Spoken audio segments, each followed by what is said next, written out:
Can you hear me? All right, super, thanks.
Ian, can I ask a quick question? The packet version I have does not have the warrant in it. Are you guys seeing that, or is that printed out for you?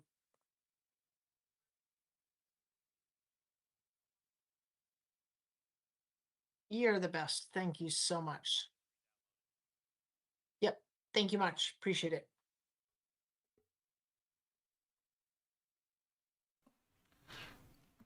Not that I have to do this, but you good? Yeah. Not do Crystal next week. Nope. Okay. And we did talk no exec session tonight, right? Right? Yeah. No, exactly. Okay. Good evening and welcome to the Westborough Select Board meeting called here on Tuesday, February 14th at 6 o'clock. Being 6:02, I will convene the meeting and ask that all those that are able to please rise and join me in the Pledge of Allegiance. I pledge allegiance to the flag of the United States of America and to the republic for which it stands, one nation, under God, indivisible, with liberty and justice for all. Thank you. We'll next open the floor for open forum. I did have a request from Chris first and then open forum. So, Mr. Paint, please. And Joanne, you're next. I saw your hand go up. Good evening, everybody. Chris Pant, Director of Public Works. I just wanted to give a brief update on our response to the snowstorm. So first off, appreciate the support from the town over the past couple of days as we worked through clearing snow. If you've been out in the town, you've seen that some roads, our main roads, are down to the asphalt. Many of the neighborhoods are not. And I just want to let people know it's not selective or anything else. We use a lot of salt throughout the storm on those main roads to get them to where they are. We don't do that on the side roads for a number of reasons. One, we need to conserve salt because there's not a lot of it all the time. Two, we don't have the trucks to put that on all of our equipment that's in those neighborhoods. So in this particular case, today it was sunny, broke up some of those roads, that hard pack, and there's a little bit of salt in there. So tomorrow it's potential for a couple of inches in the morning. So we'll probably be out anyways. So we timed our scraping of those neighborhood roads with tomorrow. So we're only going by your driveway one time because we will be scraping those roads tomorrow. And you'll end up with a windrow in front of your driveway, which nobody likes, but we tried to only do it one time instead of two times this week. So we'll do that tomorrow. In terms of the rest of the week and several days afterwards, our focus is sidewalks. So we did a good portion of the downtown today around the schools and the Rotary, and then we'll work the periphery of the town over the next couple of days in accordance with your policy. Then we'll be doing some snow removal and intersections where we know there's big piles and it's hard to see around corners, and we will get to those. We have plenty of parking lots, the fire department and the police department, that need to be cleared out, and we'll be working those over the next several days. Just a reminder on mailboxes that there is a town policy you have on mailboxes, and it's pretty specific that it's related to a plow actually hitting the mailbox. At where we are now, it's not really likely that a plow hit a mailbox because there's too much snow in between. It's snow that's hitting the mailbox, and we try to minimize that and avoid that, but it happens. But for anybody that's got questions about their mailbox, please refer to the policy, and then you're welcome to contact us, and we can come out and look at it and figure out what the next steps are. But there's a clear policy on it, and that's it. Thank you. Great. Chris, thank you to you and your staff too. Please pass that along. We know it's not easy. So, Ian, can I just add one comment to that? Yes. I was just going to say, I just also reminded the community to please dig out the fire hydrants wherever they are. Super important this time of year. I've seen a number of them as I drove around not only Westborough, but around the neighboring communities today that were still buried. You see the little antennas sticking out, but I would just ask people to please take care of those fire hydrants. Yep. Thank you. Joanne. Joanne Aramini, 7 Meadow Road. Thank you. I'm here once again to ask you, when will there be an agenda item that addresses the roles and responsibility of the Active Transportation and Safety Committee and the shenanigans of one of its members, Don Burns? And this was something that you promised over a year ago. And since then, there have been 2 requests from your own member for that agenda item as well. Yep. Thank you. And it is coming, just so you know. I promise. You heard it here. It is coming. Thanks. Anybody else for open forum? No. Hi, John Steinberg, Finance Director. I'll just take a minute. I've stood in front of you with such, I don't want to say bad news, but difficult news over the course of the past year as we've been between staffing, but I wanted to stand in front of you and just provide some thanks. It's been a whirlwind of a few weeks. I'm pleased to say that on February 13th, we received our final certification of free cash that we'll be able to use at town meeting. $14 million for the general fund, free cash, enterprise funds, water, $2.29 million, sewer, $2.9 million, country club, $275,000, and stormwater, just over $1 million. So I'm pleased to have that done in preparation for closing the warrant in town meeting. I'd also like to just mention that we had our S&P call 2 weeks ago and got the good news back on Thursday that they have reaffirmed our AAA bond rate, AAA SP1 plus bond rating. So looking forward to that as we go to borrow in March. I just want to thank everyone in the finance department, just to name them quickly. In the assessor's office, our chief assessor, Wendy Alassi, and her staff, Scott Ross, and Liz Scher, treasurer collector, our collector, Barbara Walls, and her staff, Chris Latimer, Dirk Bolito, our accounting office, our new accountant, Jackie Bonner, Jenny Otten, and Tina Cote, as well as Paul Watson, the former accountant, and Bill Ricca. Without all of them, that would have been more difficult to make happen. So I just want to thank them publicly, and can't wait for town meeting.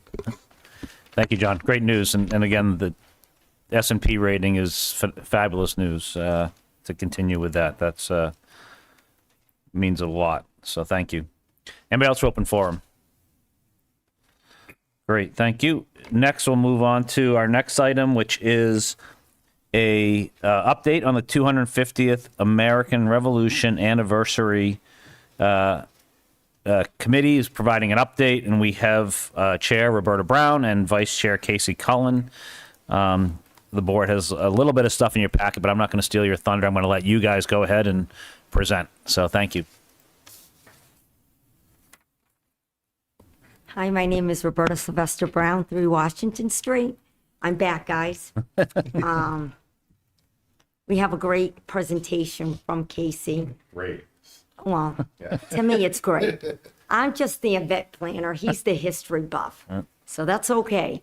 So we have the 250th. We have 7 of us, and the select board picked us. So it's me, it's Casey Cullen, Carla Cook, Gary Kelly, Lydia Goldblack, Andrew Ramsey. And we're really excited to get this going. I mean, I've always been excited to get a party going. So we have fireworks coming in, and I don't know how it is, but we're underneath, I don't know, Christy, the contract of the fireworks. But we have fireworks coming. Sorry, wasn't. I'm sorry. That's okay. So we we sent out a scope of work, because the amount that we identified we thought was going to be about $30,000. We just had to receive 3 quotes or try to get 3 quotes. So we sent it out to 3 fireworks companies. We received 2 back. The committee reviewed them. The lowest one is $19,000, I think. 19,000, yep, Yeah, for 15 minutes.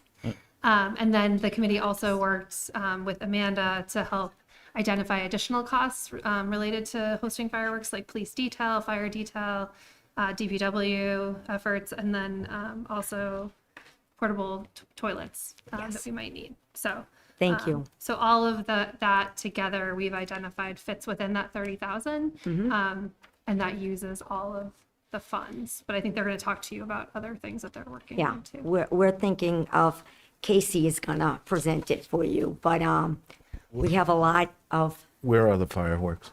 we're thinking about Rogers Road Field by the senior center. What about Veterans Freedom? No. So Is it- part of the request when we put out the scope was that the fireworks company would ultimately work with us to identify the location. So it is subject to change, but the probably what I don't want to steal this from you. So No, go ahead. right now the intent is to couple the fireworks with the 4th of July block party. So the idea would be to shoot them from a location that they could be viewed from Bay State Common. Like Veterans Freedom?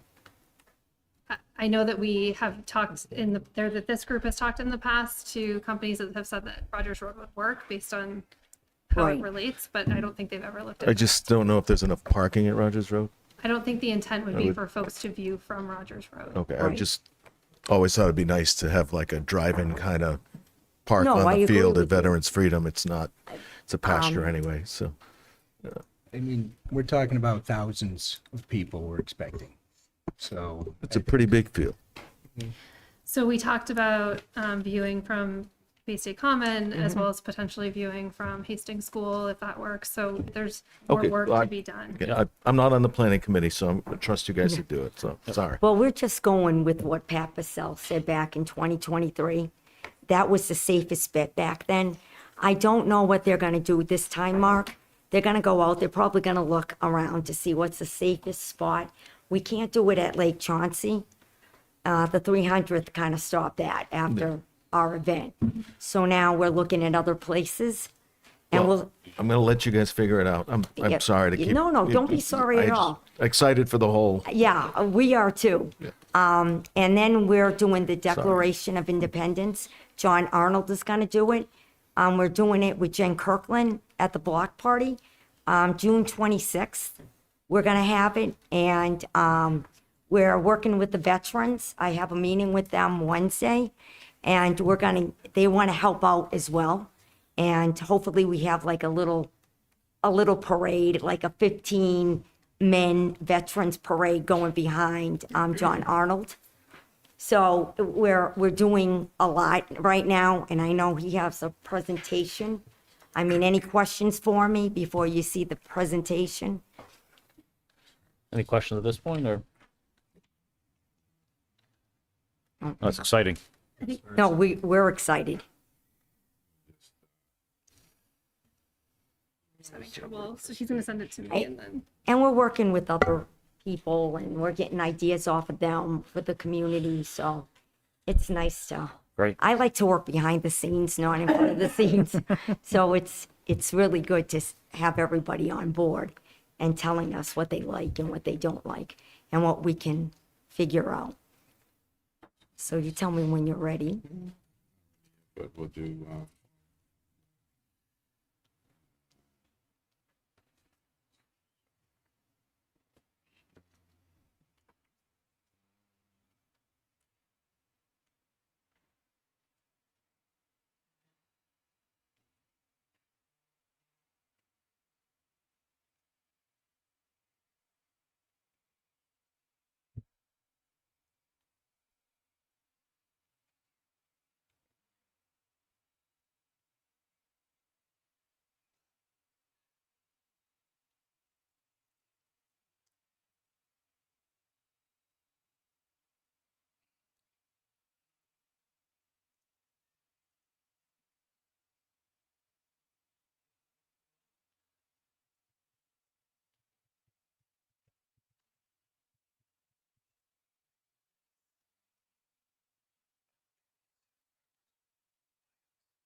Um,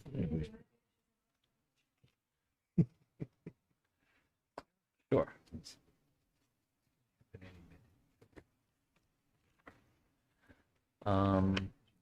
Yeah, let's do issues and correspondence. Folks, any of you ready? Sean. I'm ready. Oh, go ahead, Shelby. No, okay, all right. Just a couple updates here. First of all, congratulations to the continued success of the Westborough Rangers gymnastics teams. I don't know where they stand right now, but I do know that they were advancing to I believe it was the semifinals at the state level. Someone else may be able to clarify that, but congratulations to them. 3 programs coming up for Westborough Connects. One is called Let's Talk About It. It's on March 3rd. It's about cannabis, alcohol, and today's youth. On March 8th is the 4th annual International Women's Day celebration. And on March 12th is the 2nd annual community iftar dinner. That's an interfaith event. All of the details can be found at westboroughconnects.org. And as with everything, Westborough Connects wants to make sure that everyone knows that they partner with everyone to make these events happen. So that's all I have for this evening. Thanks. Great, thanks, Shelby. Sean? Oops, so we... Uh-oh.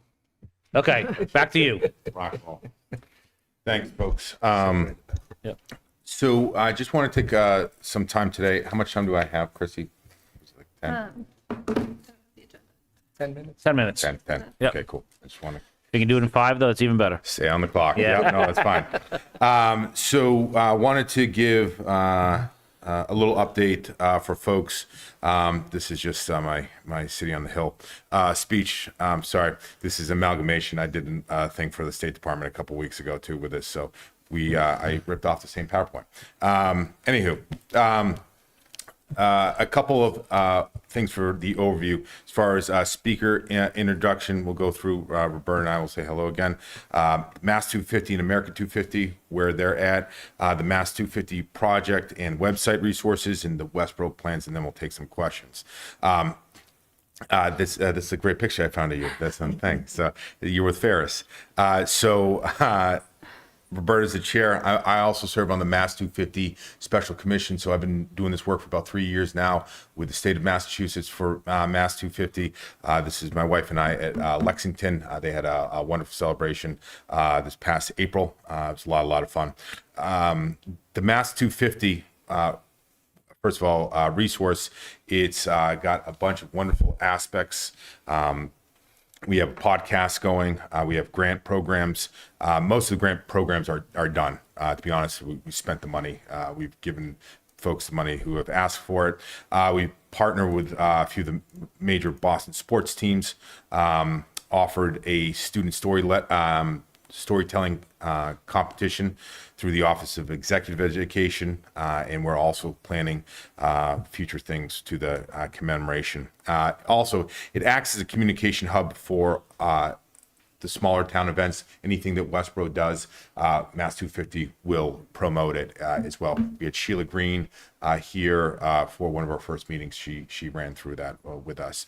This is my license plate now too. I'm sure a bunch of you have seen it. A lot of people have been getting in the mood, getting in the spirit. I've been loving it.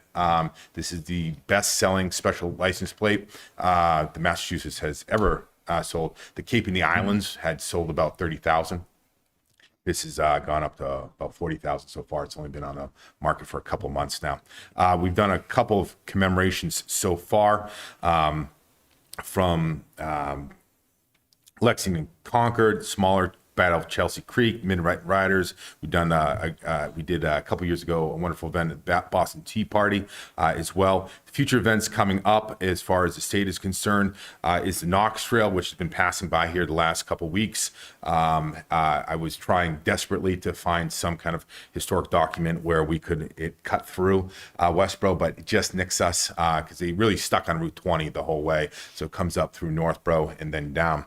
Evacuation day Day and is part of Boston 252, obviously on that wonderful St. Patrick's Day. And then the 4th is the typical celebration, just kind of heightened for the year. We have some great opportunities for students through America 250. We give away scholarships to kids that want to go. They write an essay, we select them, and they go to various spots, national parks, all paid for by America 250. You have to have a state subsidiary to get any kind of federal funds, and that's why we have it. And so we've been getting those funds there. As far as the Westborough commemoration plans, which Roberta and I have been working on, the block party is June 26th. We decided to co-op with the rec department to kind of heighten an already existing event. We were working with a $30,000 budget, so a bit of a limited budget for what we kind of wanted to do. So we wanted to really kind of supplement something that the town already does very well, and just kind of raise that elevation. We talked about a couple of things, had decided on a fireworks. We had the fireworks proposal out. The fireworks proposal is currently a 15-minute show, which is, in my opinion, not adequate. So we're going to talk about that in a second. But we have that, which is good. And we also have fully funded now the DPW, fire, and police for the event as well. So we have all our bases covered. We're just going to try and get some more funds to extend that time. We've also been speaking with the historical societies. And I had a lovely conversation with Leslie the other day as well. And there are some great tours set up with also the Women's Club is partnering with them for some of the bus tours to get the money for the buses. So yeah, that's cool. So Leslie has a presentation I know some of you have seen on the witness houses. There's 37 witness houses in town that were around during the American Revolution. And she wants to highlight kind of like 10 of them in a tour kind of thing, not do all 37 because be a little much. So we're also partnering and talking with other various historic reenactments. So we would like some historic reenactors the day of the block party for a specific window. But we would also like to have historic reenactors in the schools as well. And that's part of the programming that we're looking at. Educational opportunities, that's something that I'm working with the assistant superintendent currently on right now. I'm in a unique position where I'm also in the school, so it's really quite easy for me to kind of transition there. And we've been talking with the K through 8 directors and history department heads at the high school to set up some programming there. We also, Roberta's been working with our veteran involvement and speaking with the veterans and having their input in this event as well. The budget considerations, as I did mention, was $30,000. We have reached that sum of money. That money is spent. And so we are looking at fundraising now from various town organizations to fund some of the other ideas that we have. Basically, if we can fund the idea, we're going to walk forward with the idea.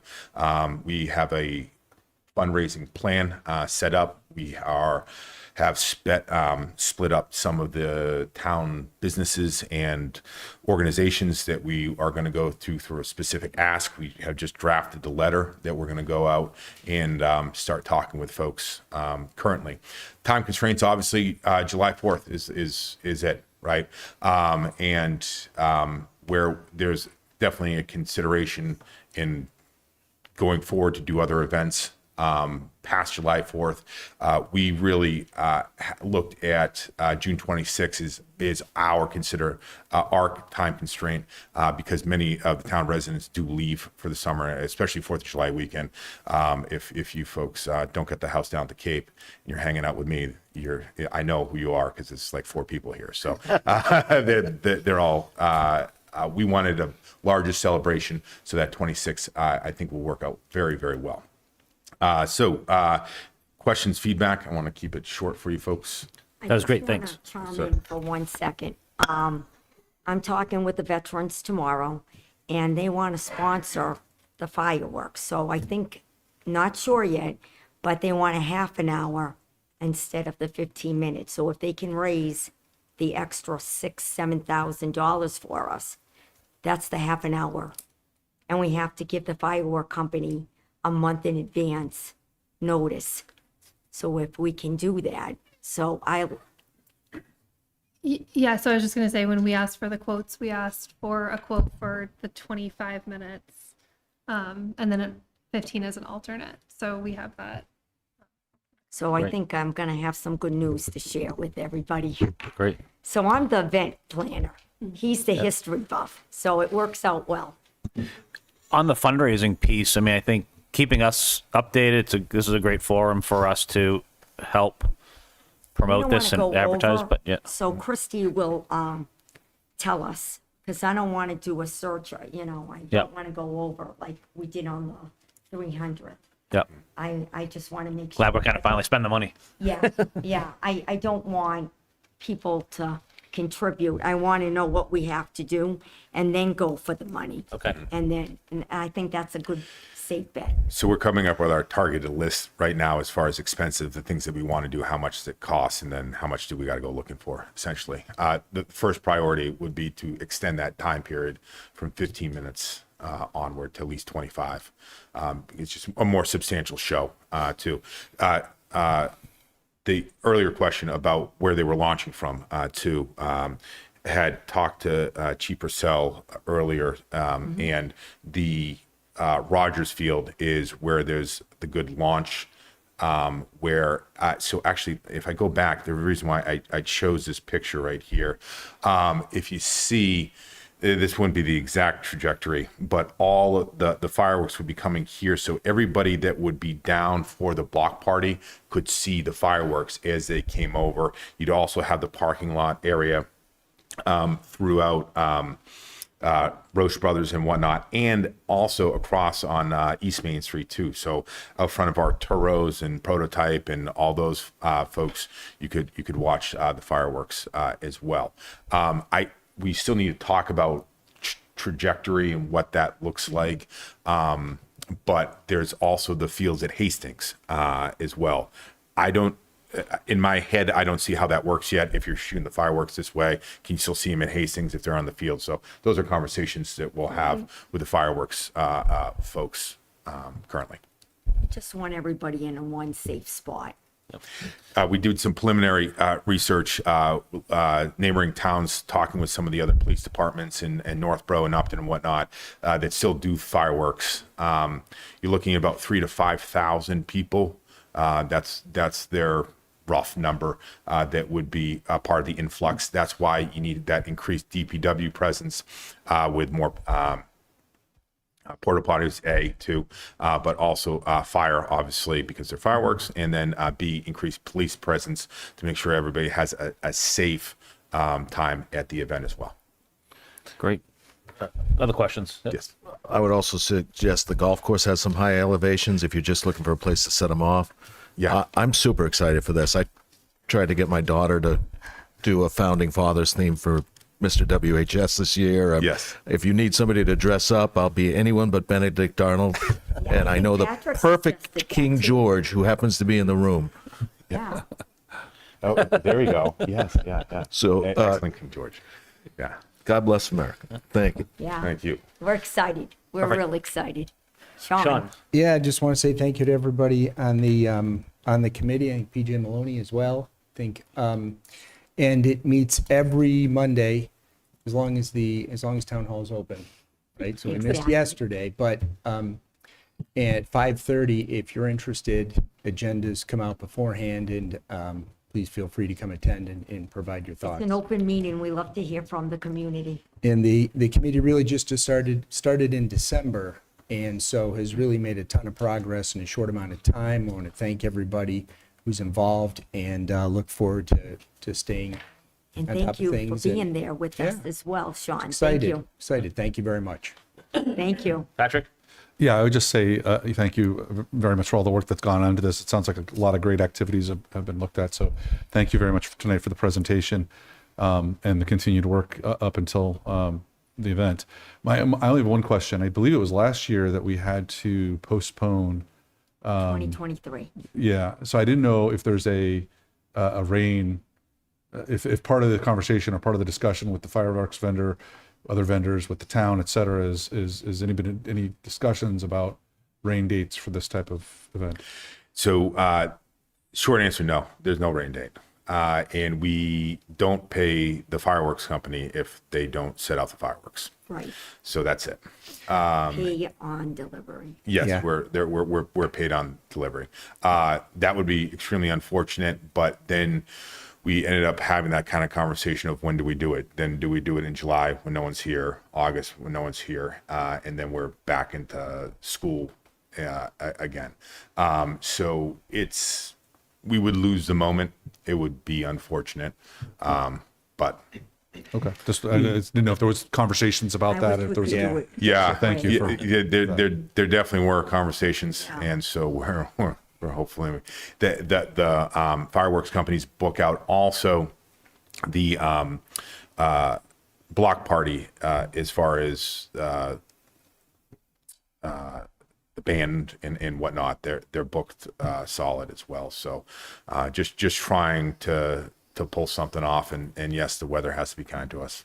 Yes, cross Thank you. fingers. Yeah, I would just mention that unfortunately, when it comes to rain dates, right, then you're requiring the fireworks company to lock down 2 days in their schedule for your event, so there's an additional cost to that.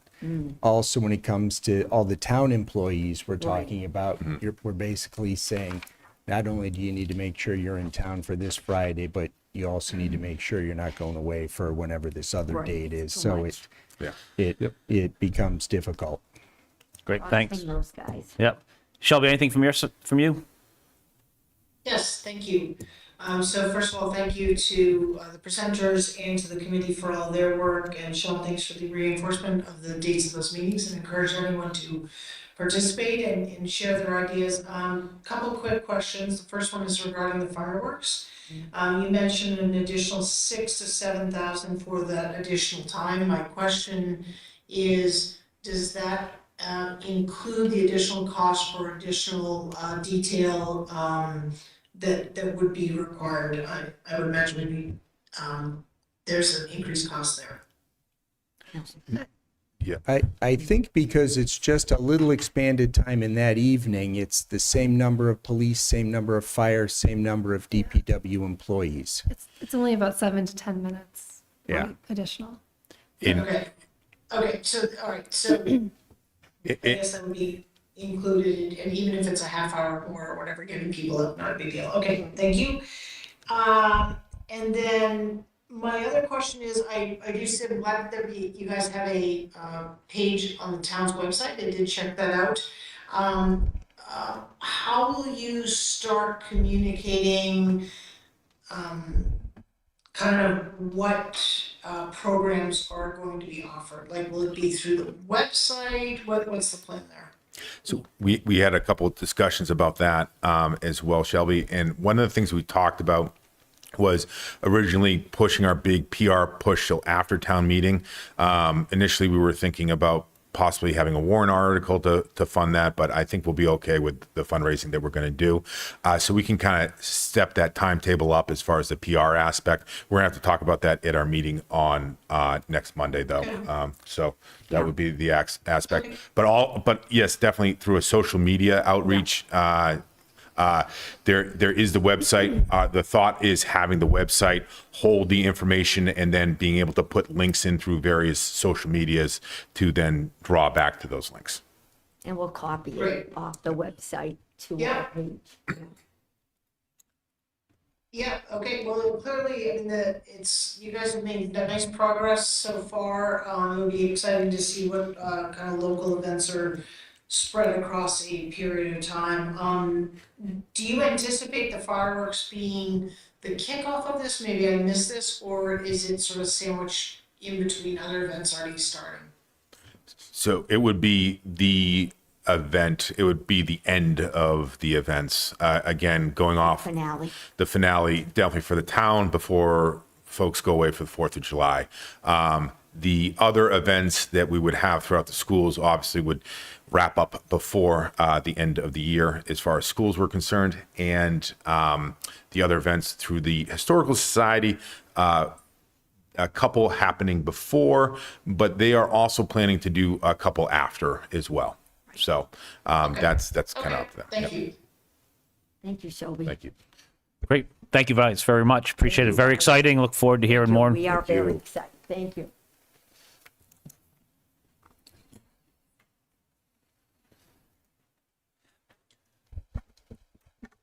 Okay, next on our agenda is employment agreement with Police Chief Manardi. As folks probably know by looking at our recent agendas, we've been in the process of negotiations with the police chief. The board did vote prior to those negotiations beginning to negotiate a successor contract with the police chief. So his contract currently expires June 30th, 2026.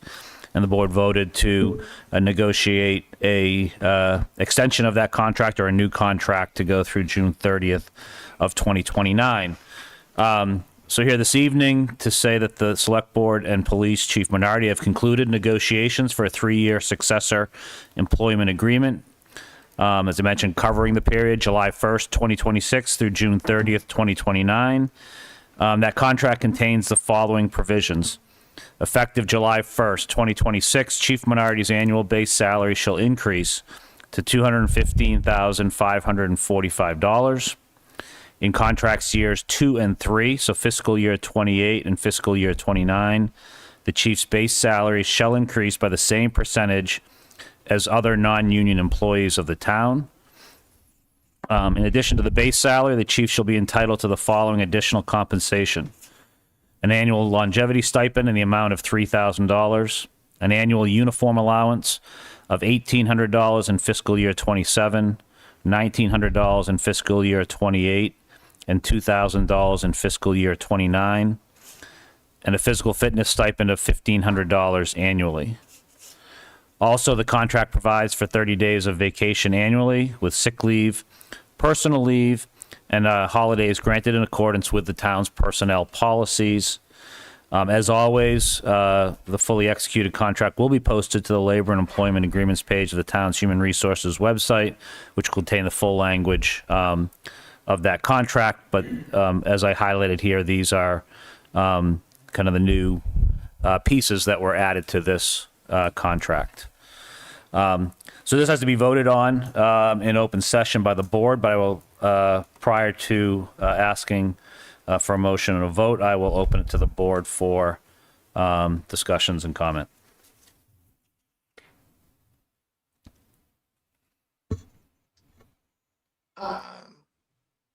I think that I'd like to hold my comments for the vote. Okay?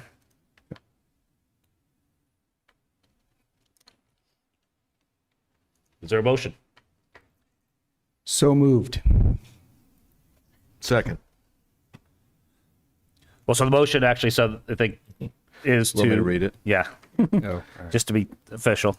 A move to approve the employment agreement between Police Chief Todd Manardi and the town of Westborough for a 3-year term beginning July 1st, 2026 and ending June 30th, 2029 under the terms as presented. so now I'll second.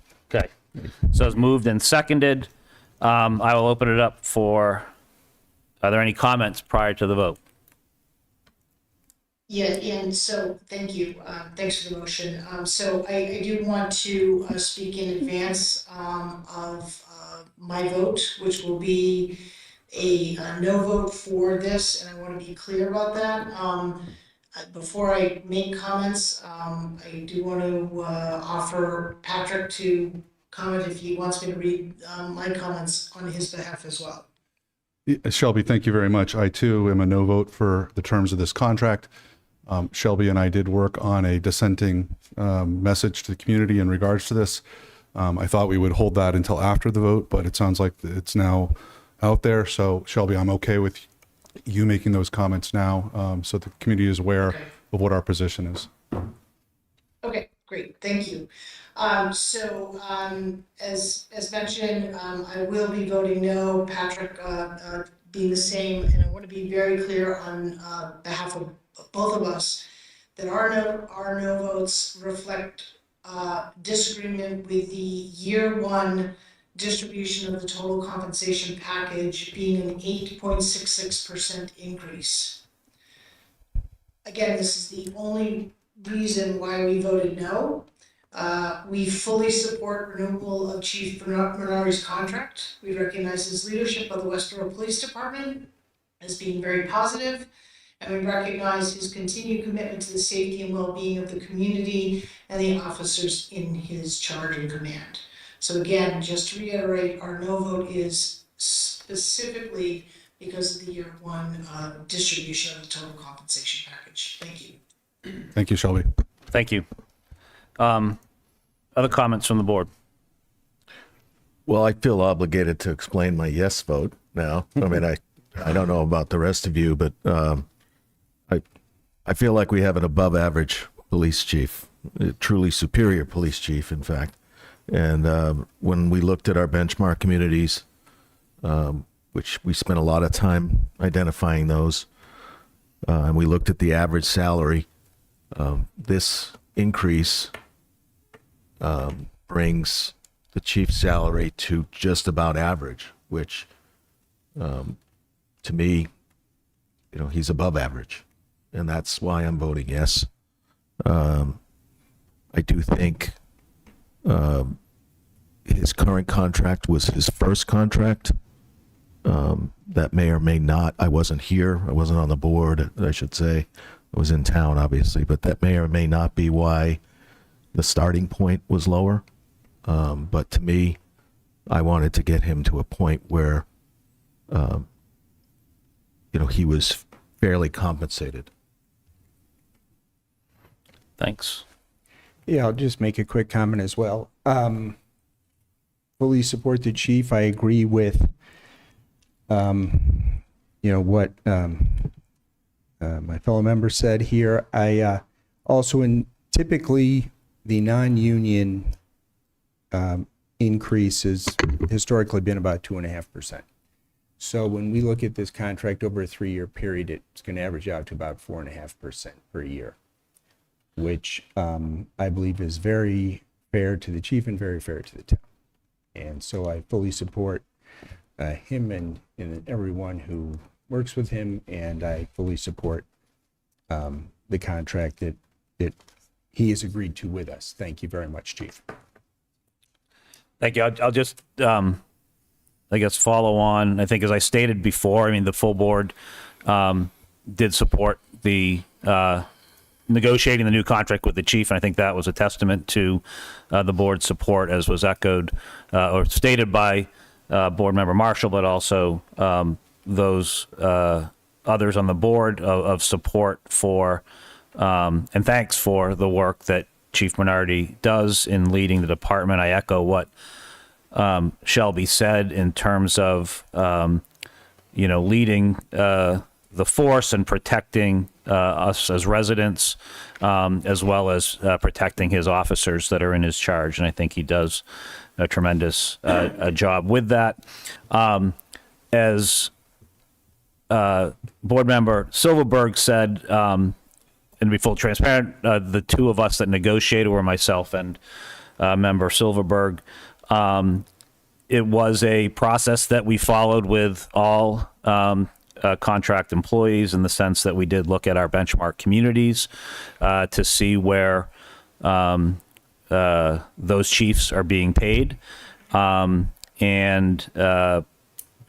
view was that it's important for us to fairly compensate our chief. We want to keep our chief here for the work that he has done and will do. So it was that kind of led the negotiation. And looking at that and knowing as well that when we look at those communities, that we're looking at old data. So this puts us at a level that I think puts him slightly above average, but not much. But that is also looking at 2016 numbers as we're negotiating a contract for, 26 as we're negotiating a contract for 27. So in closing, I just think it is, in my mind, it is a very fair contract. In the end, with any negotiation is, I always comment that, and I said this to the chief, is that, kind of neither side wins. That's part of a negotiation.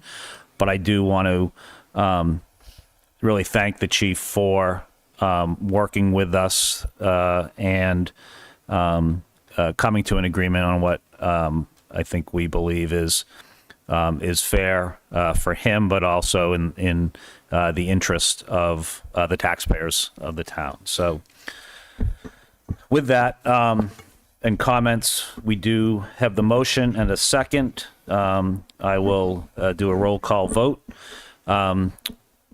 Ian, if I could just say one thing before that, I just wanted to thank the board for the process that we went through. I think it was a very fair process. I appreciated the discussions that were had. I do want to also say to the chief that I appreciate his hard work in the community and all that he brings to the community. So thank you very much for that process as the chair. Great. Thank you. Appreciate that. So we will go to roll call vote. Shelby. Marshall, no. Mark. Silverberg, yes. Sean. Keough, yes. Welch, no. Johnson, yes. So that is 3-2. And we have a successor agreement approved with Chief Manardi. So again, Chief Manardi, thank you very much. We look forward to signing the agreement and your next 3 years of service to the town.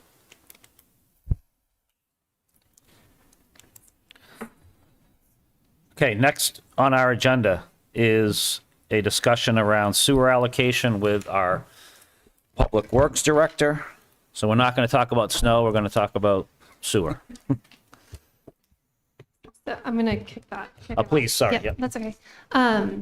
So as the board is aware, when you set your goals for this year, one of the goals was to look at sewer allocation and also the moratorium that was in place at that time. So obviously you remember that we had a lot of discussion about new sewer regulations and other things that were put in place, and then the moratorium was lifted in the spring. And one of sort of the key items was the sewer allocation, which was presented at the time to the board, and that was an outcome of several months of work of our DPW, probably actually longer than months, right?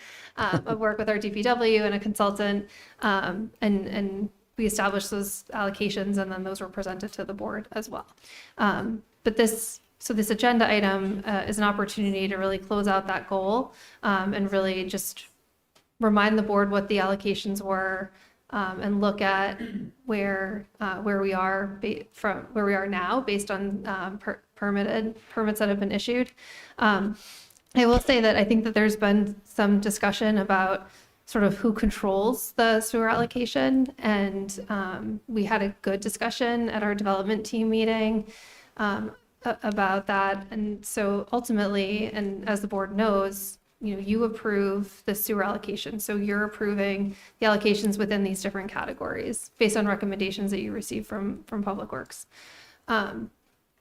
The planning board, as you know, has the role of permitting these projects. And so they're aware of the allocations and, they permit projects based on a whole number of things, one of them being how much flow or the type of or flow needed. And then once that gets to the Public Works Department, I just want to be really clear that if the allocation is available, they permit that allocation based on those other things having been in place. So DPW does not have sort of the discretion to negotiate the flow or withhold a permit once you've gone through that whole process and gets to DPW, it gets permitted. So that was a good discussion, I think, at the development team meeting. So just a reminder to everyone sort of what everyone's roles and responsibilities are. Okay. Thank you. So I'm joined by Lisa, our town engineer. She'll answer all the hard questions. So Christy, I think, summarized where we are right now pretty well.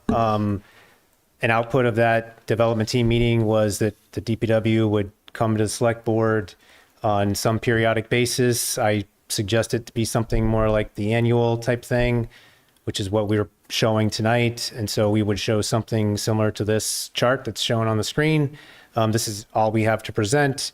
I'll walk you through the table just to remind you of, and everybody else who's listening, where we are with this, and then we can discuss anything you want to.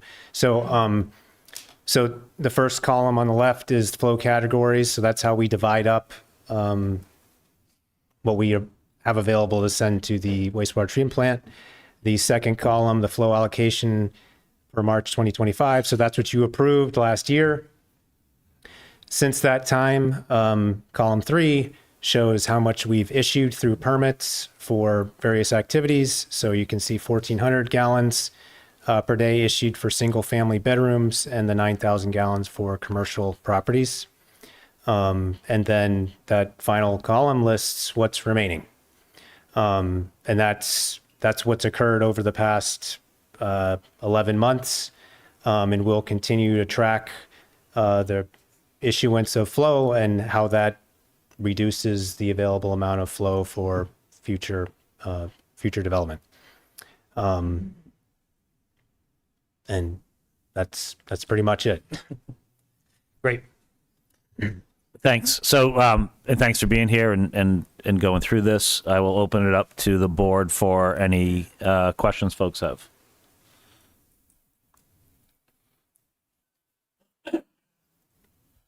So I have a question on, let's say the multifamily flow allocation. We have 72,000 gallons left. There's a big project on Route 9 that I assume has not been decisioned yet. I don't know the answer to that, but how many gallons per day is that going to use? So when we talk about multifamily and single family, we refer to them in terms of bedrooms. I mean, that's how we would kind of communicate what gallons mean. So not shown on the slide, but produced in a report that's published on the website that we reviewed, a few times with the board. We equate that 72,000 to, it's about 1,400 bedrooms. And so I believe the development you're referring to on Route 9 is 550 to 600 bedrooms in that range. And so those, if that project is approved and then they come to the DPW for a permit, we'll figure all that out and it comes up with whatever the exact number is for bedrooms. And we issue the permit and that 550 comes off that 1,430. So we're now down to 1,200 or whatever that number is for bedrooms available to be issued for multifamily. So at what point does this board weigh in? And I'm not talking about that specific project anymore because I think that ship has sailed. But when a project comes forth, at what point does this board weigh in as to whether we want to approve allocation or not? Is it when they make their It would be, presentation? it would be through the site Site plan plan. comments that the board sends. Okay. Right. That's not an approval, that's just comments from the board. Right. Right. The approval comes from the planning board. Correct, I just want to make sure. And our approval basically came through, correct me if I'm wrong, but I think our approval came through the allocation that was here and agreeing or basically voting that that was the allocation of the remaining capacity and how we wanted it allocated.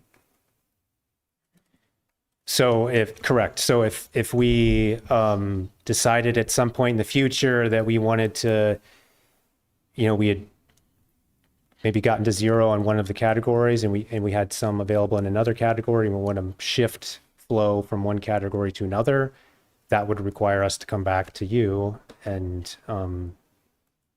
you would approve or We not. could approve that. Yeah. That's the role that we would play here is the allotment through those categories, which is how these numbers came about in the first place. I think if there's more discussion that needs to be had or that the board wants to have, it's probably a joint meeting with the planning board especially if you're starting to talk about moving numbers around based on maybe what they see coming. So I guess Yeah, my big concern is some of these bigger projects have larger lots that might, again, it's hard to say, but might possibly support on-site sewage systems that might not eat into our allocation when, and I'm concerned about smaller lots or lots, that might need sewer because they don't have the ability to put an on-site system in. So I want to make sure that we're not, automatically approving sites that somebody's considering whether those sites would possibly be able to support their own sewage treatment. Mark, is that you educate me on this? My understanding is that would come under zoning to determine what size lot could and could not be eligible. Board for. of Health regulates Okay, so Board of Health. septic systems. So Well, that's But it would go septic to system. I'm just saying. I think what you're So up to a certain point, if it's more than a certain number of bedrooms, then it actually becomes a state approved septic system, I believe. I could be wrong on that, but the planning board doesn't necessarily determine whether the site is adequate or not. Okay, my understanding is our role is simply this. If I heard you, I don't think we have a role to play to determine what size lots do and do not require septic versus. Well, then that gets back to Christie's point where we might need to have a joint meeting with the planning board to talk about a cohesive strategy towards future projects, at least until our capacity is increased, which is not an immediate fix. I know Shelby had a comment that I'll get back Well, I to. just had to follow up to Mark's initial question, and I was just curious. This is kind of maybe splitting a little bit hairs here, Chris, but I was just curious on that development. I believe a number of units are going to be studio units, not bedroom units, and I'm just wondering how that equates in the equation for the calculation on the permit for them. If you have any information about that, if you're aware, One, yeah. It's counted as a one bedroom. it's counted as a one. Okay, Yeah. thank you. Okay. Shelby, I think you had a comment or a question. Yep, yes, thank you. So my question is, if we wanted to address allocation, can you do it based on, I'm not sure we want to, but based on zoning? So this sort of goes to where Mark was talking about. So there might be smaller lots, let's say in the downtown area, where we want to make sure that we preserve because we want to develop or reinvigorate that area with different types of services and housing and so on and so forth. Can you allocate based on zoning? Are you asking if, Like, can we do what we want, basically, is the question? well, are you asking if there can be maybe narrower flow categories that would Yeah, I think- establish like areas? Multifamily in the, I don't know, downtown Yeah. business district. Downtown, Route 9. So for example, if we took this chart and said 10% or 20% of the flow allocation needs to be used in, it will be set aside for the new downtown business, or, if that passes at town meeting, which is up in the air. Can we do Yes, this? that we wouldn't do that ourselves, but that's possible. Yes. And in fact, the previous allocation chart had a specific area, the 495 area, like technology and computer drive and all those, that was designated as a zone for allocation. It had its own allocation. So, and I believe when we initially did this review, like we being the town staff, we talked about potentially doing that, but ultimately we ended up with this, that that's a possibility. That's not something that will just happen tomorrow kind of thing. I think everybody recognizes that, but it would take a little bit of, time to figure that out. But yes, that would be something possible. Right. I believe that would be a change that would come under the control of the board here because we set those, but would be working in conjunction with your staff to figure that out. Well, I think we should work with the planning board too on it. I think Exactly, but I think it's, yep. Yeah. Okay. So a follow-on question then, I wasn't clear when we would have an opportunity to talk about allocation. It sounds like it would be a meeting and then a policy decision ultimately, co-meeting with planning board and then talking with Chris and staff, whatever other relevant staff, and kind of revisiting the policy. Then there was a reference to site plan. What is the reference to site plan? Because that's not clear to me. Because the question was raised how the board can give feedback to the planning board on particular projects. And so you could, in your comments on site plan, give feedback to the planning board that a particular project might take too much flow or have, sewer related comments. Right. Yeah. And Or- that makes sense. Or it could be, understand. it could be a So- comment that, sorry, to back to Mark's, it could be a comment that said, can you evaluate, because it seems like a large site, is there an opportunity that on-site treatment might be an option for that property? Understood, okay. So I do want to just point out, we mentioned the Route 9, I think that was a reference from Mark on the post-road development of above 550 units or bedrooms, I should say. That number coming from Chris. My notes show that the project that is on the town meeting warrant to rezone of at Research Drive, that's an additional 378 bedrooms, I believe it is, if my notes are correct. So bringing those two projects together would take up 65% of that multifamily allocation of the 72,000 gallons.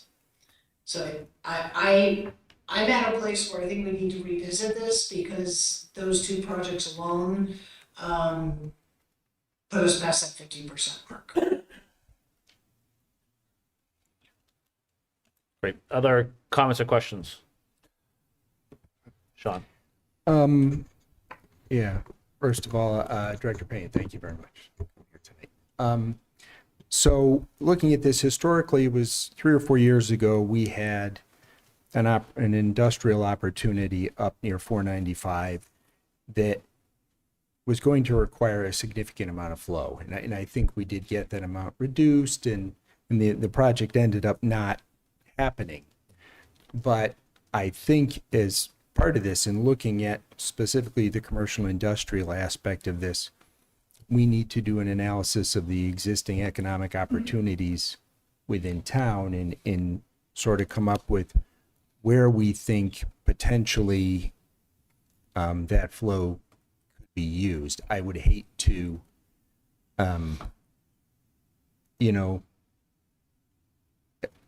miss out on an opportunity because there wasn't enough flow available because of some other projects. So, done. so to be clear, that's the difficult. We tried to do that. That you're talking about 25 Research Drive, and that was permitted, and they still have allocation, right? You can't take that away once it's permitted, unless there's a sunset clause or something in the permit. But there wasn't. So, in order for them to get financing or sell that permitted project to a developer, you can't really, they have to have that allocation, I don't want to say in perpetuity, but it's very hard to get it back once we've given it. So even though that wasn't built, that's still counting as used or allocated, I should say. So then we probably have other parcels of land potentially that we have allocated flow to that has not been used. So then I guess the question is sort of what are those? So an understanding of what that encompasses, so we don't have to then worry about additional flow for those properties. We kind of take them out of the potential users of this, and we determine what's left over to look at what that opportunity is. I mean, that's, quite the exercise, but because this does constrict economic it's a wall, it's a gate for economic opportunity. At some point, it's Yeah, I mean, I think it just highlights the need that we are going to have to expand our sewer capacity in the relatively near future. Well, It's yeah, just- but that's easier said than done. Well, I agree. I think, I agree. I think we need to understand, and I don't know if that's, within community development, economic development, the development team, who sort of looks at what those opportunities are out there currently to determine, I guess, 140,000, and thank you, Chris, for providing examples of, what some things would cost. Here it says 100-seat restaurant is 2,500 gallons, things like that. So we have frames of reference. But to determine sort of based on the available opportunities in town, like what we think this would cover and potentially what it wouldn't. Because I think we just sort of kind of try to evenly divide this. And I don't know, there may be a better way to look at it. Ian? Yep. So first of all, Sean, I agree with you 100% on the EDC component. I was going to say that myself. I think that there's a really important part of this is understanding the pipeline that's coming in, and that communication between EDC, planning, select board to understand that, because it is directly impacted by this. The process that you just laid out, my understanding is that's kind of what we just went through when we removed the sewer moratorium. We went through that process, and this is where we ended up. And and Chris, you can correct me if I'm wrong here. My understanding of this is when we look at the 2.79 million gallons a day that we're allowed as allotment at the wastewater treatment plant, these numbers bring us to that max in theory. Is that a correct understanding? Generally, yes. Okay. But can I just, Sure. Can I talk add on about that? a I little do bit? have a follow up, but go ahead. so I just want to make clear that during this process, which took substantial amount of time and is all documented in the reports that you have seen, if you add up that first column, I think it adds up to 249, but because a lot of those numbers are rounded. But the point is we have 250,000 gallons that we've said is available to the town until it's gone. And that's matched up against what was projected through our studies of growth for population. We looked out 20 years, and for commercial entities, it was discussions with planning and others about how many parcels are just completely vacant, and what would that require? Like, how much would that consume potentially? And we estimated, there's a lot of assumptions about what type of use and all that sort of thing. And we did a projection for max growth or development of the town, right? So basically everything's developed, all the lots are full, and we're done, right? And then our population has gone up by some percentage, which was projected. All of that was matched against the 250. And according to that, again, there's lots of assumptions in there, that 250 satisfied all of those needs. Now, are we going to just kind of say, we're good for the next 50 years? No, but I don't think we have any sort of immediate crisis related to wastewater. If you just look at that table up there and look at commercial, and last year we used 10,000 gallons. And if you take that, double that to 20 and say that's average, that's still, another 7 or 8 years. And I just doubled it. I went from 9 to 20. So if you leave it at 9, then we have quite a few years left if we average 10,000 gallons a year. That's not precise. I'm just trying to give some context to these numbers, because it's easy to look at them and say, oh, wow, we don't have any left. But we do. Like, we have flow. Now, the multifamily, that's, Shelby said whatever 60% or whatever the number is that we could potentially use, and that's true. but you have the option of moving flow from other categories.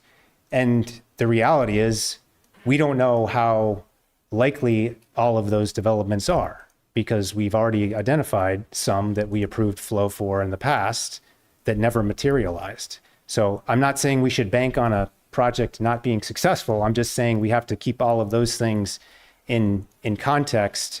And I don't feel like we have an immediate concern about sewer. We need to be proactive and thinking about the future and planning for additional capacity, and we're doing that, but I don't think there's immediate need, and I just want to make sure you understand that's our view. So, yeah, so to Thank you for that. So, yeah, and I appreciate that, certainly. I would just want to just share kind of how I interpret the conversations at the wastewater treatment plant board for the board's understanding.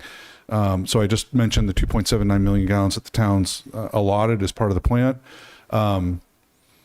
There was an analysis of the data in regards to the consumption of both Westborough, Shrewsbury, as well as Hopkinton as well, and how close we come to Mass DEP's 80 percentile requirement, which triggers an automatic expansion requirement, so that initiates that process of expansion, which, as you can imagine, would be a very expensive process to start. Westborough is consistently over 10 years through that analysis. We understood that Westborough only came in within 5 points, meaning it was below 80%. It never hit 75% as far as our allocation. It only hit that point one time in the last 10 years. So that's good news. But as this number goes up, as this consumption gets higher, the concern is going to be that we're going to hit that threshold more. And one of the big factors in that threshold from the wastewater treatment plants is what's called INI, which is the water infiltration from the street that we can't control very well, that the DPW does a really good job of fixing our sewer lines on in regards to minimize that as much as possible. But every time you see the wastewater treatment plants charts that they produce, you can see the rainy season. You know, it like increases the water, which they have to treat. And that's more expense at the wastewater treatment plant every time that happens. So the only caution here is, you know, as we get closer to this, what does that mean in regards to our portion of what the allocation is and the potential impact to the treatment plant itself? And I know we have got an article on the warrant to do some repair work and et cetera. That's going to hopefully, I'm hoping, will drive some more efficiencies into the plant so that they don't have to use as much chemicals perhaps and whatnot to manage that flow. But I just wanted to raise that to the board, as there is a concern on maxing out our number. Let's put it that way. Great. I just want to comment, and you hit on it, Chris. I think there's extensive work that went behind these numbers, a lot of assumptions. We had the chance to look at it, but I think I do appreciate your comments that, yes, there's projects that come before us, but I don't know that it's time to,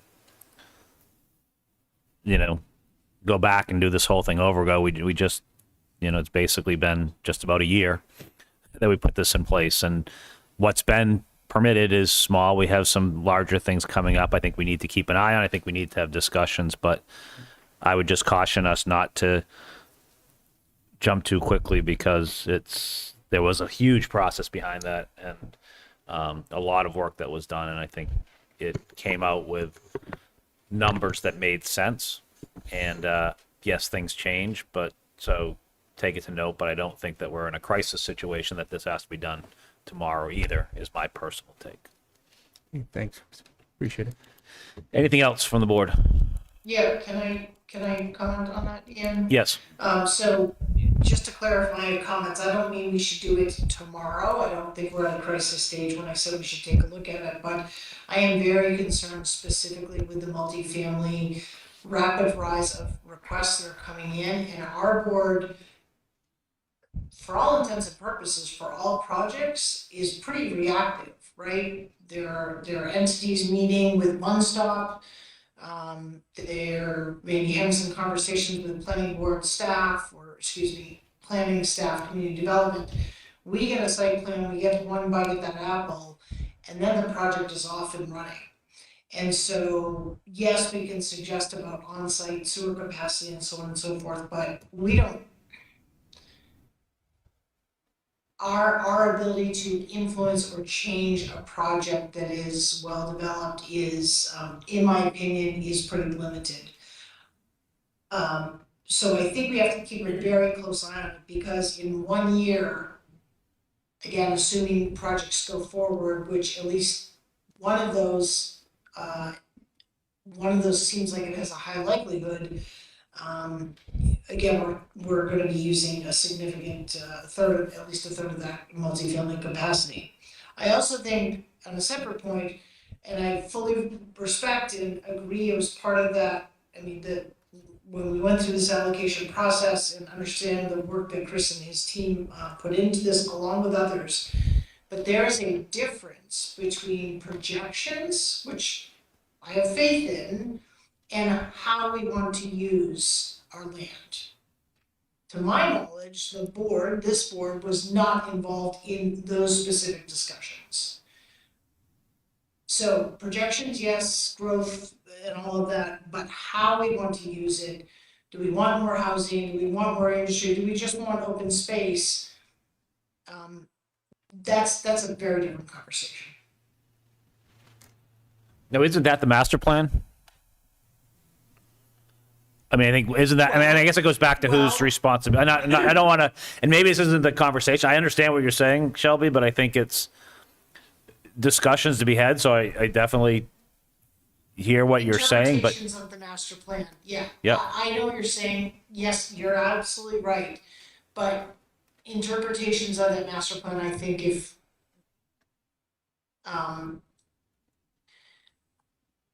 let me just say, so the developments that have come forward, I think if you sort of go beyond the board interaction, the public in general is going, what's going on? Why are we having this increase in housing and all the pressures it puts on our system? And once we have that allocation available, once we permit it.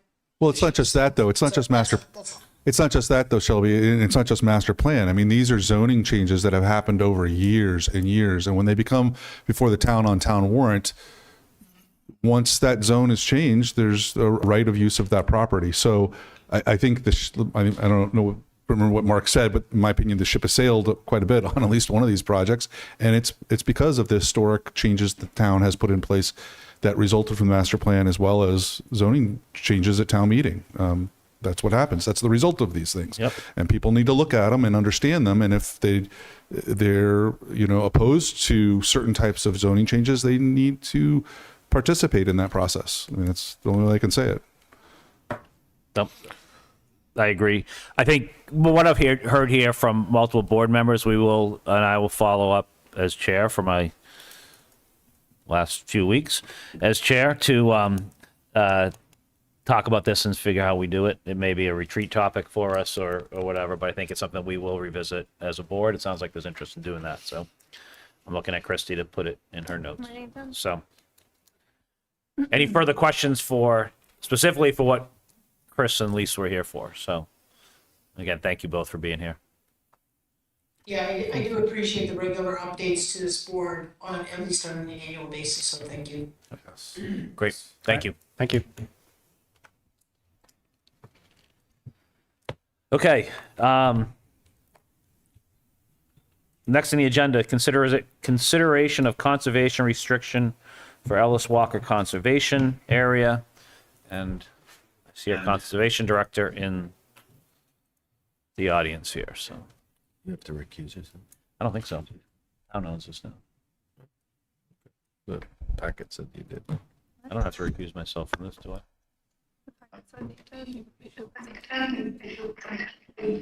It's a town-owned property. That makes sense. That's right. Yeah. Huh? You're right. Is there a question for me, or did you want me to go? No, it's a question. I didn't hear. It's actually a question for me. Oh, As to whether I need to recuse myself. I didn't No, I don't think. think so, I don't. because It's a town-owned property. yeah, I think you just previously did. I previously did because We owned it. because we didn't own it yet. you and we didn't were own it in a yet, and transaction. I was related Okay. to the family that was. But you still are. But I am still related to them, but they don't own the prop. They don't own the property, and well, the town owns the property. So I think this is a discussion. That makes sense. It was just something in the packet that Yep. made me think that. So. Okay. Thank you. I think we just Sure. carried it forward because we had been putting that previously, but. Yes, and that was my fault for including that. I just assumed we wanted to carry that forward, but your logic on that certainly makes sense. Yep.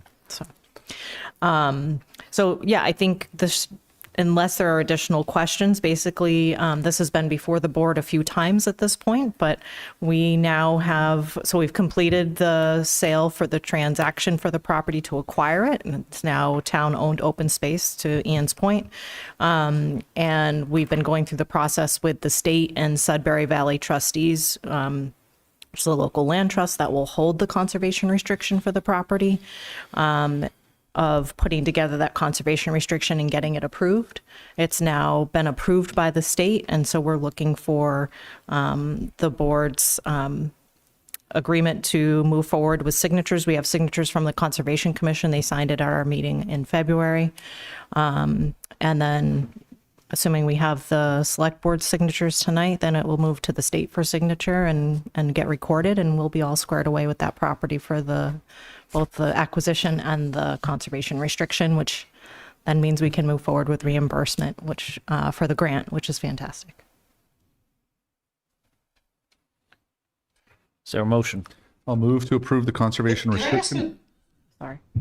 Sorry, can I just ask a quick question, really baseline? Why can't the town hold its own, conservation restriction? Like, why does a separate entity have to hold that? Sure. Great question. So the way that the state has it set up is that a property owner can't, whether it's the town or any other entity, such as the Sudbury Valley Trustees or the Westborough Community Land Trust, you can't hold your own conservation restriction, because the conservation restriction is kind of a measure in place that you're going to abide by what's spelled out. And you can imagine there'd be kind of a conflict of interest if the town is the only one to hold itself accountable for ensuring that you don't violate those uses. Makes sense, thank you. Great. Patrick? So I'll move to approve the conservation restriction for Ellis Walker Conservation as presented. Second. I moved in second. Are there any further questions or comments? Thank you. Thank Okay, you. roll call vote. Shelby? Marshall, yes. Mark? Silverberg, yes. Keo, yes. Welch, yes. And Johnson, yes. It's 5-0, 5 being present. Jennifer, thank you and for the work on that as well. Okay, next on the agenda is discussion from the town manager and the fire chief on regional fire services. Welcome, chief. Do you want me to kick it off? Want me to put the presentation up? Yeah. So while he's setting up, just as noted in your packet, Chief Purcell and I have been talking about the potential regionalization of fire services. And we actually have been talking to another community who is interested in exploring that. So he'll go through briefly what we're asking for to support this evening, understanding that it will have implications on the warrant as was previously set up, and specifically the article around the public safety organizational assessment. Excuse me. Sorry. Hi, Patrick Purcell, serving as your fire chief. Here tonight to discuss regionalization potentially with fire and EMS between Southborough and Westborough. And this is, we're looking for your support to request funding, as the town manager said, for a feasibility study to even just take a 30,000 foot view of what that would look like and seeing if that's something that's beneficial to Westborough and Southborough.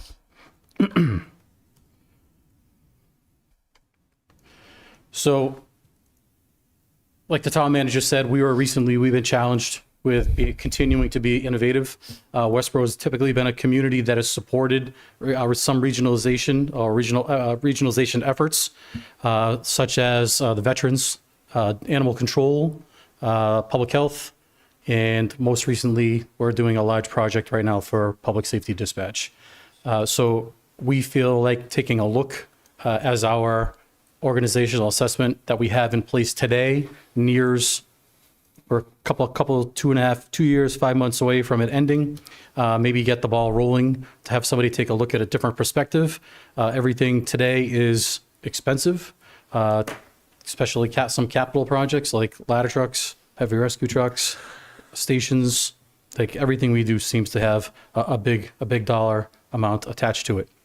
So if you look at our current organizational assessment, I've recently gone through that with the town manager, and we've accomplished a significant amount in that. Have we done it all? No.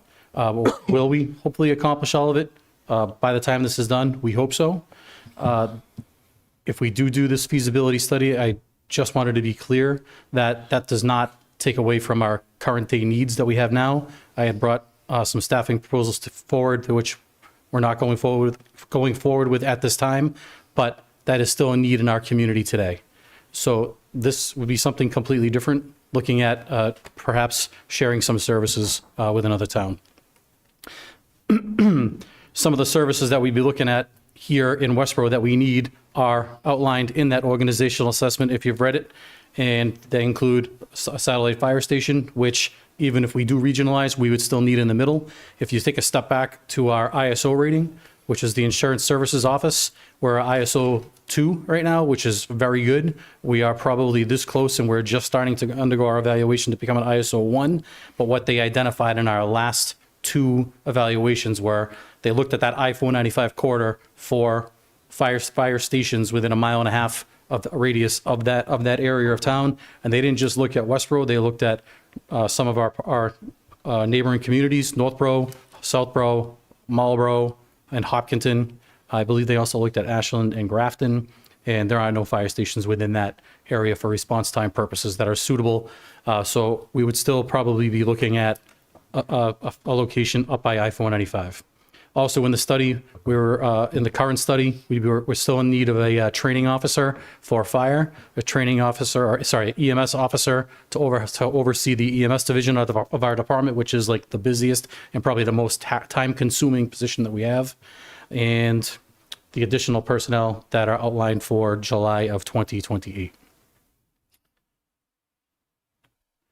So if we do approve a feasibility study, some of the things that we'd be looking to do is have them, we would define a scope of that project. And within that scope, we would be looking for them to look at, are there any cost efficiencies? Is there an ability to resource share? Would we enhance our service delivery? And will we enhance our response delivery? And to go through those things, I'll start with a cost efficiency. So I'm in need of what I just outlined was like a training officer for the fire department. So if we went down a road where we had a regional fire department with Southborough and Westborough together, we would still probably need the one. And what we do is we improve our ability to train together, to reduce liability for our personnel, make their jobs safer. Because in reality there's no major call that happens in Westborough or Southborough that the other one is not at right now. Okay, but also we have 2 sets of standard operating guidelines, 2 different radio frequencies, two separate sets of, or differing sets of turnout gear, which is important to know if a firefighter becomes trapped and how that gear works. Different SCBA, that we have different, a lot of things just different. Well, what the regionalization effort would do is kind of combine all those assets together and help us to get all on the same page and be able to deliver a safer product to our employees. For the resource sharing, when we get busy, they're here. This is a picture right here I put up. That's Arrive Apartments, Westborough's ladder, Southborough's ladder. You know, I could show you pictures in Southborough where we're together, our engine, their engine. Like, we have the same relationship with Northborough. Right now, we're just looking at Southborough, but really amongst the 3 towns, there's no major call that happens in any one of these 3 towns without us probably all being there.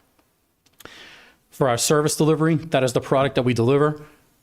There's some things that we need to do. We don't just want to do with the fire department. If we want to stay current in healthcare, there's some things that we need to be doing. And right now, if I keep dumping on the existing staff to help do these projects and do 20 to 30 calls a day, that's not going to work out well. We're going to start to get probably a little bit sloppy. Some of the services that we're looking at is community integrated healthcare, perhaps the delivery of whole blood products to patients that are injured or ill.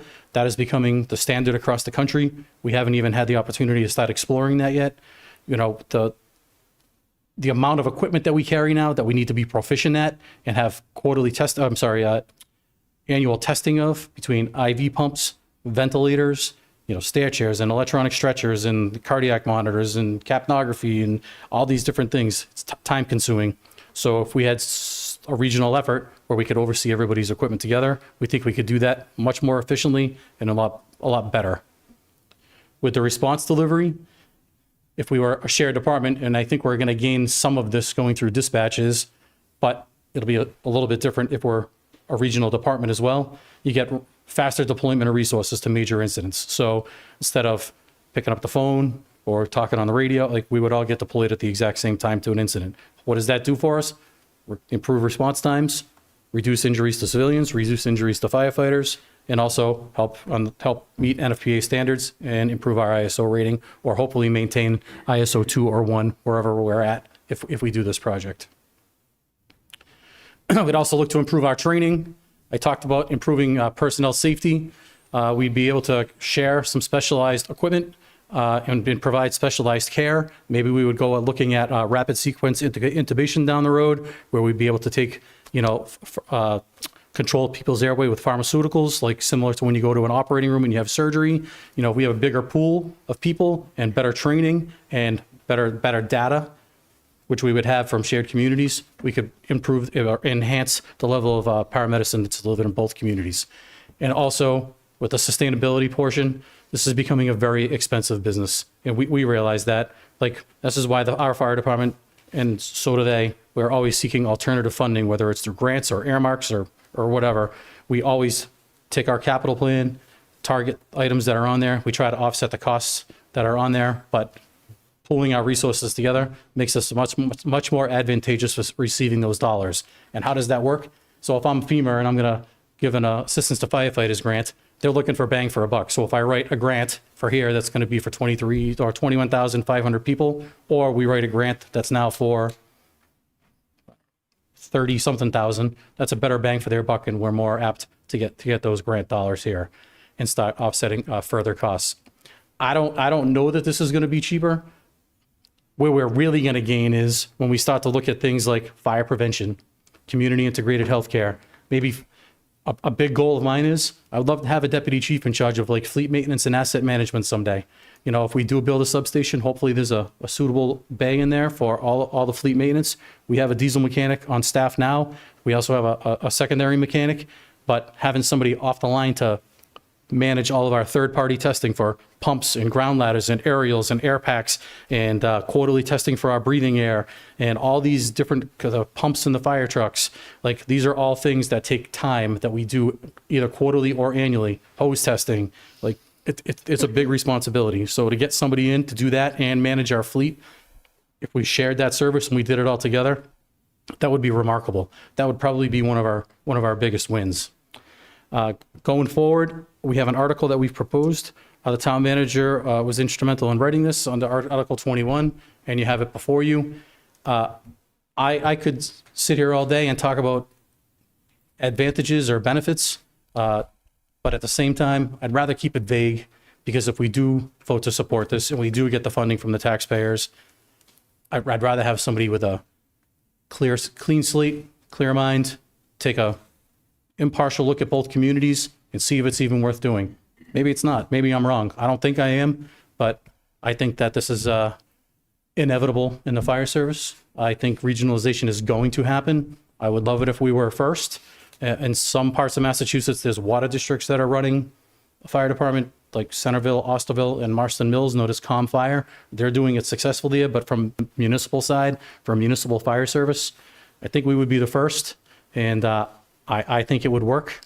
I just wanted to backtrack for 1 second. When I talked about the specialty equipment, we don't have the ability to staff our ladder truck every day. Neither does Southborough. Perhaps merging the resources together, maybe we'll have a staff ladder truck for 24/7. Who knows? Maybe a heavy rescue.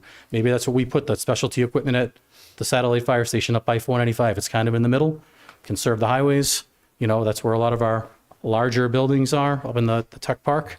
And I really find that this project could be advantageous to both communities and make us much more efficient.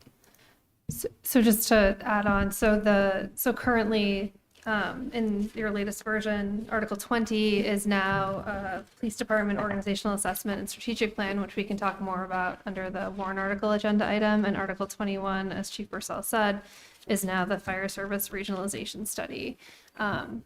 We wanted to break those apart because we want to be really clear that we're looking for funding to explore this regionalization feasibility. Because we're closing the warrant tonight, we feel that we need to have this on the warrant, but we also are really excited about it and think that others will be too. So we do think that there's opportunity for an earmark that maybe would replace this funding, or potentially grants or partnership with some other entities that might want to get involved. We share a state rep with Southborough, Rep. Donahue. So I think that, we would reach out, assuming that the board's interested, and have those conversations. So, we think that though there isn't sort of the same established mechanism for total payment from the state like there is for the dispatch center, because we would be first, we think we would be sort of, setting the stage for all of it. But I think like Chief Purcell has highlighted a lot of things that he wants to look at. I just think as you start to think about what your questions might be, that's the purpose of the feasibility study, is to understand what is actually feasible and what might not be. And then Southborough is having similar conversations with their folks. So. Great. Fire away. Yeah. I just have a quick question to go down to what Chrissy just said. Is Southborough, so 50,000 cover the whole thing, or is Southborough also looking to contribute to a feasibility study? Our estimate would be that, well, it's a very preliminary estimate that it would be 100,000 for the full study. Okay. So this would only be the Westborough's portion. A shared portion. Okay. Thank you. Yeah. So, Chief, before I ask my question, I just wanted to say, it's the first time I've seen you since Sunday. Thank you very much for your emergency planning for our latest snowstorm in the community. I really appreciated the message and the thoroughness as to which that plan and how it was designed. So thank you very much on that. My question is about this. I'm very supportive of this. I think it's absolutely worth an investigation to look into this. I said day one when I got on this board, I was looking for innovative ideas, and this is exactly the type of thing I'm thinking about when I think about the opportunity to save taxpayer dollars and still drive the same, if not better, services for the community. So this, to me, is really headed in that direction.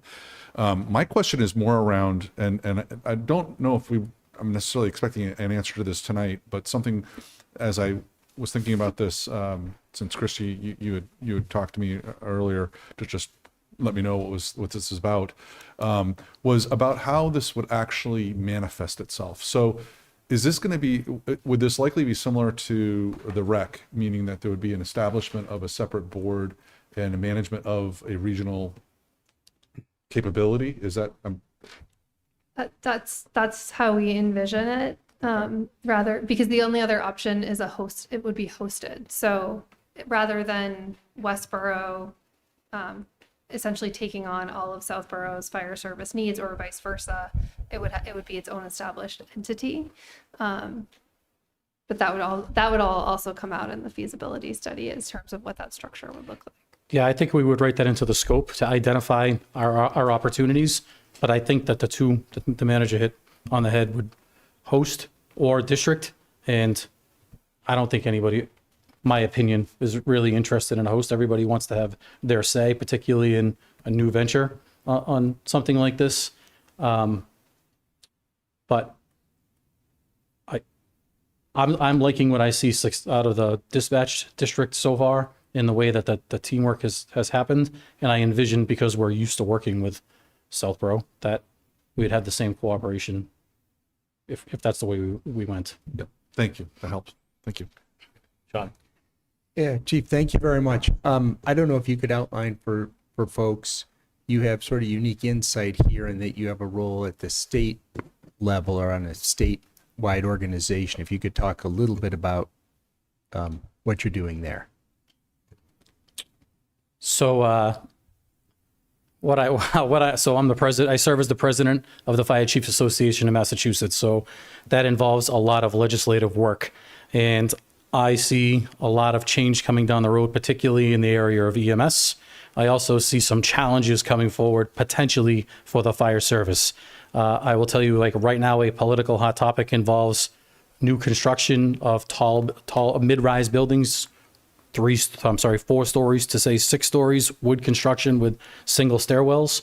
And one of the problems that those produce is a single means of egress. So if you need 2 means of egress to get off of a 5th floor, that means of egress defaults to the fire department with a ladder truck. And I can't tell you that mine's always in service, because as soon as we have 2 or 3 ambulance calls going on, it is closed. Southborough is not unique. They're in the same position as us. So that is a challenge that I see coming down the road, which is another reason why I was looking at the study now. Like, we have people living 80 feet in the air in this town. It's probably time to staff our ladder truck as much as we can afford to do. And this probably gives us an opportunity to do that. No, and sorry, I don't mean to cut you off. And part of my question was just because of your role at the state, you have sort of the ability to kind of be ahead of the curve here in what's going on and predicting, and that although we would potentially be one of the first towns to combine their fire services forces, you are seeing this as potentially something that's going to happen because of that role. I am. I genuinely believe you're going to see a transition to regional fire service sometime between now and the next 20 years. I think it's not a Massachusetts problem. We have a national problem with staffing costs. I mean, you see the antitrust violations by some of the large fire truck manufacturers, and you hear me speak about it all the time. Difficulty getting apparatus, the price escalation of apparatus, whether it's ambulances or fire trucks, and like, it's not sustainable. That is not sustainable for fire and EMS to continue the way that we're going. So if we can try to get ahead of that now, instead of being faced with a huge financial burden, and then next time, we're fortunate. We got in Westborough, we timed out the procurement of our larger, more expensive fire apparatus at an impeccable time, and it was still expensive. But we just took delivery of an engine that cost us $778,000. That exact truck today is $1.3 million. Our ladder truck was $1.25 million. The next time, or right now, it's $3 million. So what's it going to be 20 years from now? It's not great. So I personally think we have the right team in place. Both the town administrator in Southborough, town manager here, both fire chiefs, all on board. And that's like a big part of this to make it work and be successful for both communities is people. If 3 people wanted it and 1 didn't, it's not going to go smooth. It's not going to really work. And right now, I believe my staff is on board. I believe Chief Puntini's staff is on board. And I just think we have a lot of the right players in place. We have a neighbor or 2 that we're interested in. Hopefully they'll call soon when they hear about this, if it gets some traction. And I think that we could probably build a pretty great system that is sustainable for a very long time. Thanks, Chief. Other questions? I mean, I don't really have a question. I support this. I think it's, it doesn't commit us to anything, but it answers questions that we need to know before we do commit to something. And I guess you kind of alluded to it, like, if Southborough doesn't vote the money, I think it'd be worth spending $100,000 on this study, because we could approach another community with this and have this study in hand to show them the benefits of cost benefits, response time, all of that. And my hope is that Southborough does pay for half of it, and then we can use that to bring in another community or 2 even. I'm not sure how big this would get, but Southborough has a little bit more time because their town meeting is in April. And so I'm not sure what their intention is, but I think that we're hopeful that we can find an alternative funding source before that. Should be great. To go back to what Select Board Member Keough said, the manager and I have great relationships outside of the community, from her position that she had at the MMA and my position at FCAM. Like, I think we're also, just to supplement some of that money, I think she's 100% right. We'll probably get some earmark funding to go go towards this as well, because the state government is always talking about regionalization, and they're pushing regionalization. So here we are trying to be innovative and be the first ones. I would hope that they would be supportive of this project. I think that they probably will. Yeah, I echo that, Chief. I mean, it's what we've heard all along is regionalization. I think it's, and being at the forefront, and you said it, it's about being proactive versus reactive. I'd rather be out front and leading on this. That's where typically the dollars are, and I think that could bode well for us. But I think I fully support it. I echo what the rest of the members said. I think this is ready. I appreciate you bringing it forward. Appreciate town manager bringing it forward. Shelby, I don't want to leave you out. Questions or comments from your side? Nope, I'm all set. They've been asked. Thanks. Great. I know we had a motion. Do we need a motion here? Is it really to support it on the warrant, or I mean? Really, we just wanted to understand if the board was interested in us pursuing it. So that's really what that motion is. Or you could, I suppose, just wait to support the article on the warrant. I mean, what I've heard here is that we've there's heard support consensus. for it. Yeah. So Support the article. yeah. So I don't know that I we. didn't say that, but yes, I'm supportive. Yeah, I don't know that we need a motion here because I think it's going to come through our support on the warrant. What I've heard from the board. I mean, if you want us to do it, No, if the board wants it, I'm happy to take a motion. I think we were just more concerned with you hearing from us. Yes. actually, it might be good to have it because share Southborough it. has not presented to their board yet, and so they Okay, might want I'll to. take that. Is there a motion? Move to support continued exploration of fire service regionalization. Seconded. And moved and seconded. Roll call vote. Shelby. Marshall, yes. Mark. Silverberg, yes. Keo, yes. Welch, yes. And Johnson, yes. 5-0, 5 being present. Thank you. Thanks, Chief. Next, the chief is going to stay up here. We have discussion on hazard mitigation plan. So this should be quick. So I came before you with members of the Central Mass Regional Planning Committee in October of 2024, and you were given a copy of the, most of you were given a copy of the hazard mitigation plan that myself and other department heads worked on in town. You had a presentation on that. We're given an opportunity to make comments.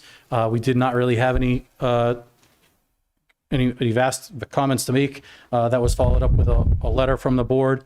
And that went from here to MEMA and then to FEMA, where unfortunately it sat until recently due to shutdown, no shutdown, shutdown, no shutdown.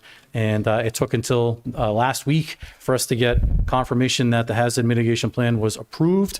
I sent in the packet, the plan for you to see, as well as a document that you would need to sign and put our town letterhead on. And if you would agree to adopt the hazard mitigation plan, that would be helpful to your department, to your town services, town departments there that frankly need that to move forward for funding purposes through some grants, and also help us develop a roadmap from that and some of the projects we want to take on to make the town safer and better. Great. Thank you. Thank you for all the work on this. And yeah, I know it takes a while with what's happened in the federal government side, especially. So, is there a motion? Move to approve the hazard mitigation plan as presented. Is there a second? Second. Okay. Is there any discussion or questions or comments? Seeing none. Roll call vote. Shelby. Marshall, yes. Silverberg, yes. Keo, yes. Welch, yes. And Johnson, yes. 5-0, 5 being present. Thank you. Thank you for your time. Okay, next on the agenda is Cable Advisory Committee contract and Mr. Hart. Actually, if I can comment? Yep. Great.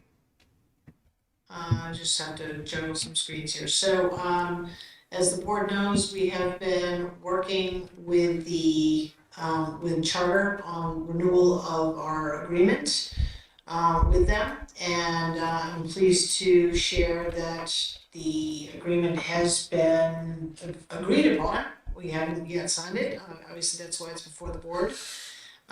With the terms that we were advocating for, or which came before the board previously. And I'm just trying to find that information. Give me 1 second. Sorry. Give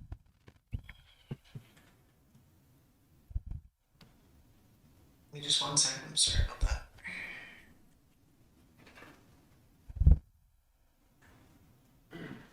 It's hard when you're working from one screen here. All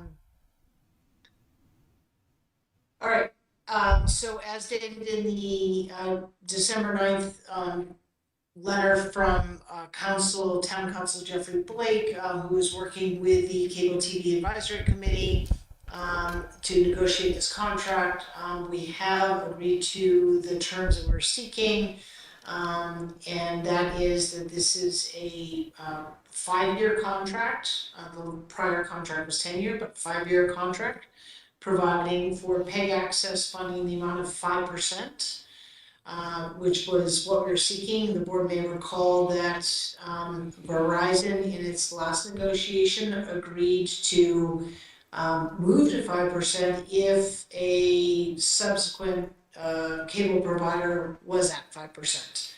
And so that's a huge win, being that Verizon has more membership in town, and we're already in the process of preparing for that request so that we can see more revenue come in through the Verizon contract. But back to Charter. So 5% of Charter's GAR and a one-time payment of $20,000, and a license fee structured as 50 cents per subscriber. Let's see here. I think you guys have the same memo in the packet. If there are any questions around the different terms, happy to speak to those. And Mr. Hart, as you already mentioned, is in the room and can speak to anything on the finances side of Westborough TV, as he is a board member. This is great news. I know it's been a long time coming, so very long time. Any questions or comments on the board? I would just say thank you very much for the work that's done on this. It was a lengthy process, it seemed, and great to see the residual effect with Verizon as well. So thank you very much for Steve and the team working on this, and Shelby for summarizing it for us as our member or liaison to that committee. So thank you. Yeah, it's good news. Yep. Mark? It's great news. Yeah, I just had a question. I noticed we have a couple of articles about that needed to be approved at town meeting about 5-year agreements, the golf cart and the lease purchase for the police equipment. Is that not applicable for this 5-year contract, or I just did an education thing for me? So I actually I'm not sure how exactly it is separate, but given that town council has worked with them directly on the negotiation, I would expect that it's exempt in some way from It's that not a requirement. town department. Could we just check But on that? it's a town contract. Could we just check on that? Sure. Okay, thanks.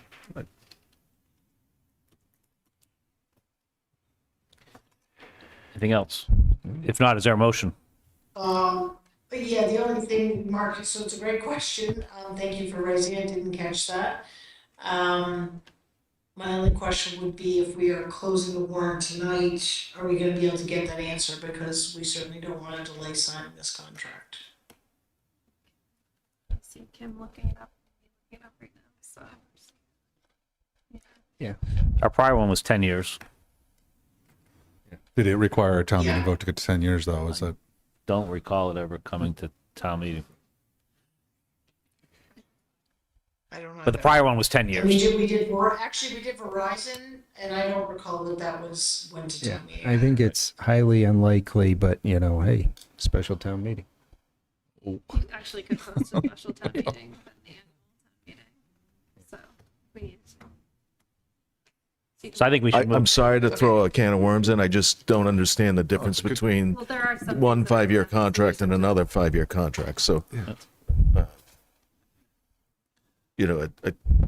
I know we had to go to town meeting to go over 3 years for the other contracts. Yep. So I'm just not clear whether we have to do that for this one. And I just want to get that clear, because I don't. Would that preclude us from approving this tonight?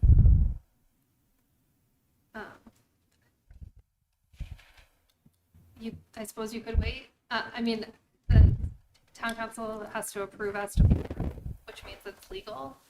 So, I mean, we can certainly ask the question Yeah. tomorrow. I mean, I'm not looking to. well, let me just say, town council worked on this and at no point mentioned that it needed to go to town meeting. So I feel like it's highly unlikely. Yeah, I mean, I'm sure there's an So- answer. Yeah. I'm not suggesting we think hold we this need it up. I just tonight. want to understand the answer. It is likely, it likely sits outside of 30B because you also don't go out to RFP for it. It's just very different. So we can get that answer specifically, but I wouldn't be concerned with you Approving it. approving it subject to that.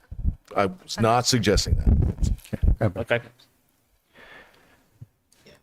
And I do just want to add for the board's benefit, while we are preparing, once this is signed officially inked, to go to Verizon, we don't know when they will recognize the alignment of that contract, their contract to increase to 5%. So we don't know about the timing of that, just to be clear. So to understanding that, we're saying that we can still approve the warrant, and we're looking into this. Should we, if the vote tonight is in the affirmative, should we sign that tonight and before we have that legal decision, or? I think we have a legal contract. Well, again, I'm gonna just say Jeff has been intimately involved in this Okay. from All right. the town's perspective, and to Sean's point, at no point has he raised that this is gonna require a town meeting vote. So I am comfortable in signing it. Yeah, if it does, then he's probably got to go back to a bunch of other towns, because I'm assuming he does this like It's a everywhere. requirement under the procurement law, which doesn't apply in any other way that I'm aware of Yeah. to the cable contract. Yep. Shelby, do you want to give the motion? I would love to do that, thank you. Oops, I hope I didn't just share a screen. Nope.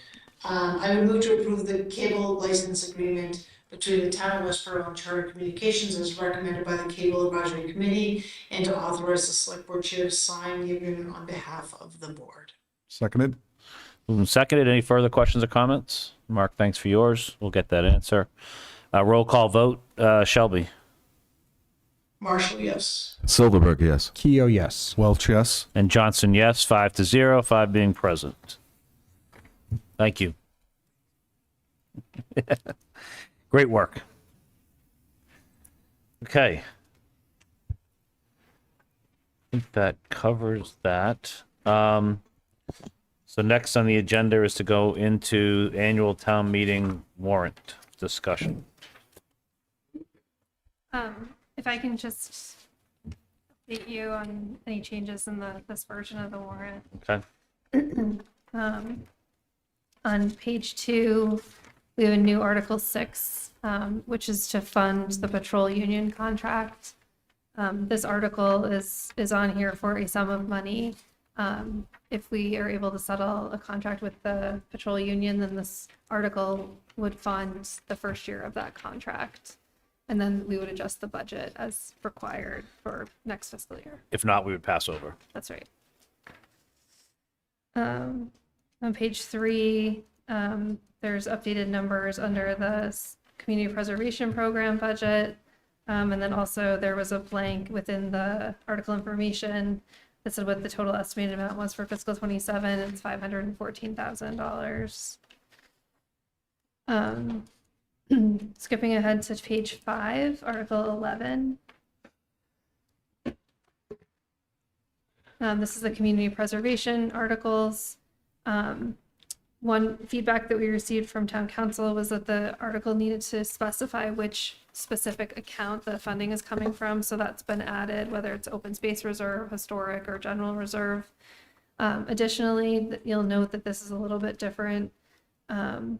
So it says, for example, under A, it says $25,500 or such lesser amount as town meeting may approve. And that's because town meeting cannot appropriate more than what the CPC has already authorized, but you can do less. So that one looks a little bit different. Going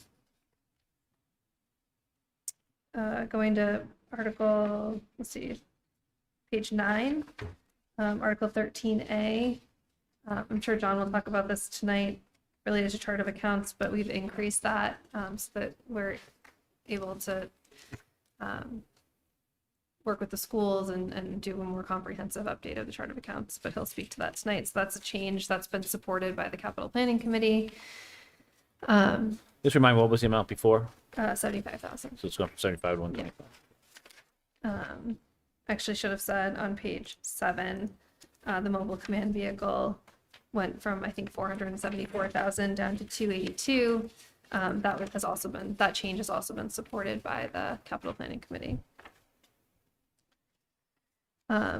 Page 10, 13B. There's an increase from 75,000 to 113,000 for the fire department audiovisual upgrade. That's related to some additional scope related to the chief's conference room and other areas that are already tied in that were not considered in the initial request.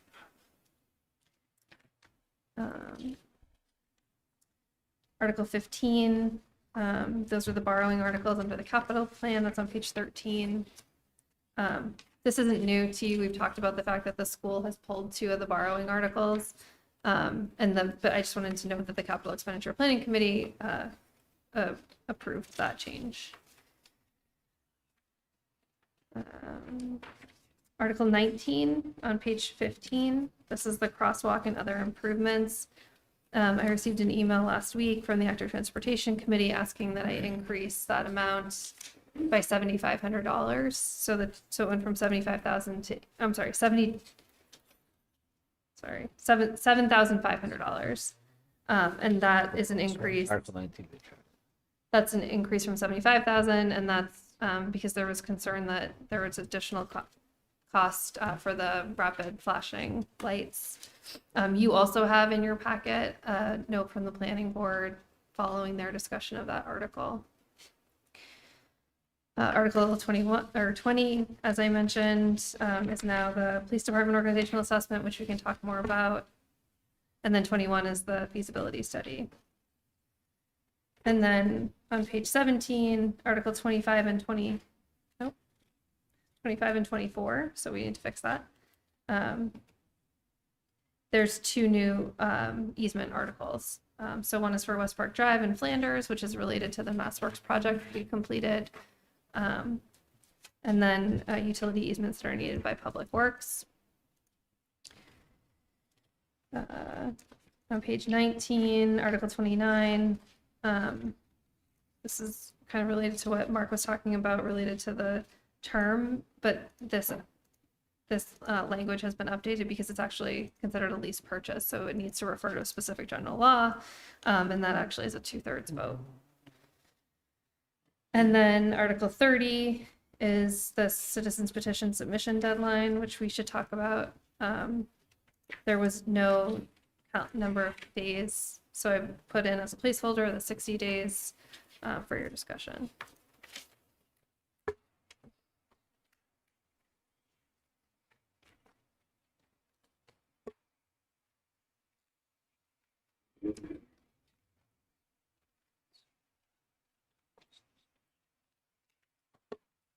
I think the total is 35 articles.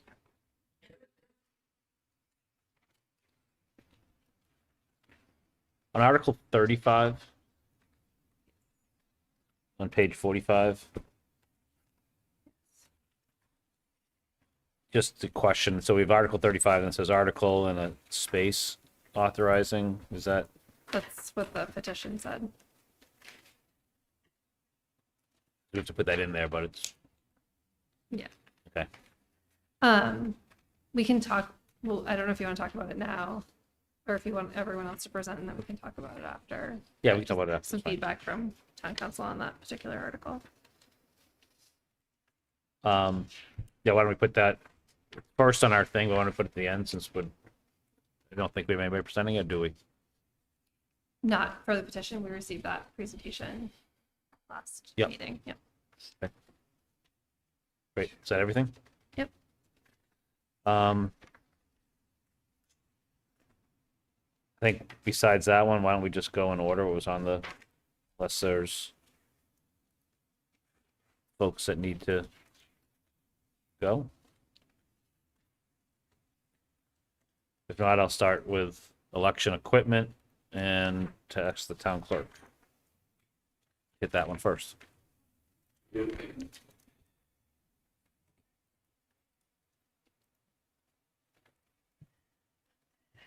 evening.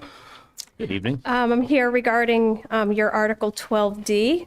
It's looking to replace and update our election equipment, and it's regarding our 6 DS200 ballot scanners. Those are the scanning voting machines we have at each precinct that run the ballots.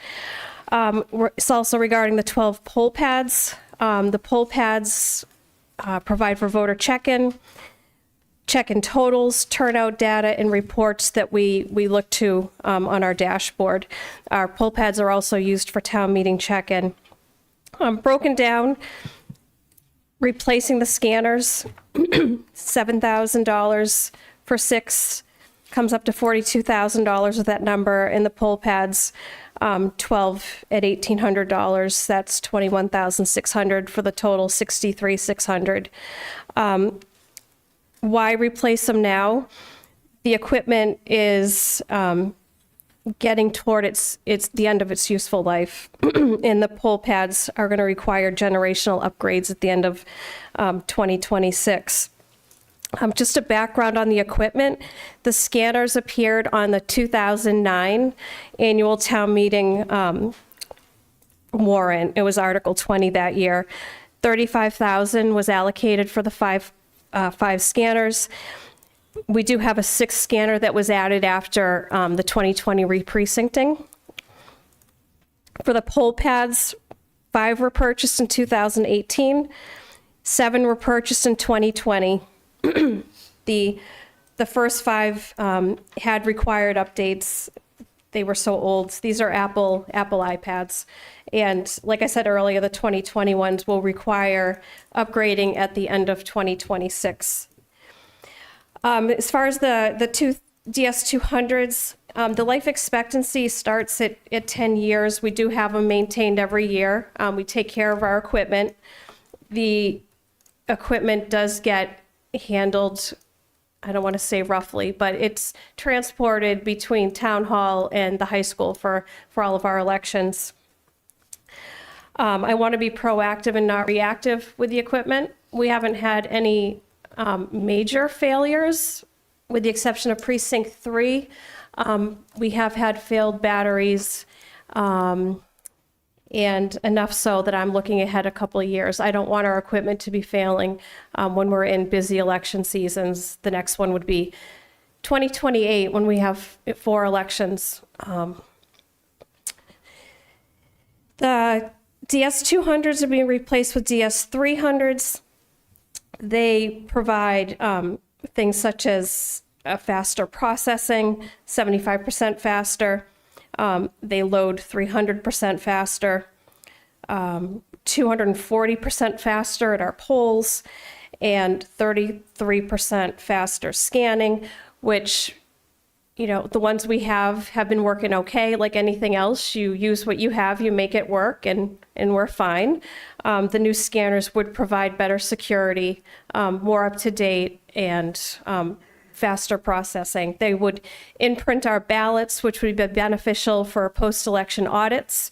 They would improve our transport. The current equipment has no handles to hold the equipment. So basically, our police officers and our staff are hugging these huge equipment scanners, and they all come with these they look like trash barrels, and those all go down to the polls. So the equipment is very heavy, it's bulky, and like I said, it has been thrown around for quite a while because it's just not easy to handle. It's bulky and it's awkward. The poll pads, and like I said, enhanced security on the new equipment. The poll pads, they need to be replaced every 5 to 6 years. They come with printers, they come with batteries. Right now we have poll pads from 4 different generations. So our equipment is very staggered with the adding of a precinct, the entrance of the poll pads as part of our election procedure. We kind of have equipment all over the place. So I'm looking to do this in 2027. The actual equipment wouldn't be purchased until about April of 2027, which would be after our town election. It is an odd year, so after our town election, there would be no fall elections that year, which then lead into our spring 2028, which carries the local election, the presidential primary, and then we go into the state primary that year and the presidential election. To use new equipment, it gets approved by the Secretary of State, so we need a lead time for that. They come out, they need to check the equipment, approve it, do their reporting. That takes 30 days. And we would also need to purchase the equipment, so that requires about 3 months for the scanners to make that order, make that purchase. Just so you know, the trade-in value for the DS200s is $200. It's not big, but we would be trading those in. The 6 scanner, I would be putting it into central tabulation with a number of ballots and early voting.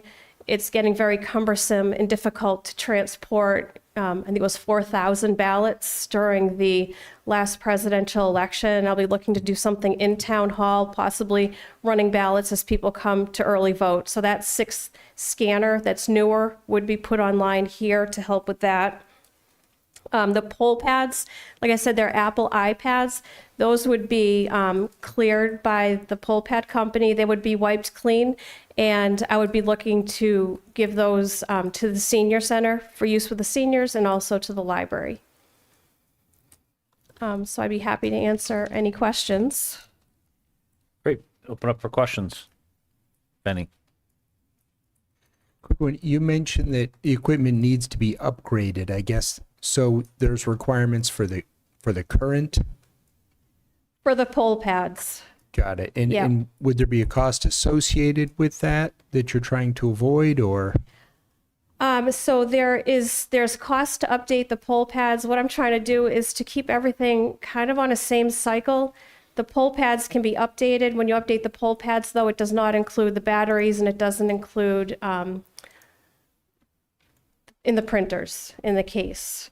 So, I'm looking to get everything on the same kind of playing field. Everything we have now, especially the 2018 poll pads, the printers, while they work, we have some of the printers on their sides because the printers print off to the right side of the tape. So, I mean, we make things work. Would it be good to have things that are running and barcodes are right where they're supposed to be?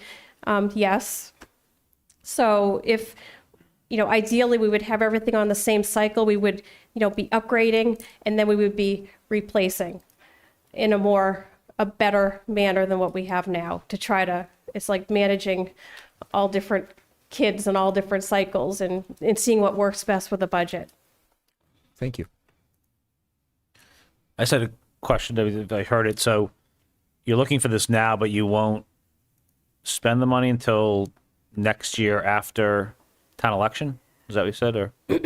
Excuse me. So it would be during fiscal year 27, but it wouldn't be until April when I would be looking to start the replacement of the election equipment. Okay. Because we need to take our old equipment down and we need to get the new equipment in place, which requires under Mass General Law, like I said, the state coming out, looking at it, approving it before we can even get it running. So I want to have enough lead time to introduce the new equipment, which it's better in an odd year because there's no fall elections. Right. So I guess my question is, putting it on this year, though, is versus putting it on next year's town meeting warrant?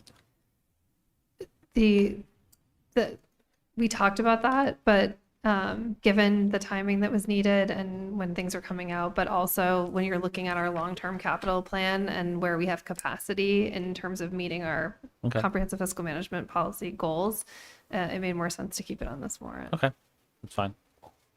Just a question. Thank you. Good answer. Any other questions or comments? Great. Thank you. Okay, thank you. Sorry you have to hang around to see us sign the warrants. Okay, next is the Westborough TV windows. This is part of the CPA, CPC piece, and called you up before, and Shelby took your spot. I really wanted to hear from you, Mr. Hart. So, and you too, Karen. Yeah.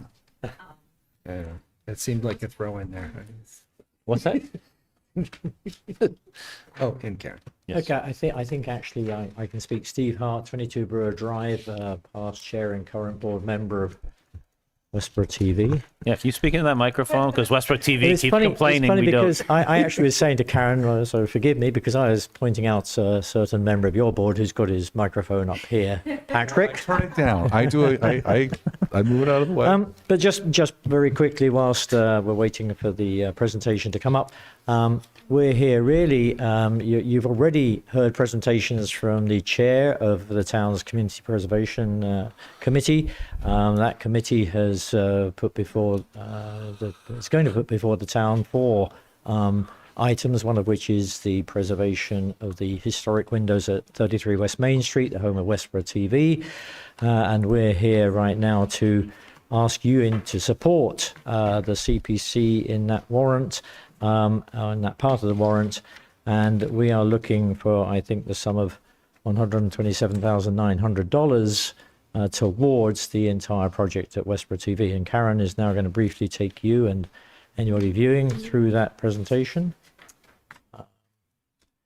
But I know also alongside the slide pack, we did supply you with the complete application process that we went through with the CPC. So I hope that may have answered some of your questions in advance, but please feel free to ask as we go along.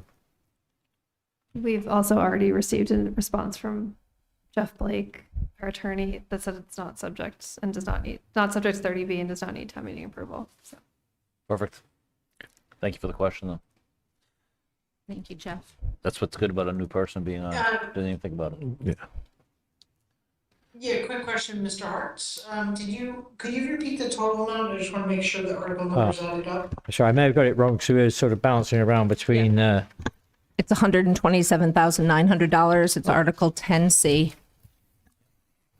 There you go. Thank you. 11C now. Oh, it's 11C apologies. now. Sorry. I was looking at version 6. Sorry. So just sorry, I don't want to jump ahead of your presentation, but I added up the 3 numbers in that article, and I'm getting $255,800. You don't add the 3 numbers, so the total is the 127,900, and then the next 2 numbers are split out between the 2 reserve accounts. Oh, they're supporting it. Sorry, That's okay. dummy. Sorry, thanks. Me dummy, not you dummy. Thanks. All right, great. So thank you very much. Karen Henderson, General Manager at Westborough TV. So yes, this is about the preservation and rehabilitation of the windows at 33 West Main. Kind of the overview, we've got this 1928 building, classic revival structure. There's all sorts of new words I've learned while learning about architecture and the windows here. We have 18 original windows. They're about 100 years old and suffering from glazing failure and rot. Looking for the 127.9, and Westborough TV is committed to doing a campaign to help raise an additional $20,000 because we're really looking at more than just the windows. We're looking at the whole building's envelope. And so there is some masonry work that needs to be done around the top and the dental work around the top that Westborough TV will take on while the CPC is willing to fund the windows portion of that. And really makes sense to do those in tandem because if we fix the windows but we don't fix the masonry problems above, then we're dripping all of that down onto our new windows. So it actually works out timing-wise to be great if we can do them together. So yeah, it's a town landmark downtown. Got this Renaissance classic revival style with cast concrete. It's part of the West Main Street Historic District. And really, this is another one of the words I use, defining architectural element is that fenestration, as they call it, and that's specifically those large Palladian double-hung windows. And a lot of times when I tell people I work in that building, they'll say, oh, is that the one with those huge windows? And yes, it is. Beautiful downtown building. 100 years of weathering. We've got some rotting sills, peeling paint. There's glazing failure and wood deterioration. A number of years ago, we went to do some work on it. And the people who we hired to come in and do some of that work were just kind of chipping away. You can see in that middle picture at some of that glazing. which I actually went out there and told them to cease and desist because I just knew that they were going to be breaking those windows. The parts that weren't coming off, they're kind of putting the mortar and the glazing on, kind of smushing it all together, not at all what we should be doing to take care of those. And we have those corroded security grills that we're going to take care of at the same time to protect the windows in the building. Solution, restoration versus replacement. We have talked to a lot of different people along the way, including for anyone who watches This Old House, the window woman of New England, and talking about the benefits of restoring versus replacing. All the work's going to be done in accordance with the Secretary of Interior's standards for historic properties. And those modern windows, I know there's a building down in Connecticut that looks very much like my bank building, old bank building. And they've replaced all of those windows, and it's just all of that flat glass and the reflection off it. It looks, with all due respect to that small town in Connecticut, very, very cheap. It does not have the same historical feeling at all. So we're hoping to keep that wavy glass, improve our thermal performance. Restoration cost is less than replacing. And you're going to get more longevity off of keeping the wood and trying to do proper upkeep with that over the years. So inventory, we have 18 total units. There's 8 of the Palladian double hungs. There's 7 standard double hungs. There's 3 of the fixed arch windows that don't have the full Palladian underneath. There's a whole long process they go through, but sashes will be removed. They're going to take all the windows out, bring them to their workshop to do the work. The original glass will be reglazed. They'll fix the sash weights and pulleys, new brass chains, locks, silicone weather stripping, and restoration of the decorative wrought iron security grills outside. I'm really excited because we decided to go with the Old Bostonian. First of all, their pricing was the best of the people that we went to, but they are also the people that are currently working on the windows at the library. And fantastic. We really had a great time meeting with them, and they've been really responsive, including texting me back on a question I had when I was doing the application for the CPC while he was on at a ski resort. Yes, he was trying to type with his gloves on, but was on vacation and responding to my questions, which was really nice. One thing we're going to do to help a little bit with cost is the library right now is all boarded up with those windows, with that plywood. And I talked to them about it timing wise. Again, if we can, we'll be using that plywood for our windows and just reusing that, which I think is great in addition to helping us with some savings. But they have done this all over the place. Obviously, the library chose them as well, but all sorts of historic buildings throughout Boston and the area. Again, kind of the historic wood outlasting, whether it's vinyl or plastic or aluminum, super expensive. Ongoing, Westborough TV's facilities and budget will cover ongoing painting and maintenance over the years, and restoration secures the whole building envelope, like I said. Westborough TV's part, like I said, will be the masonry piece, kind of the repointing and historically matching all the mortar and the parapet around the top. Kind of doing that at the same time, as I mentioned, really makes sense for the building. So it's not just the big, beautiful windows you can see. There's buildings, or there's windows rather, throughout the building.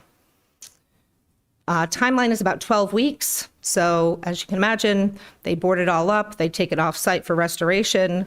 On site, they'll do some restoration of the jambs and sills and security grills, and then they'll come back in to do the weatherproofing, painting, and putting the windows back in. Again, the cost for total project cost with the envelope included is $147,900. CPA funds request is $127,900. Westborough TV's contribution will be about $20,000, which is about 13.5%. Alignment with the town master plan, with in terms of historical and cultural resource protection, downtown vitality, their sustainability. One of the lines you'll see is the greenest building is the one that already exists. And so weatherizing those historic assets improves our energy efficiency. We'll be reusing that plywood and, of course, not taking those windows out and putting them in some landfill somewhere. We've got community support from the Historical Commission, from the Historical Society. The Westborough TV Board obviously is behind this. And of course, the Community Preservation Committee voted to move this forward because it's in line with kind of their strict requirements. If I may just go in there, Karen, and I think that's a segue really into something which I know committee member Mark Silverberg will understand because he sits on the CPC, but when we talk about the historic part of CPC, there are federal preservation standards. And so it's really important, everything is cognizant of those, whether it's us or whether it's the town or whether it's the state. Those are what really set the scene. And one of the core principles are retain historic character, preserve, and any alteration or replacement of significant features should be avoided. Preservation of original materials and use of the gentlest means possible. And we believe that we have really done our best to address those requirements. And at the end of the day, the state then takes those forwards into their regulations and requirements. And so we are focused on preservation, the maintenance and repair of existing historic materials.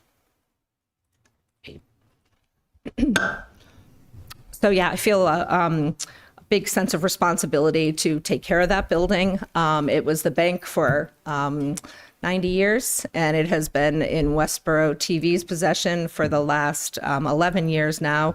Obviously, it will stay in town, and hopefully with Westborough TV there. And it's just nice that it happens to be us at this point because, of course, we provide a public benefit and community access into our studio. So give you the rundown again. The summary is help preserve this historic building, contributes to the historic downtown. I say CPC's Article 10, recommended funding. Of course, now that's Article 11. And it's for the $127,900 that the CPC has recommended to support.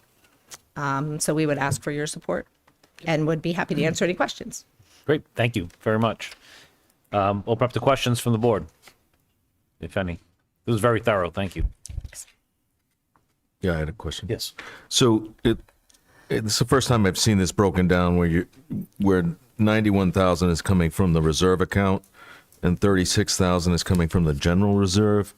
Does that mean, and it may not be a question for you, but does that mean that the historic reserve account between the two, between the Midlands Cemetery and this, that's down to zero?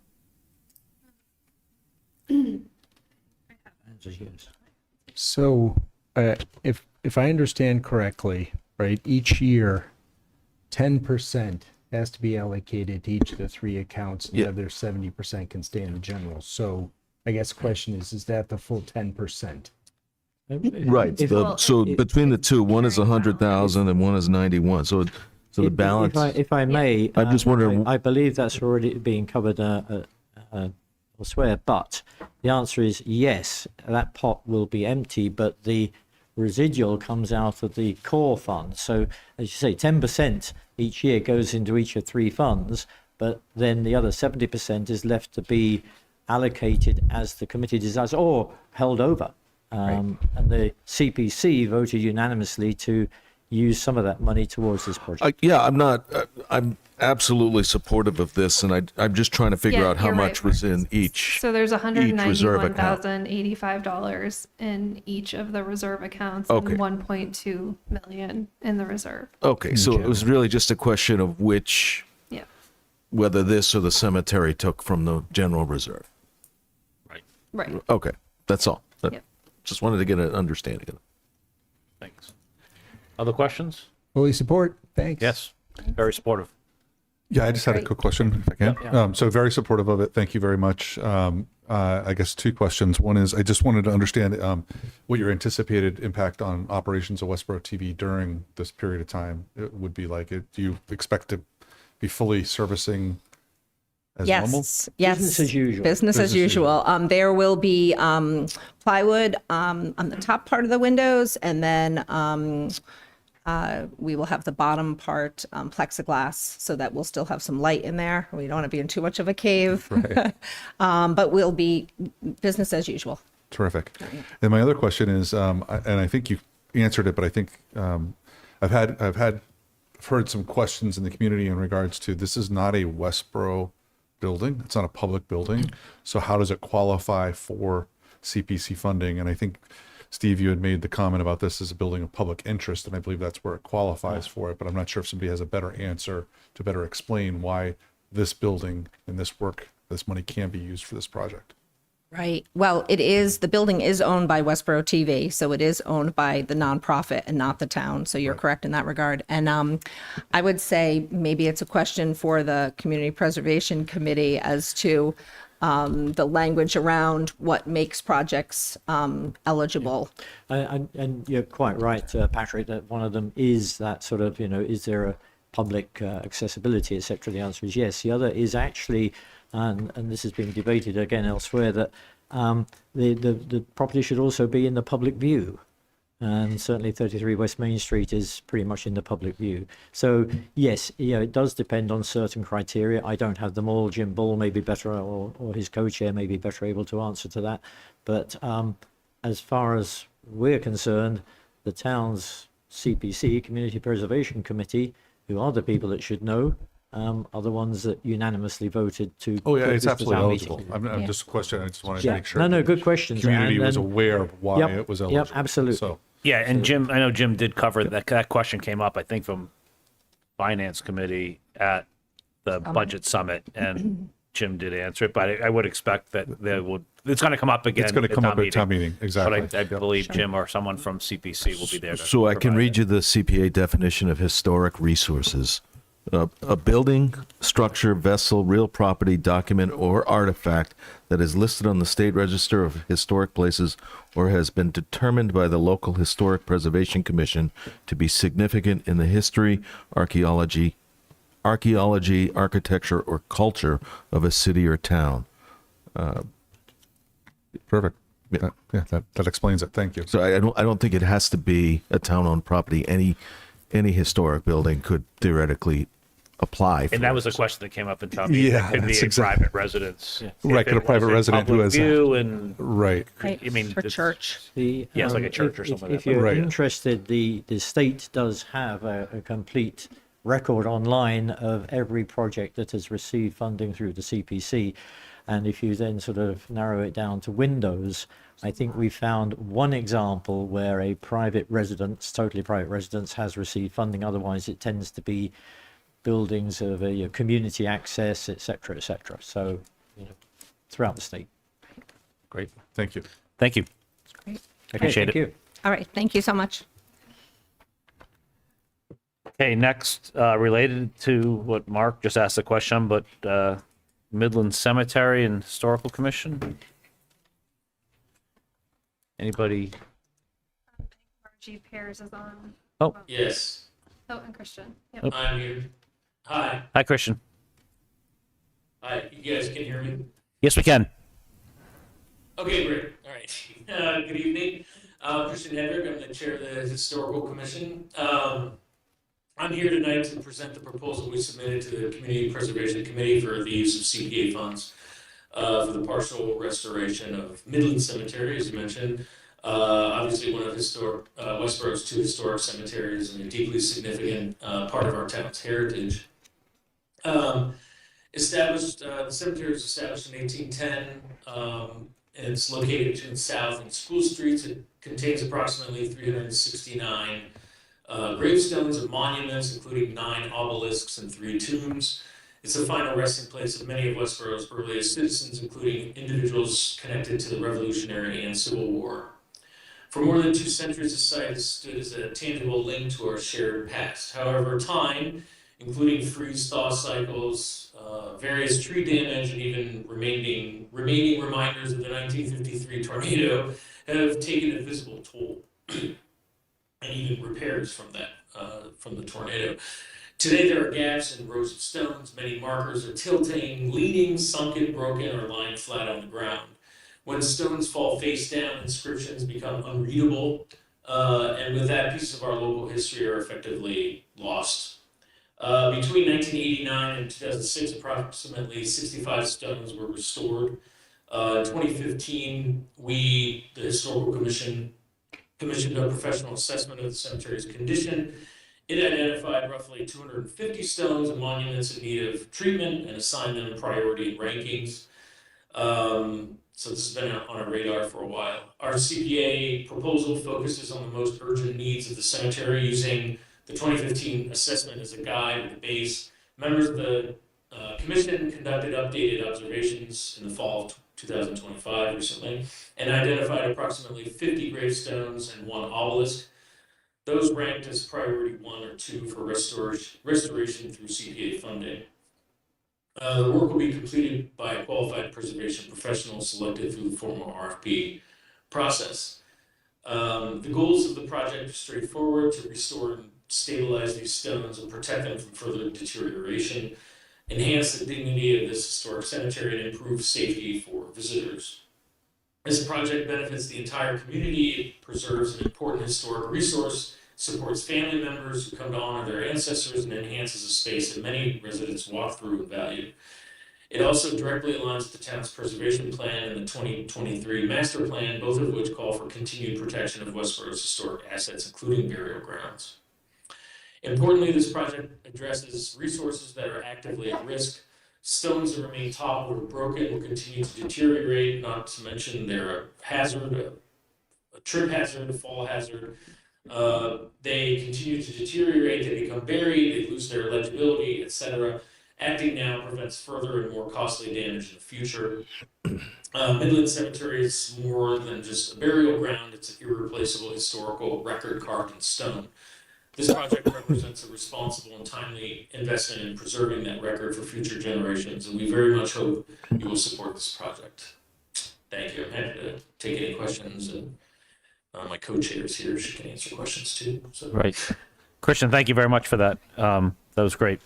Any questions from the board? I am fully supportive. I think your presentation was spot on and very much appreciated. But questions or comments? Sean? Quick one. I mean, obviously, this is a significant project. Yes. I guess, is this the full requirement, or is this the first phase in sort of what, may come back in the future?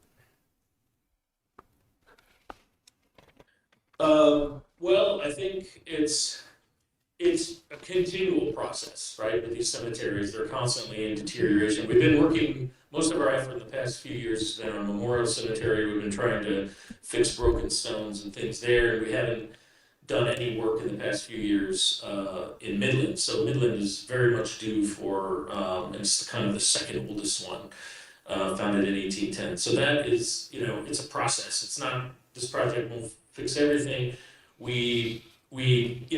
And the assessment of to how much each gravestone costs varies widely, because sometimes they'll assess them needing, only a cleaning and an update and lichen removal and things like this to make them legible and visible. Others need a whole resetting, a stabilization to be taken out. They need to be, if they fell face down, sometimes they're cracked in half.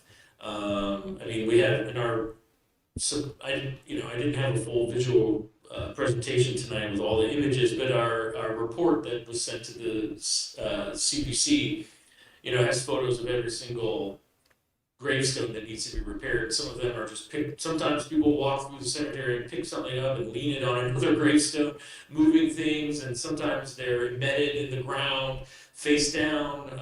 So we're hoping to really, we chose $100,000 because it was kind of the upwards higher amount of what per sort of stone assessment would be from our experience in the past several years of doing a lot of this work. So sometimes it's a little bit lower, sometimes it's, it can cost up to $1,000 or even more dollars per gravestone sometimes, depending on the state of the stone and its age, and also there's all sorts of factors. So, that's how we kind of write the RFP in order to sort of, we're going to write it in a way that will cover as many gravestones as we can for that cost. Right? That's kind of our strategy. Because, it's difficult. Our annual budget doesn't really cover, it covers like 3 to 5, maybe a little bit more gravestones per year. We've been spending that in memorial, but this is a really exciting chance for us to use CPA funds for something like this to just really cover a lot of gravestones that really need a lot of work. I mean, our assessment from 2015 is already 10 years old, and you know. Got it. No, Christian, thank you. Yep. No, thank you. I support, and I understand. I mean, this is like, a couple, 200-300 years potentially of, in the making. So I wouldn't necessarily expect everything to get accomplished. And I appreciate that, not only you're hoping to get a bulk of it done, and then also get, have a much better assessment of kind of then what would be needed in order at some future time to finish the job. So support it. Thank you very much for your presentation. Patrick. Yeah, Christian, I too also support this. Just a side note, my mother is part of the National Genealogical Society, and regularly she is going out to cemeteries and using cemeteries for her research. And I know that it is a vast asset for those that do that type of research around the country. So I'm very supportive of this. My question to you, kind of two questions. One is, as part of the process of reestablishing these stones, understanding that they are stone, right? They weather. Is part of the process going to be to seal the stones as well to prevent or to slow down any further weatherization? As you look at some of those stones, I've walked through that cemetery many times, and you can see that the carvings on these stones are really wearing out in many cases because of their age. So is there any sealing as part of that process? And then my second question is, I would anticipate, or I would assume, and therefore anticipate, that the town has documented those stones and understands each location. But I would also suspect that during the process, there might be new learnings in regards to the cemetery itself. Do you anticipate that there will be updates? Certainly, I don't anticipate it being part of the cost of the project, the $100,000, but I would expect that I would curious as to whether or not there's an effort by your committee to better understand any new findings that might be ascertained during the process.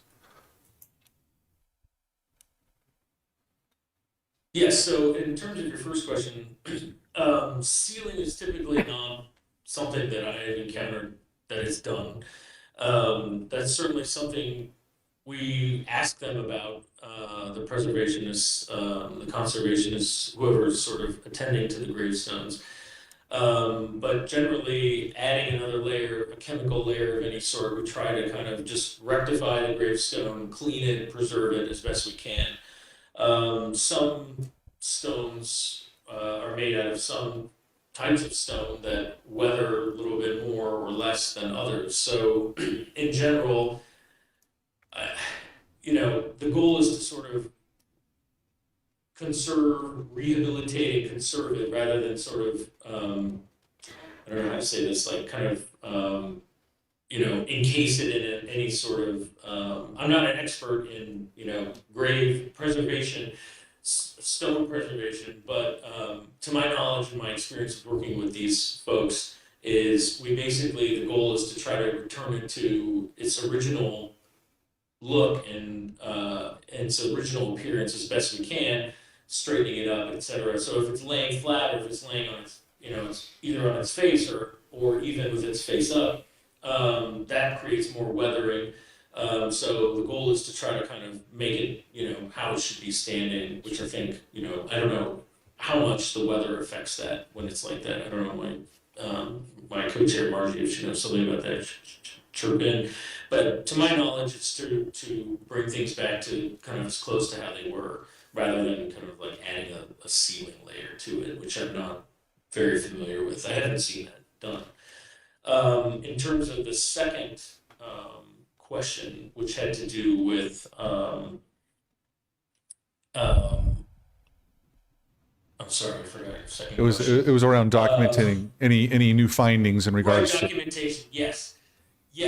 So yes, it's been documented. We had the consultant do a full documentation. We ourselves in the fall did another sort of documentation checking that prior one. We also, the Historical Commission in our office holds all the original records, all the handwritten index cards from kind of the ones that I've seen date to the early, like mid to late 19th century, handwritten things of every, there's boxes for like all the veterans. You can look up 1895, who died in 1895. It's a handwritten card. None of those things have been digitized. We have all that stuff in our office. We're sort of protecting them in specific drawers and specific places. And so we have all that as a kind of archive. But of course, this takes a lot of time to go and compare all these things and read the handwriting.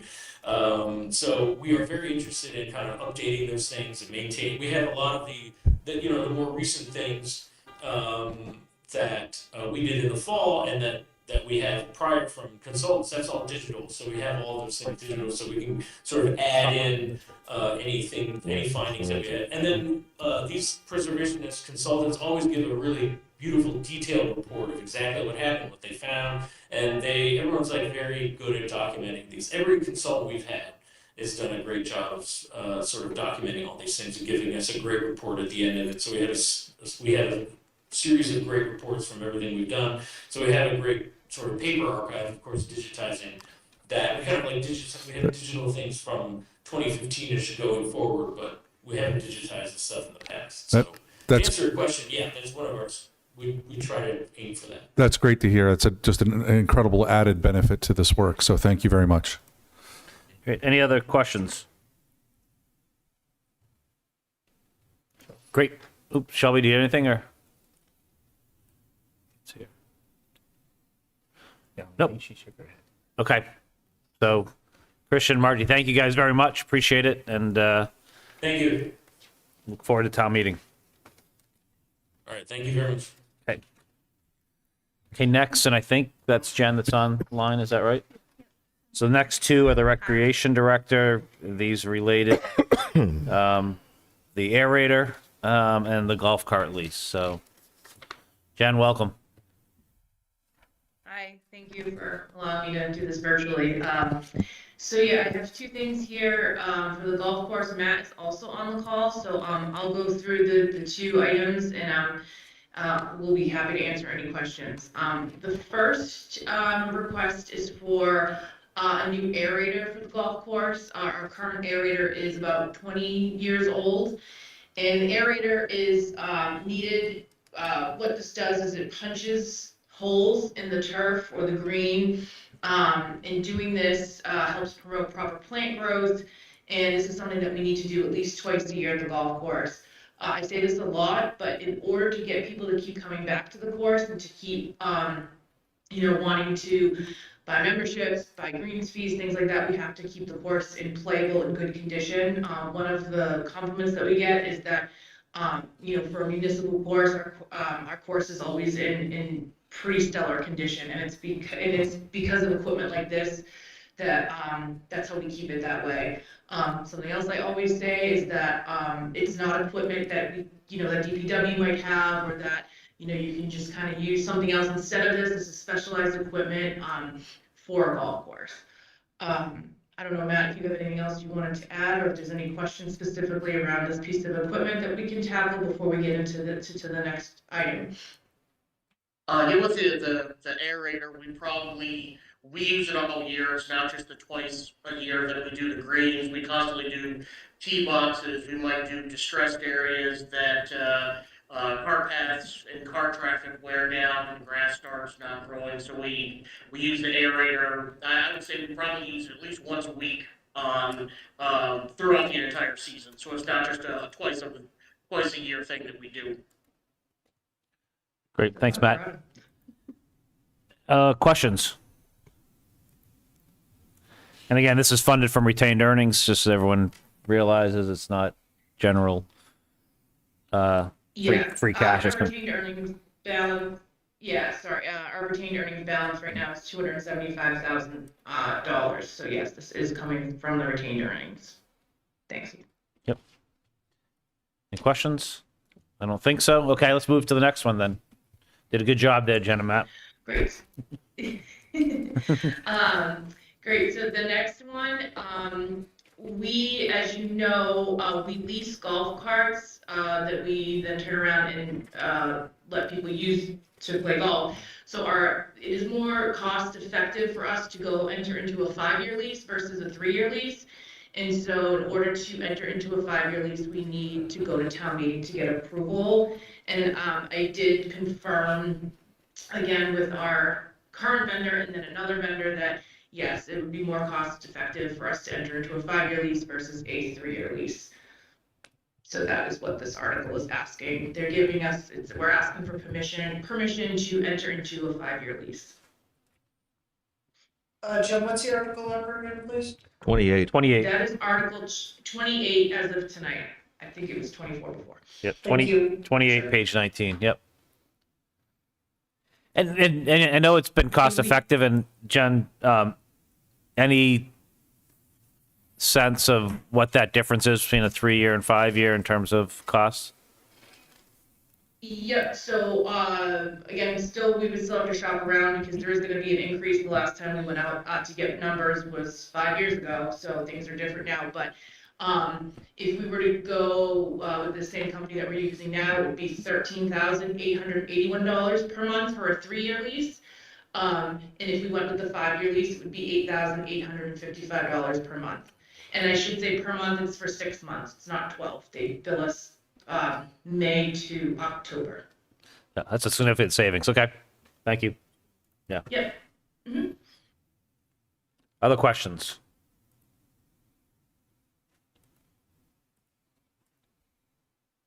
Perfect. Thank you both. Sorry for making you wait so long, but appreciate you being here. So No problem. thank you. Absolutely. Have a good night. No problem. Thank you. All right, use it.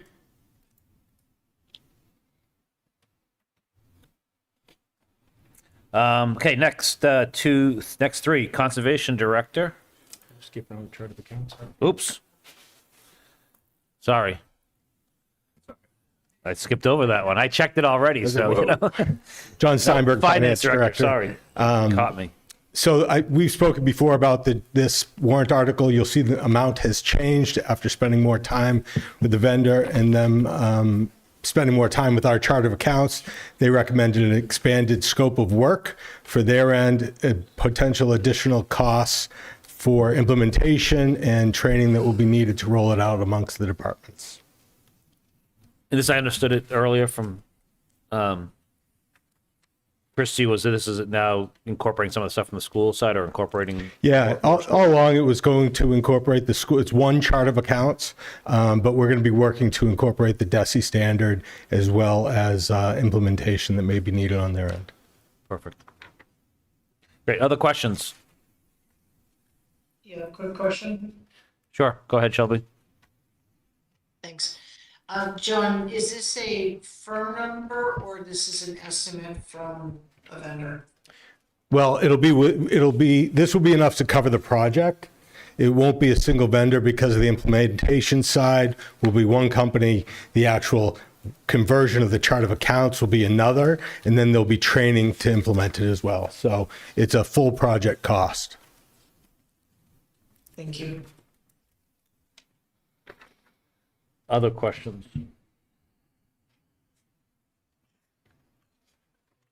Excellent. Thank you. Thank you. Okay, now Conservation Director. Just wanted to get you ready. So there's three things here: Bowman Conservation Area, land management, hazardous tree removal. And if everyone's been doing a great job, but just as a reminder to read the articles for folks following along, that would be great. Yep. So the Bowen Conservation Area is a community preservation article. So it's 11A. On page 5 on the new warrant. Yep, 11A, page 5. Land management and hazardous tree removal. 14. Do I need to? Sorry, Christy, I'm not sure. Do I need to queue it up on the pad over here to show slides or? Sorry. Yeah, why don't we get the other ones just Or Kim. And hazardous tree removal. so Is there 14A, 11A. which is on page 11. 11A is on page 5. 14 is on page 11. 11. And then Article 18, which is on page 15. Oh, hold on. Yeah. No, Not to confuse you. it's cute. It's not even, I didn't even choose it. Sure, I There you go. All right. Thank you. Sure. Great. So again, this is Bowman Conservation, CPC, Article 11A on the newest version 7 of the warrant, page 5.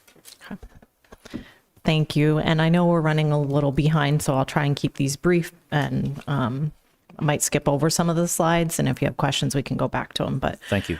just have a couple of slides for this particular project. Again, it's, as you said, it's a CPC funding request. So it's already been presented to CPC and move forward for funding through that group. So as you are familiar with, but for anybody who's listening at home, there are a number of infrastructures, trail infrastructure items in place at Bowman Conservation Area in particular. There are several bridges and then also several stairways. Some of the bridges have been replaced recently. There's one that we're currently have pending that's been down for a couple of years. And that's been allocated some earmark funding through the state. So that's due to be replaced this spring. Several of these stairways, we were able to work with WCLT and local Eagle Scouts to have them replaced. But there are others that are in serious state of deterioration to the point where they're not really even recognizable at this point.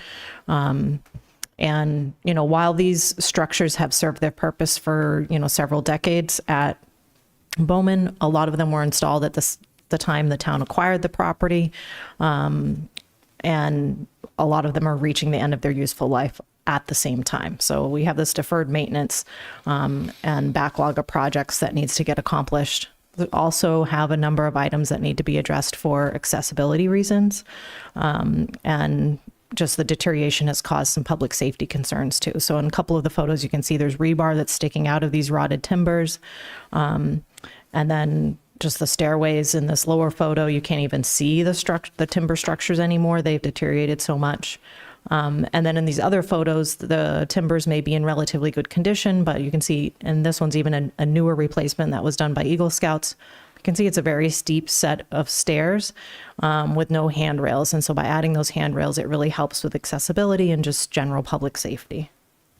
And it'd be a post and rope style handrail. So this is an example of what we would look to add in terms of those handrails and what the timbers would look like with, even if the depth of the platforms varies, the step up, so the height of it is universal, so that it doesn't become a tripping hazard. And then as needed, obviously rebuilding, replacing stairways that haven't been replaced yet. So through CPC, there are certain criteria on what kind of projects can be funded on recreation land. So regular maintenance is not an item that can be funded. Specifically, it has to be a capital improvement item and extraordinary repairs, and also to bring any items within our recreation areas up to current building codes or state or federal standards, which ADA is one of those qualifying items. And then it aligns with our local CPC preservation plan goals. So enhancing ADA compliance, improving open space and recreational assets, and establishing a townwide trail system that's safe and usable condition for everyone. And then it also aligns with our town priorities. So if you take a look at some of our major guiding documents, the 2021 master plan, our 2020 ADA self-evaluation plan, our more recent 2025 open space and recreation plan that was just adopted, and then again, the 2025 CPC preservation plan. It aligns with a lot of the priorities that are set out in there. I called out a couple in particular that really speak to the importance of offering greater ADA access and more inclusivity. So if there are any questions about that project itself, I'd be happy to answer those. Great. Any questions? Don't see any, so Okay. good job. Okay, so next is the land management. Yes. We said was 14A on page 11 for those following along. Again, in version 7. And this is a capital request item. Correct. Yep. All right. So for this one, this is something that we've discussed in prior years, but to give a little bit of an overview, land management plans are different from a baseline study for our conservation areas. So we also have baseline assessments that are done when we acquire properties. That's different from our land management plans. And just a quick snapshot of kind of where we are. We have over 600 acres of town-owned conservation areas and over 50 miles of trail in town. Some of those connect into other properties that are either state-owned or WCLT might have, or SVT, but regardless, we have quite a few miles of trails within our properties that are in need of maintenance. So when we talk about land stewardship, it's more than just passive recreation and public access. Those are probably the first two things most people think of when we talk about land stewardship. And those are two of the most, I think, important components from the standpoint of most residents and our trail users. But it includes a lot more than just those two items. We also think about water supply protection, flood protection, which has become more relevant in recent years. Carbon sequestration, increased property values, enhanced biodiversity, habitat preservation, and preservation of community character.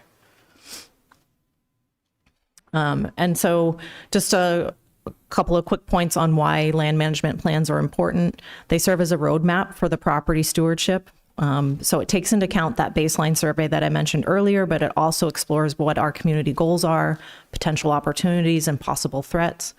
It helps evaluate the unique importance of each individual property, whether it's passive recreation, water supply protection, or a combination of those various items that were on the last couple of slides. Outlines management recommendations, and I think this is really important. You know, when you have somebody, like in my role, if I look at the last decade or so, there have been several different people in my role, and so you don't want the priorities of managing these properties to change with each staff person. You want to have some sort of uniformity, just like the open space and recreation plan guides kind of both my role and the recreation director's role in terms of helping to lay out priorities for our overarching goals for open space and recreation. This helps lay out priorities for individual properties over a longer span of time. And it also helps gather input from the community. So this is kind of a different way of looking at those same things and really making sure we understand that we're incorporating community input. It helps to reinforce those goals and actions from other documents like the master plan, the open space and recreation plan, the capital plan. Helps us better forecast upcoming needs and priorities. And I think this is one that I've heard time and again over the last couple of years when I've come forward for other articles. For instance, maybe with the bridge project in the past for Bowman, or even for infrastructure improvements or increases to the community development budget, is kind of getting a better sense of where those regular ongoing costs are going to be, and also capital costs. So this will really help us figure out what our forecasting looks like for capital and ongoing budget needs. And it also helps us take advantage of other funding opportunities because we can forecast what those needs are, and we can look to things like CPA or other grant sources to help offset the cost to free cash or other budget items. And then, so this last slide just outlines how it aligns, developing the land management plans aligns with some of our specific goals in the master plan. It's called out pretty plainly in several of the goals in the master plan, so I just wanted to throw those in there quickly. I won't read through them to try and save some time. And then the last slide is just giving a sense of what the land management plan proposals look like. So I just did a quick screenshot of the table of contents, and we would expect a similar table of contents for each of our properties. So it'll look at not only the property description, the current trail system, current threats in terms of invasive plant species, habitat restoration projects that are needed, protecting water supply, and then there'll be management recommendations and also as you can see in the appendix on the table of contents, it gets into estimated costs and priorities, which I think is an important piece that will help us with future requests. Some questions for me on that? I had a quick question. So the 90,000, is there specific areas you're looking at? Does that cover all areas of town? It would cover all of our current conservation areas. So we would walk away with a land management plan for each conservation area that's specific to that area. That's great. Okay, thank you. Other questions? Yeah, I have a quick question. Thank you for presenting this. I am supportive of it, but I did want to understand a little bit more about maybe what is the difference between this and the open space plan that we went through over this last year, because Sure. a lot of similar properties that we're talking about. Yep. So the open space and recreation plan really takes a look at our town holistically, and goes through what are our goals and action items over the next 10 years for not only our active recreation sites, so our sports fields, but also our open space areas. But it doesn't really get down to the particulars of each individual conservation area. So like it does have in the OSRP does have in the appendix, the ADA assessment and transition plan. So it kind of, that gives us some items to focus on, but it doesn't really get into the particulars of each individual conservation area like these land management plans would. And I think one of the most important added benefits that seems to come up time and again, at least from my perspective, as we think about annual town meeting and submittal of warrant articles, is having a true sense of what the annual costs are to manage these areas as we move forward, and what we can expect for capital costs. This will really help us break that down and make recommendations to prioritize those. Thank you. Mark? Yeah. Does part of this include any kind of public input? It does. Yeah. Thank you for asking that, actually, because I kind of glossed over that and trying to save Can you go time. back a slide? I think there was a thing on public outreach there. Yep. So part of this will include not only a public information session as part of the kickoff to the process, but also when we get ready to finalize the plans, when we have a review draft, there would also be another round of public input, similar to the open space and recreation plan process. Yeah, I had somebody ask me if we could put a disc golf, which is, I'm not a disc golfer, but frisbee golf. Yep. On conservation land, and I just don't know if that's, when you talk about permitted uses and all of that, I'm just not clear if that's something that would come up during the public input or Yeah. you know. So yes, that could be something that somebody could request, but I would say to that in particular, typically those kind of uses are more at an active recreation site than a passive recreation site. Yeah, I've seen it on sites that have multiple uses. So if you have a site that has both conservation open space and active recreation, and those are kind of split off, it would be in the active recreation side of it. So the person who brought this up with me was, and I'm getting sidetracked, I'm sorry guys, brought this up with me was actually on the professional disc golf tour, and made a point that you need courses in the woods, which to me is conservation land as opposed to like Veterans Freedom Park, where I could probably throw a frisbee and not hit anything. So, including my target. Yeah. Anyway, We'll take that offline. Okay. sorry. Questions for Mark now. Yeah. No more questions for me. So. Anybody else on this one? Okay. Nope. Thank you. Good. So next is hazardous tree removal, which is, we said, And that is a free cash or a regular warrant article item. yep. So Article 18 and the new thing, it's on page 15. Okay. So in the warrant article itself, just to kind of focus in on under the article information that the intent of this warrant article is to address the backlog of tree removals posing the highest risk throughout our conservation areas through a contract for professional services. So really what we're looking to do is to address the backlog of hazardous trees that are along our trails and our parking or staging areas. We're not necessarily, like, this is, hazardous tree removal is an ongoing activity, but we're looking to address the backlog so that we can get in more of a maintenance mode. And again, this is an important aspect as to why we need these land management plans, so we can see what these costs will be as we look ahead into the next, forecast the next 5 to 10 years plus. So we've been working with our GIS analyst, Pam, who's been fantastic in helping us develop different layers for ongoing maintenance and assessment. And so we've developed a hazardous tree inventory. It allows us to sort by a number of different aspects. Probably the most important one is the priority categories. So there's urgent, high, medium, low, and then removed or other.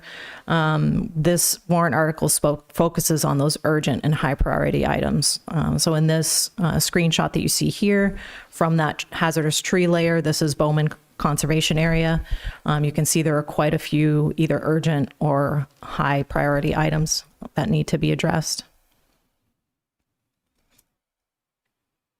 In this photo here, I've highlighted or clicked on one in particular urgent item. And then you can see in these photos, our conservation assistant, Sam, has gotten into the picture to help us with scale, but she is standing on the actual trail. And you can see there's this tree that has completely detached from its root base and is leaning against other trees. That's the only thing holding it up. A lot of people use this trail system every day. We have school groups that come through here. And so this is definitely classified as a high priority item for us to have addressed. And you can see from it's a very technical removal because it is hung up on other trees. It's a larger tree. The way it's leaning across the trail, it's not like something that we can just go in with a chainsaw and have someone from WCLT quickly address. WCLT does help us with some smaller and easier removals. They do have a couple of their stewardship members who use chainsaws on the trail, but this wouldn't be one that they can address. And then just some more examples. We have some that we would call widowmakers, that are trees that are hung up in other trees that are leaning, and the trail is right here in front. So these pose a definite risk to the trail itself. Others are maybe less of a fall risk because they're already down, but they're blocking the trail. Again, just because of the size of the tree or sometimes how they fall, they become too technical for WCLT to address. And just some more examples. We also have a lot of dead and dying trees that, again, they're right over our trails and present an immediate risk. So you can see just from these examples, these are all from Bowman. There's a lot out there. This is just a handful of them that need to be addressed, and how that adds up so quickly. I'll skip through some of these extra examples. This last one here is an actual removal that we already did. We had 3 trees, 2 of them being green ash trees that had died from emerald ash borer, which is an invasive pest species, that were dropping large branches near the parking area and the gazebo, which is a high travel area at Bowman. Just to remove those 3 trees, which were easy to access because they were right near the parking area, took a tree crew the full day, and that typically a tree crew for a full day, when we get into prevailing wages, is about $4,000 to $5,000 a day. So just to have those 3 trees done. When we look at everything else that we have to remove, that's either urgent or high priority, you can see we quickly would eat through that $75,000 budget. So this is really meant to address that backlog. We're also, in addition to WCLT, we're also working with the DPW tree crew to do some removals, but their purview is really focused on roadway maintenance and right-of-way safety. So they don't, while they're there to help us, they can't really give us the time that we need to address this backlog. So they are helping us where they can and where they have time, but we really need to bring in an outside tree company to help us get through some of this backlog. And hopefully the land management plans will give us a good idea of what we need for an ongoing budget for tree removals. questions on this one? Great. You just answered my question with the DPW because that was gonna be my first question. So I do not have a question at this time. Other questions? That was my only question. Yeah. Yes. Yeah, you focused a lot on Bowman, but is this just hazardous tree removal in one location, or is it throughout the 600 acres? Yeah, so I focused on Bowman because we've completed our assessment there.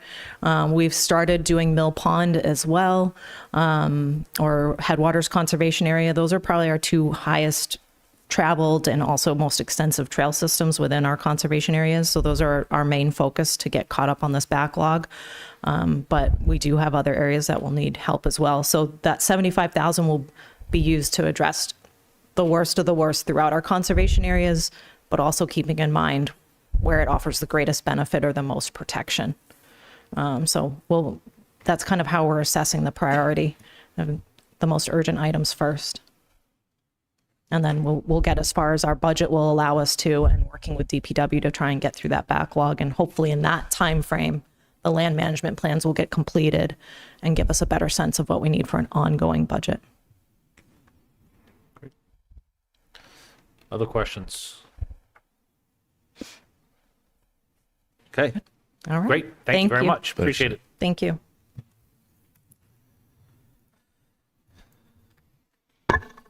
Okay. I think we have a few more things here. Public safety staffing study. I think we still have the timing on the citizen petition article you mentioned that we have as Yeah, the first bullet there. the general bylaw. Yep. Okay. And then the petition article, and then the ATSC article.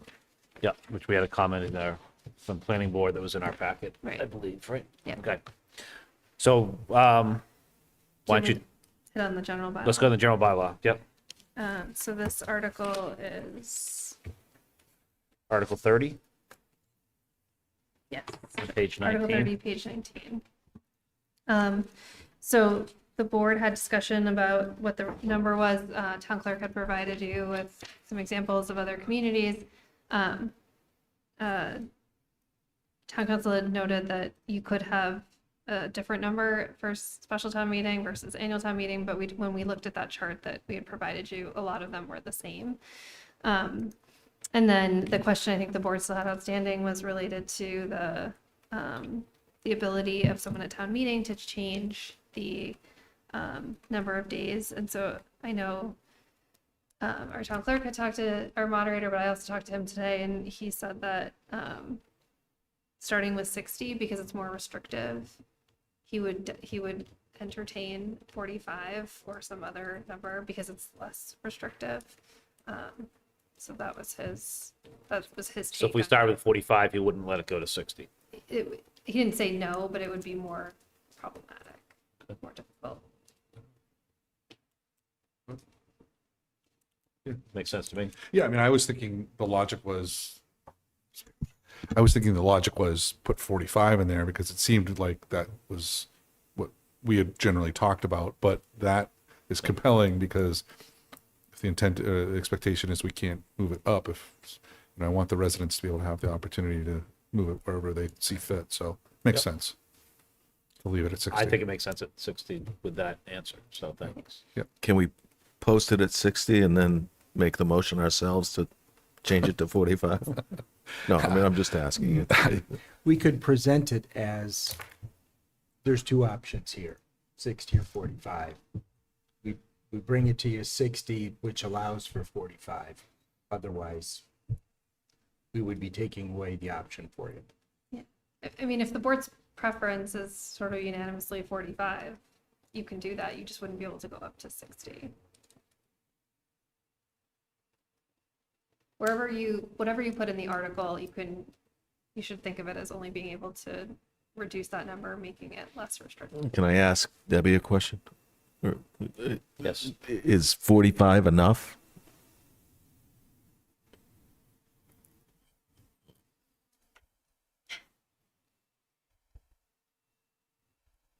I think 45 would probably be enough.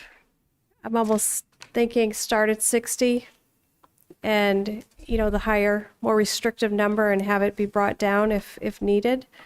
45 is better than what it is now. We almost did think we had a citizen's petition coming in. Today, Yeah. we were So- we were waiting for it, so. 45 days is at least better. Like Christy said, we did talk to John Arnold. 60 would be the more restrictive number and have it be changed at town meeting. But either way, I think it's, like I said, it's better than what we have now. The reason I ask, I believe we just limited or increased the number of signatures for a citizen petition. And I don't want to put too many roadblocks in place. I do, I'm concerned about staff having enough time and, us having enough time to review it. But, I'd like to still keep that citizens petition option as available to people as possible. Yeah, I was just thinking about it. Like, you look back 60 days, you land before our budget summit as an example. So if a citizen's petition had a budget implication and we don't have it though, you know what I'm saying? Is that an argument for 60 days? To say we want this early enough on that we can. Yeah, that's a good point. Yeah. That we can understand it. I'm supportive of 45, but the more I think about it, I'm thinking maybe it should be something that's more widely discussed is the impact. So I guess I would go with 60 and purely because it can go down to 45 as opposed to setting it at 45. And Yeah, one of the things, sorry, just to jump in, I think I was one that was looking at 45. I think we all were talking about it that way.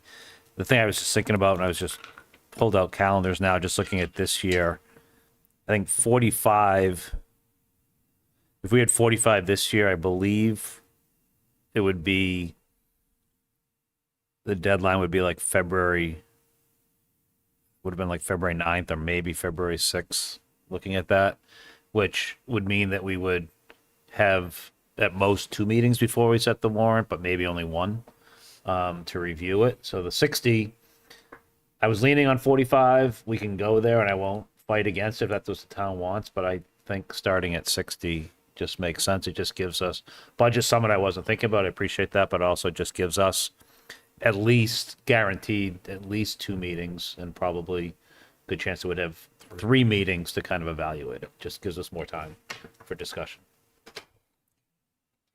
So as is for now. I'm fine. Shelby, any thoughts? Sorry not to ask. Are you okay with that, or? Yeah, no, I am. I think I won't. Can you hear me? Yep. Okay, you're fine. Okay, sorry. Yeah, so I'm supportive of 60. I think it's the better way to go, based on all the reasons stated. Awesome. Okay. So Christy, that's that. Actually, so in this, the second sentence, I guess it says, if submitted more than 60 calendar days prior to the date of annual town meeting or 60 calendar days prior to the date special town meeting, it actually should say less. If submitted less than 60 days prior to the start of annual town meeting, then it would go on the next. So I think that more needs to say less. So it would allow someone to submit a petition, say today. Right. Yeah, it but should would say, go on should the say special less. town Yeah. meeting, so it should say less.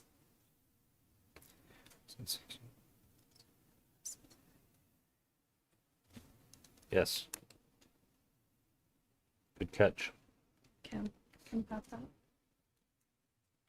All right, So we we'll can make- change that. Make that change, yeah. Yep. Okay.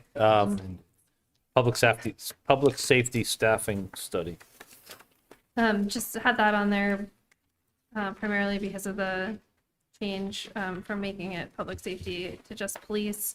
I do want to just highlight that the police department is still very much in need of this study. If you look at the organizational assessment that the fire department had done in 2018, and we heard Chief Purcell today talk about all of the things that he has done, it is far more than staffing. If you look at all of the recommendations that they've accomplished, or just the recommendations in general, it's not just about adding employees. If you look at the current police department study, that one was in the scope to focus purely on the patrol rank.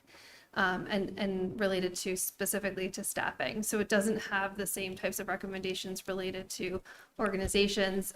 If you look at the fire department study, one thing that's highlighted a few times in the recommendations is how the fire department might work with the DPW, for example. So that type of potential efficiency or recommendations is something that I think, that's that broader look at the organization as opposed to just staffing and opposed to just one rank of staffing.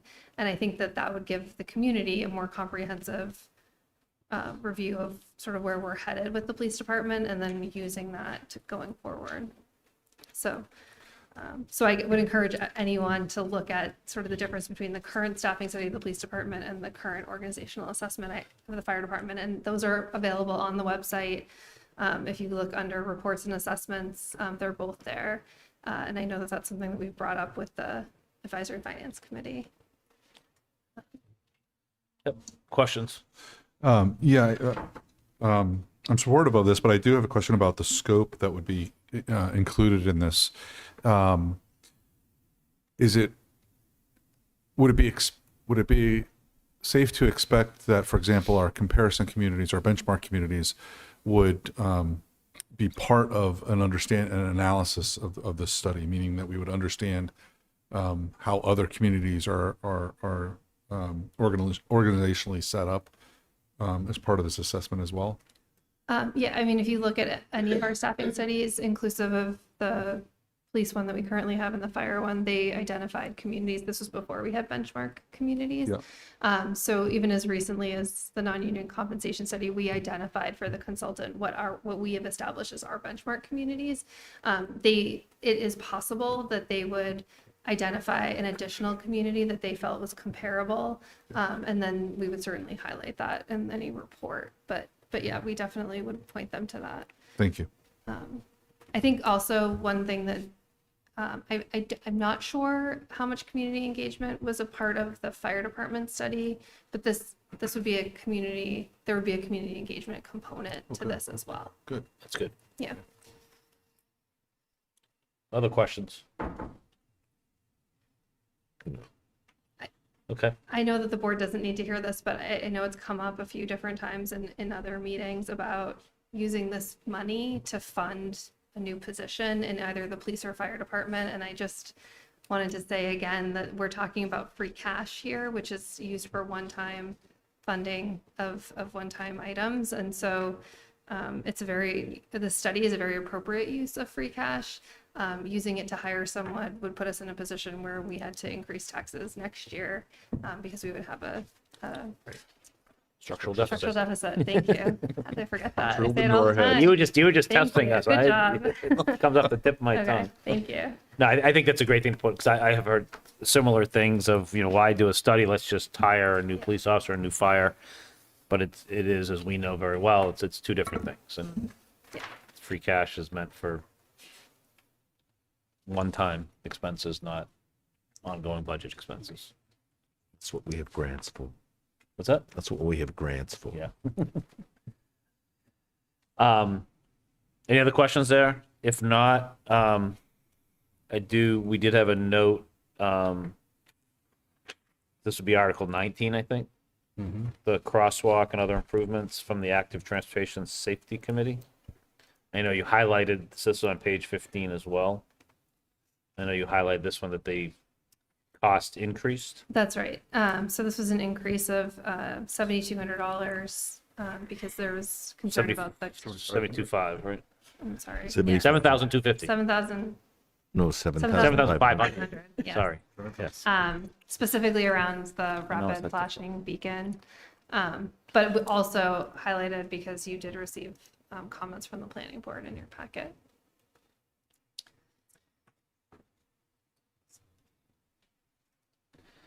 And this was, I'm losing this now, but was this in, I don't think it was in our meeting. Ruggles, but on the other side of the high school. Yeah, but I think this was, Krista, correct, help me with this. I don't think this was in one of our select board meetings, but I think this discussion came up in development. No, Which- it was, Ellen Google came and presented to the board at your last meeting. But I thought there was a discussion we had with Chris regarding this and how it related to Yes. the Yes. plan. That was That was development team? team, Yes. I just wanted to bring that up in terms of the conversation because, yeah, Shelby and I were there as representatives to the development team along with planning board, et cetera, and asked Chris the question of this one, which was,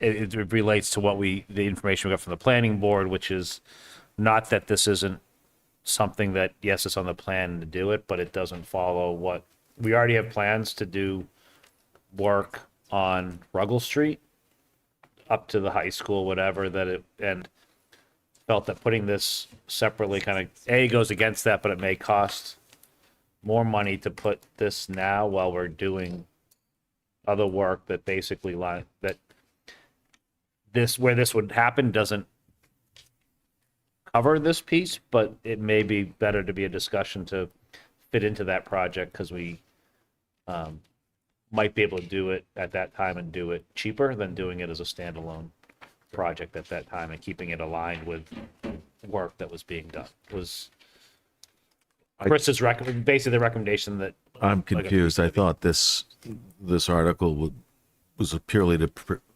approve funding and that DPW was consulted on the timing of when it would be installed.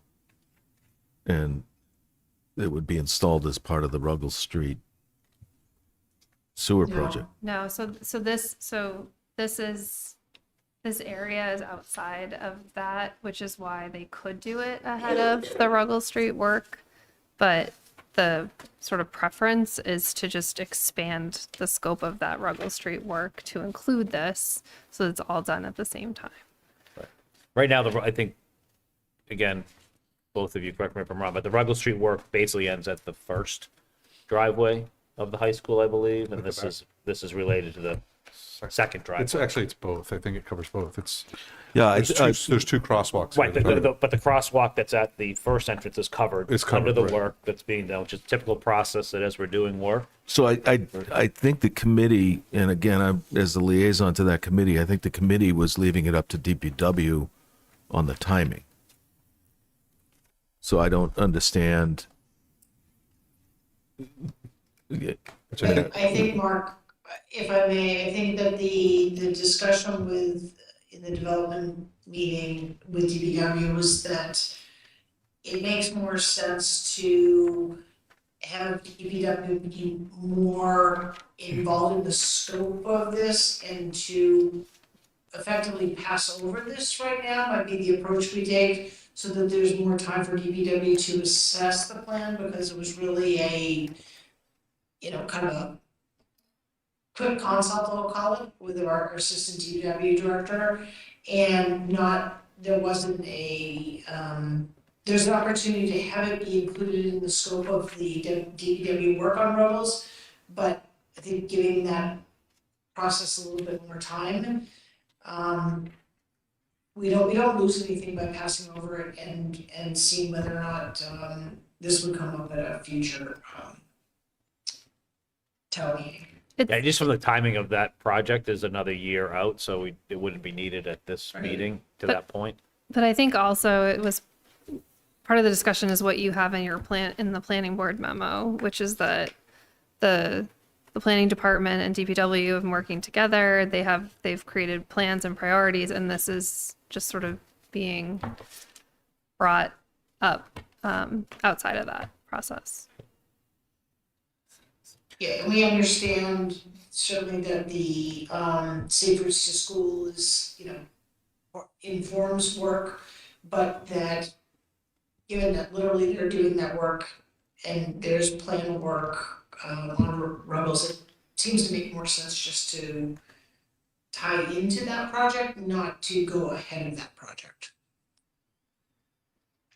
Yeah, and I think that the second piece, I think from our point and why discussion now is, I think there's two things we can do here. One is leave it on the warrant and then vote on our next meeting, and an option could be to vote to recommend passing over. I guess the second option we have, and correct me if I'm wrong, but we could also make a decision to remove it from the warrant this evening and not place it there. And go back to active transportation and safety and say, you know, let's do some more planning with DPW and planning board and you know, put it into that process. So I think we have a couple of options here. So I just throw that out for discussion. Yeah, so I just want to add to that. I think that it's not to say that we shouldn't do this work. That's, I think it's just for me, it doesn't make sense to go ahead, because it's not as simple as just putting in a sign and painting crosswalks. There are various curb cuts, there's work that needs to be done, and then coming behind that project, that will be the DPW work on roads, which includes pavement resurfacing. So just for me, the timing of it, there's no sense of urgency to have it on this town meeting warrant, although I understand kind of the desire and what brought it forward. I just think that, you know, it can wait a year, I guess is, so.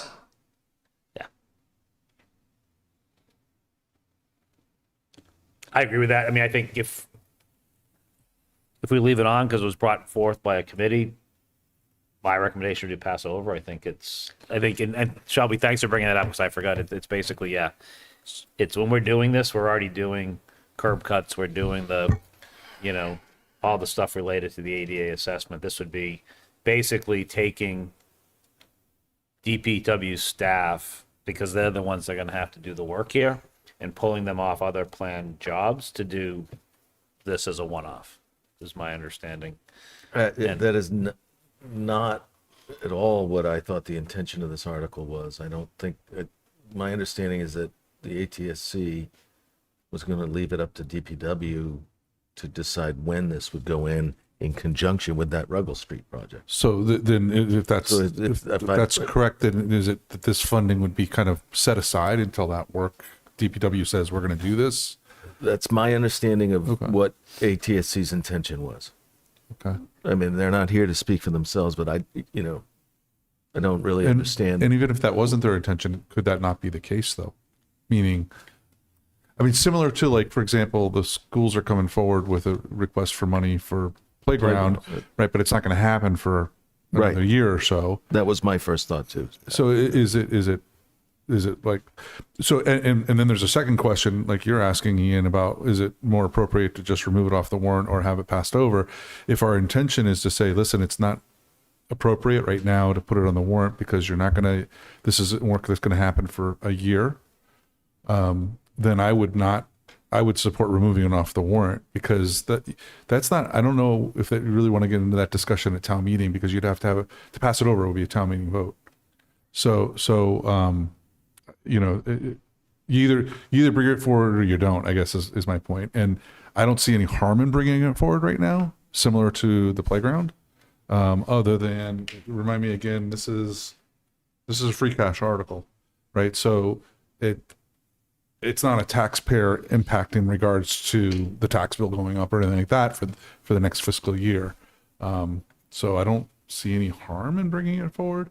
The other thing I would also just mention is that ATSC chair made it clear to me that they also want to look at even later this year, potentially the front of the high school and doing some work there on making that into a school zone. And I don't want to delay that personally. I'd like to see that move forward. And if we hesitate on this, then I think we delay that. And I that's one reason why I would support moving this forward. Yeah, so I guess I would say that I feel like there's not tight coordination with DPW. I appreciate, Mark, you've been at those meetings and I haven't, so that may be the intent. But I'm not sure I see value in setting aside $82,500 and that's really just my understanding is it's like a very, very rough estimate that was given based on a kind of a sidewalk conversation. And what I heard from Chris in the development team meeting is that he can absolutely consider extending the scope of the DPW project on Ruggles. But he doesn't know that 82.5 is the right number. And so I appreciate the intent of the article. I just don't think it's timed right with work being done so closely in a major project by DPW. The other side of the high school is a totally different project. I don't see those related, although they do tie into Safe Routes to School. I would, just a quick comment. Yeah, and I agree, Shelby. I think the other component of the project on the front of the school is my understanding a lot of that, if it goes forward, would be driven by our planning department and really, and would require a lot of their work and input in order to move forward on that component. And so I agree. I feel like there needs to be more coordination here between those three departments, and I understand the planning board's kind of comments regarding this, and I would be okay if we passed it over. I agree with the intent of it, but if we passed it over and sort of figured out a better way to coordinate all of that activity. Mark? Yeah, I am by no means trying to undermine DPW's authority here. I just feel like putting this on the warrant sends a message that we want to see a crosswalk there. We want our kids safer. I feel like that's a worthwhile goal. And so I'd like to leave it on the warrant. And if that's the wrong number, maybe we can figure out what the right number is. But, we don't have to motion that number. I think it says other number as well, doesn't it? Yeah. So I don't think we'd have a different number though by town meeting, but that's. If I may? Yes. Yeah, so Mark, I understand what you're saying. I'm going to respectfully disagree with you. I think if this goes on the warrant for exactly what you just said, people are going to go, of course we want crosswalks, and of course we want our kids to get safely to school. And yes, I agree. This is just a matter of timing. If we put it on the warrant, I guarantee you it will pass. And we're allocating, almost $100,000 without a solid plan. So I would be actually in favor of not putting it on the warrant and asking, ATSC through that chair to work with DPW to make sure that this is part of a priority conversation as part of the Ruggles Street project.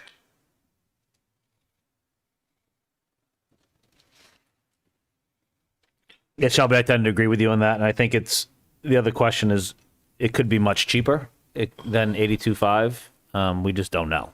But if you incorporate in a plan where you already have work being done and resources out there, it's kind of that economy of scale.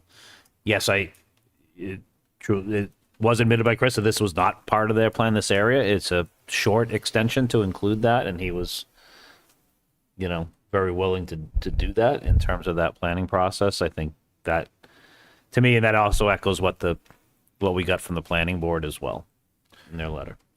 Yeah, I'm not going to be as strong in my opinion, but I will just say Sean made an interesting comment, and I would just ask for more information in the future in regards to the planning board's role in regards to the front of the high school. I was unaware of any sort of role that they play there, but I would look forward to that as part of a future discussion to better understand that.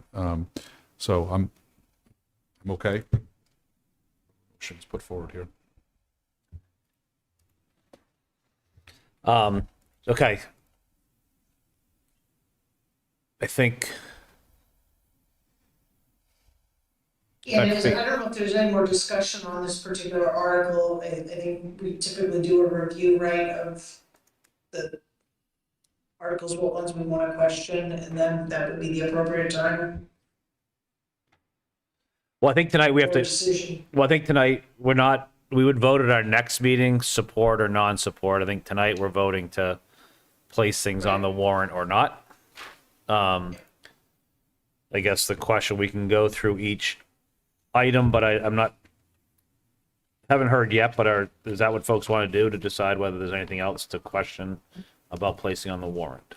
Well, so it was on the agenda to vote support or not support tonight. I'm just curious if we have time at our next meeting to publish the warrant, because usually there's a period of time, and we usually publish our votes in the warrant. Not the warrant. The warrant has That's right. to. We put them in the AFC. Yeah. That's right. Yes. Yeah. So, Yep. so we always put your ability to do support or not support the same night you close the warrant, but typically, if you need further discussion, you'll have time at the next meeting. Yeah. Just keeping in mind that you also need to go through the whole budget at the next meeting and vote on that, so.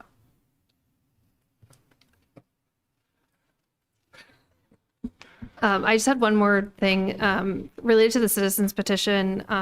In talking to town council, he identified that there's some typical language that might be in a citizens petition that we submit to the legislature that's not currently within this article. So, and some of that is that that the board might be able to make changes depending on how it comes back from the legislature. There's a few different sort of formatting type things. So your two options would be to either the board could discuss at a future meeting, making an amendment on the floor if that's something you're interested in, or you could just authorize me to go to the moderator and provide that feedback, and then he could work with the petitioner on how they want to move forward for the motion. This is on 35. Yes. Yeah. Yep. So do we know what, I mean, I'm not asking you to read it, but do we know what that language is? Do we have that now? Yes. Yeah, it's just typical language that we put within an article. Sorry, I'm just looking. I would be in favor, based on what you just presented, Christy, of you working through the town moderator and him to bring that back to the petitioners. Yeah. Okay. And then it could be make it as an amendment. I agree. It's Okay. just, Great. doesn't change what's in there. It's just saying, hey, this is Right. what we would need based on history to get it through. Right. If it passes, this is what we need. Yep. And just so everyone's clear, even if we got this feedback to them in advance of closing the warrant, they would still have to have it the way it is in the article, in the warrant. Yep. Because that's how the petition was written. So. That's Okay. why that question I had of why that article Yeah. space colon is there. Yeah. Because that's how it was presented. Yep. Okay. I will do that then. Okay. So I guess back to Shelby's thing, I think where we are now is, well, I guess, are there any questions on any other warrant? I think I covered everything that was on that list, but maybe what I'll do is go through this quickly. If there's questions folks have, and this again is related not to, well, I'm going to leave it wide open. Any questions you have, and then we can take a list of it, but most importantly is our role here tonight is to close the warrant, so it will be whether there are questions as to whether something remains on the warrant or not.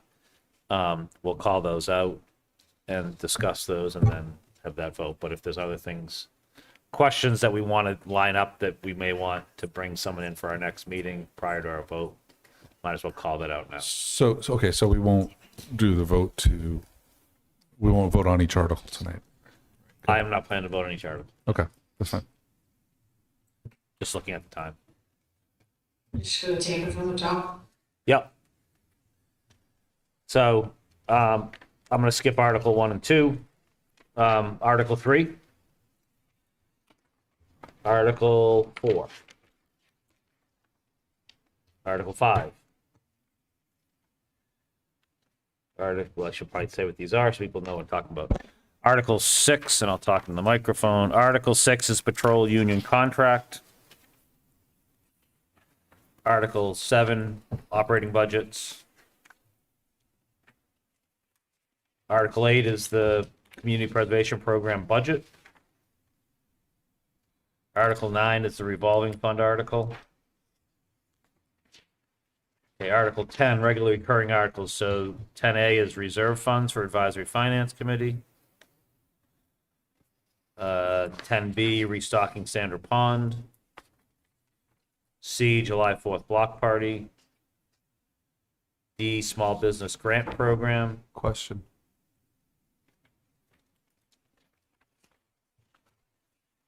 E, elections and town meeting. Question. I just want to have Debbie back again. No, she's the only one left in the audience. That's what she has She's to wait waiting for us for you to I'm sign not the really, warrant. not really questioning that one, sorry. Okay, so one thing question there, which was 10D. Article 11, community preservation plan. 11A, Bowman Conservation Area infrastructure improvements. 11B, Hastings Elementary School playground replacement. Question. 11C, preservation and rehabilitation of historic windows at 33 West Main Street. And D, Midland Cemetery restoration.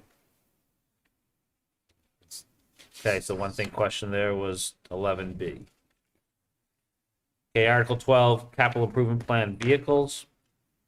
A, ambulance replacement. B, utility vehicle replacement for the fire department.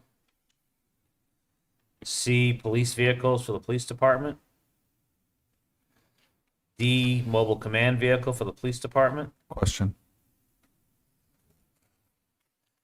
E, loader replacement, public works.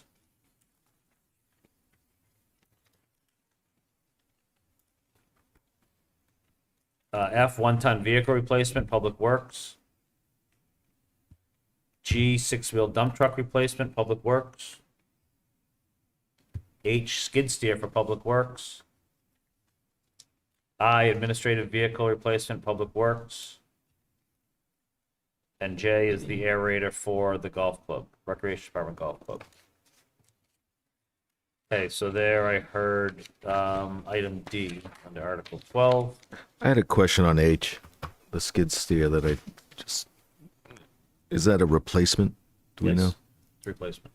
Okay, because it's the only one that didn't say replacement. Says it in the article information. It does? Okay, sorry. Yeah, six That was my only question. Okay. Okay. So you don't need it. Okay. No. Okay, Article 13, this is capital improvement plan, technology and equipment. A, chart of accounts. B, fire department audio visual upgrade. C, memorial hall audio visual upgrade. D, elections equipment, town clerk. They heard nothing there. Article 14, capital improvement plan facilities. A, land management plans. B, water main replacement. C, water meter system improvements. D, water tank maintenance. E, booster station improvements. F, water capital improvements. G, sewer capital improvements. H, culvert replacement. And I, Gibbons Middle School field house renovation replacement. I heard nothing on 14. Article 15, capital improvement plan. These are the borrowing articles. A, sewer pump station improvements. B, high school A and B wing roof replacement and rim repairs. I heard nothing there. Article 16, capital stabilization fund.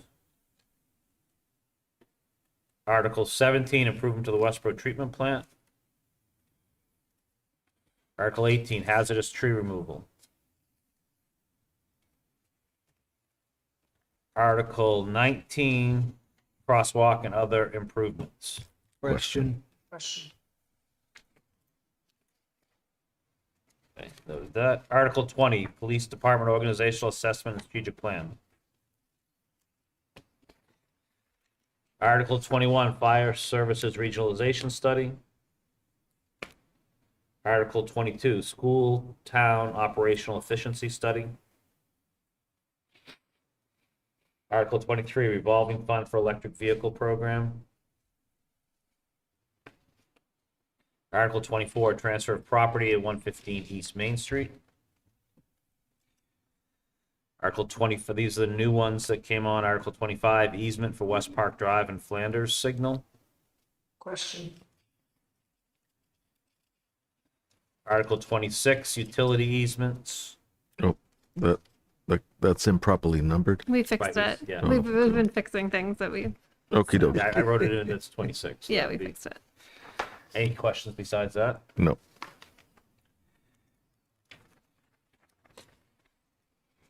Article 27, sidewalk easements for Otis Street Improvement Project. Article 28, golf cart lease term. I'm sorry, 27 question. Question number 2. Okay. Article 28, golf cart lease term. Article 29, lease purchase agreement for police equipment. Article 30, amend general bylaws. Article 2, town meeting and the procedure thereat. Talked about. Okay, Article 31, amend general bylaw, specialized energy code. Question. Yeah. Okay, Article 32, amend zoning bylaw, downtown business district.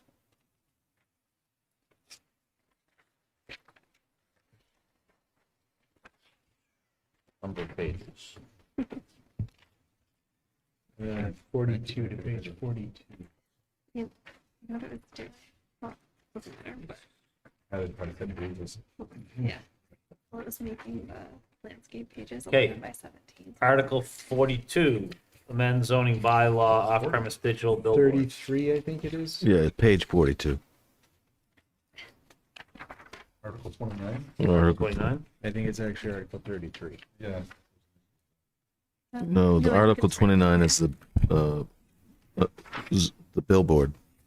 It's on page. No, I think it's numbered wrong. yes, that has to change to 33.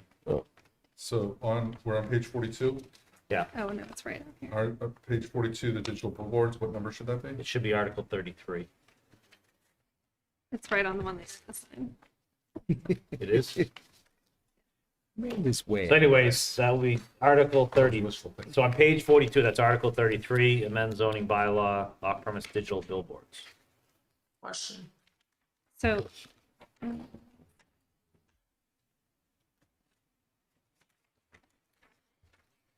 was that question on 33? Yep. Yes. Okay. Okay, Article 34, amend zoning map. That one you need to talk about. Yeah, question on that one. Yeah. Okay, Article 35 is the citizen petition. Okay. So let's go back and we'll hit it one by one. So the first question that I had was Article 10 B, D on page 4. Yeah, so my question was this, sorry, let me get the microphone. My question is this, I don't remember the last time we got an update on the use of that grant money in the past years, and I just thought it would be prudent to have the EDC, our EDC director come in and share how that's been used in past years, an update on that. Okay. I'll note that as the representatives of the board that, and work with Chrissy get on the agenda. Thank you. Okay. So nothing about the warrant, though, just that one. Correct, I just want an update. You want that done before? A vote on it. See you next meeting. So next So- meeting. Yeah, ideally, yeah. Okay. So immediately. Okay, all right, Chrissy, I just worked with you on that then. Okay, Article 11B, Hastings Elementary School playground replacement. Yeah, I look back at my notes, this is my question, and I see that the project, the expenditure isn't supposed to take place until 2029. And I'm not, what? But I'm sorry, that 2029 date in the article is just when, is that what you're looking at, the article? Because there's all of the CPC articles have June 30th, 2029 as the deadline by which the funds need to be spent unless the committee votes otherwise to extend it. This particular project was looking for the CPC money this year, and then next year has a plan for a capital improvement project that's about, I think it's 1.5 million, that's inclusive of this playground as well as the parking lot. And could someone remind me, thank you, Christy, for that clarification on the date. Could someone remind me why this wouldn't be part of a CPC request next year when it's coming up for capital? Yeah, I don't think it was really clear to the committee that that they weren't moving forward the other capital project this year. I think the committee thought that this project was happening this year when we voted. So as far as that goes, I think they're also hopeful that they will get some additional support from other groups, like funding support. So I know that was within their application as well. Now, it is my understanding that the Capital Preservation Committee, that this article bypasses the select board. It's kind of like a citizen's petition. So it has to go on. It has to go on. Yeah, yes, I agree, Sean. My Okay. question was really whether or not I want to support it. So that's why I was asking for context. Got Yeah, and this question came up in the budget summit, and unfortunately, I don't remember what the superintendent said. Yes. But this was a question. There wasn't my note, I went back to them and I could have taken lots of notes for sure, but I don't have anything that says why now. I have a separate question when you're ready. So I don't know if there's Sounds an like answer. we just need to. So perhaps if we could just get that clarification, again, I realize this went through CPC and maybe that wasn't clear, but I'd love to be able to support it knowing that that work does need to be done. I just am not clear why we're using CPC funds now. Yeah, I'm just looking at their application to CPC to see if I can answer the question, but Can I ask a separate question about that I don't know the answer to? The CPC funds that are not, that are in the general reserves or whatever, are those in a growth account or are they just fixed amounts? are they earning interest? Earning interest. I don't know. Okay. And when we earmark it, would that effectively, would it still continue to grow? Or would it? I think it would grow to. Yeah, because we wouldn't spend it. Okay. We wouldn't give them the money until they were ready to. No. Okay, I just, that would be one reason why I would want them to wait to ask is if it kind of stopped growing, but as long as it continues to grow until it's spent. So, and I don't even know if it's in a growth. So the application that was given to CPC under timeline, it says summer, fall 2026, continued fundraising efforts and initial playground design, winter 26-27, input about design from Hastings community, cost estimate from pre-approved vendors from state contract, spring 2027 annual town meeting. So it sounds like they're working to refine what that funding request would be for capital. And then summer 2027 is when they would start the construction. But I can still bring them in. I asked them to come in, Yeah, but that's the information that I have in front of me. So Just a Thank question you, of why Christy. this year versus next.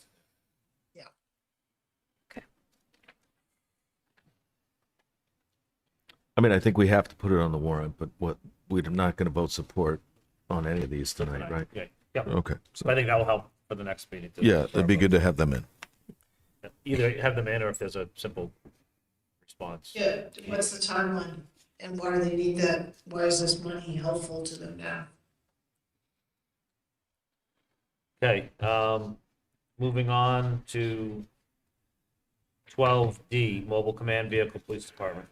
Yeah, so my question there is, I remembered, and I verified with Christy this the other day, that Westborough is part of the SEMLEC community.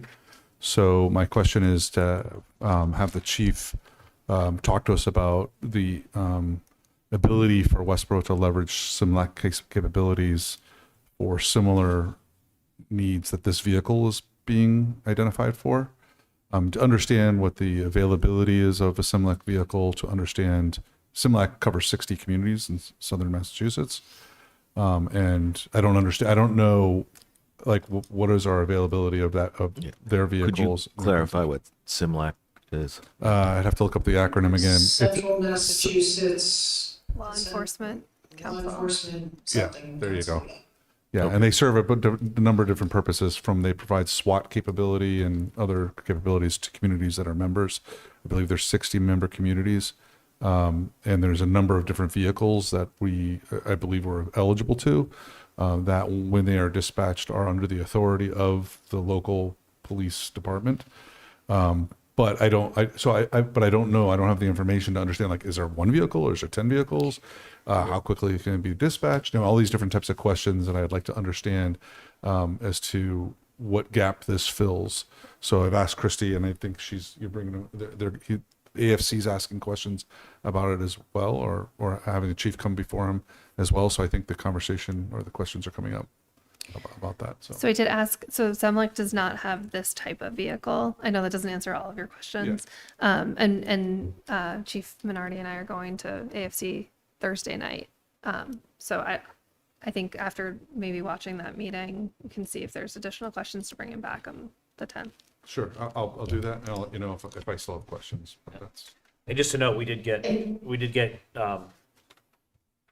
letters of support from the fire chief and the school superintendent Right. for supporting this article.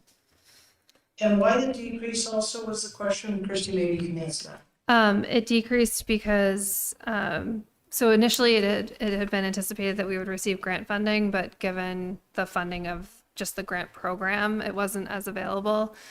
So they were able to, they changed sort of the scope of the vehicle, and then they also are getting money from the police foundation, and I forget what else. Well, I guess on that note, if the scope of the vehicles changed, the presentation by the police chief covered a certain scope. So I would want to understand. I think it had changed at the budget summit. Yes, it changed the budget. Yeah. So what he presented was what the scope is. Okay, all right. Yeah. And it's been further brought down. I don't know the number, but I have police it. foundation is funding I 50. heard 282 earlier. Yeah. That's a total That's amount. what's- I think the police foundation was funding, I don't know. I have it. Yeah, I have it right here. So the initial request was 474,000. They worked with the vendor, were able to reduce certain equipment costs, resulting in a new quote of 367,373. They were able to use a JAG grant, which was just under 35,000, which brought it down to 332 and change. And then the police foundation is funding 50,000. So the total reduction is 191,532 for an amount to be requested of 282,468. I would suggest that we put that information in the article information, that breakdown. I think people would be very interested in understanding that there's grant and funds that are also being used for. Or in a presentation at least. Or the president, right? I mean, Just by the presentation. It's up to you. We just have to decide tonight what it's going to say. If it's you're going to put it in the article information. I think it should be in the description in case people don't see the, I don't know, in case there isn't a presentation. Okay, so we got a word. I mean, my concern here is we're going to wordsmith it right now. So let's start. Well, I mean, make it easy. Just defer to Christy to put the language in that she just. No, we have to vote on it tonight, though. But, Right? but As I would expect a presentation on this, right? If there isn't a request for a presentation, then it's going to be a pretty quick vote, which I think there's going to want to be discussion about exactly what this is. So I would definitely expect a presentation on this at town meeting. Right. Could we not put a simple statement in that would say that the original cost of the vehicle has been decreased by over $191,000 due to scope change and additional funding through the Westborough Police Foundation and a JAG grant. Yeah, I would actually suggest that we don't worry about the scope change and just talk about the grant and the foundation contribution. I don't. Do you want to just say that the original? That's fine. Yeah, I would agree with you, Mark, on it. I don't think there's any point So with that. the cost of the vehicle is $367. Whatever it was. It's just a statement. The cost of the vehicle is $367. 25,000 is covered by a JAG grant and 50,000 by the police So you foundation. don't want to talk about the original? No, I don't. Okay. No. Yeah, I don't think it's necessary. And my other thing on the original is I just want to be 100% certain that what is presented at town meeting in terms of scope change is closely aligned to what we saw at the budget summit. It's the same. It is. Okay. Yeah. So I got this email because I wasn't at the budget summit saying I wanted to make you aware of what happened at the budget summit. So. Okay, super. Thank you. And I absolutely support what Sean said about I would expect there to be a presentation. So that would be the message back to the chief. Okay. So. Yeah, in my understanding, the original one that came out was, it's not like we're cutting corners, whatever. What happened to get the grant, the original grant, there was things that were required to be in there. So that's why they were in that quote, but not getting the grant allowed them to go back and say, okay, here's what we want, which is what we saw covered in the budget summit, which was less than. I thought the presentation at the budget summit was very good, and I would expect him to make something similar, if not the exact same presentation. And I haven't talked to him, but I would, because we get those letters, I would suspect that at town meeting, the fire chief and the school superintendent would stand up in support of the article. Of the letters of support they sent. Are you okay with that? I'm trying to write it so I can read it back to you.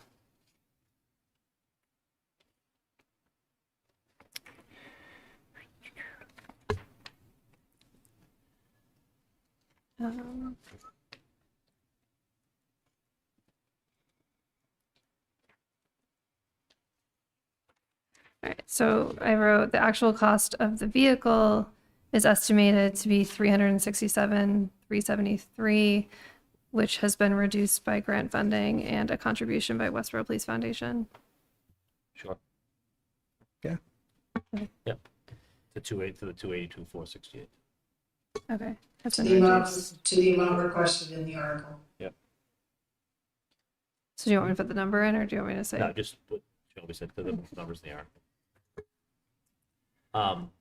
Can you just read the first part of the sentence? Sorry, this is where I hate wordsmith. The first part of the sentence. The actual cost of the vehicle is estimated to be $367,373, which has been reduced to the amount requested in the article by grant funding and a contribution by Westborough Police Foundation. Great. Okay. Don't need the word actual. The actual estimate. Well, it's just the cost of the vehicle. No, but it's been estimated. Yes. We Okay. don't know what the actual. So that's what we'll be voting on tonight, would be with that change in the warrant. Okay, moving forward. I think the next one I had was, help me here, but I have Article 19 on page 15. So this is what we talked about before, the crosswalk and other improvements.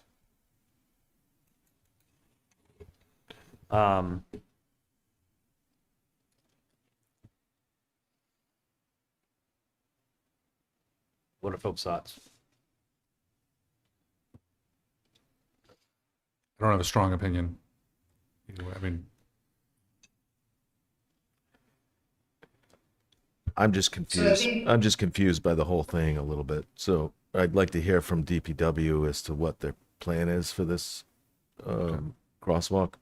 And I'm just as far as the timing of it, if, you know, I don't mind putting it off for a year if that's when the Ruggles Street, I don't want to put a crosswalk in and then dig it up for Ruggles Street. It's a relevant question. I think the question before us right now is whether or not we want to keep it on the warrant, Right. as opposed to whether we support it or not. Well, I don't think there's any point discussing it unless we keep it on the warrant. So I would like to keep it on the warrant. Okay. Sounds like that's. So, yeah, I disagree. I think that we have, we refer back to plans, we have plans, we saw that in a letter from the planning board. I think that this has been raised to an awareness from the DPW director and its proximity to a much larger project. I think we should pass over it, and request through Christie, and Chris already knows this, our director of DPW, that this should be considered as part of an extended scope of the Ruggles project. So I just think we don't need it on the article. I mean, I appreciate the work by the committee, and it's not a reflection of anything other than timing and coordination with DPW that needs to happen. So you, just to be clear though, Shelby, you just said to pass over, but what you're saying is to remove it from. I'm not, the yeah, warrant. sorry, I said the wrong word. Sorry, it's late. Sorry. Yeah. Yeah, to not include it in the warrant. Yeah. That would be my recommendation.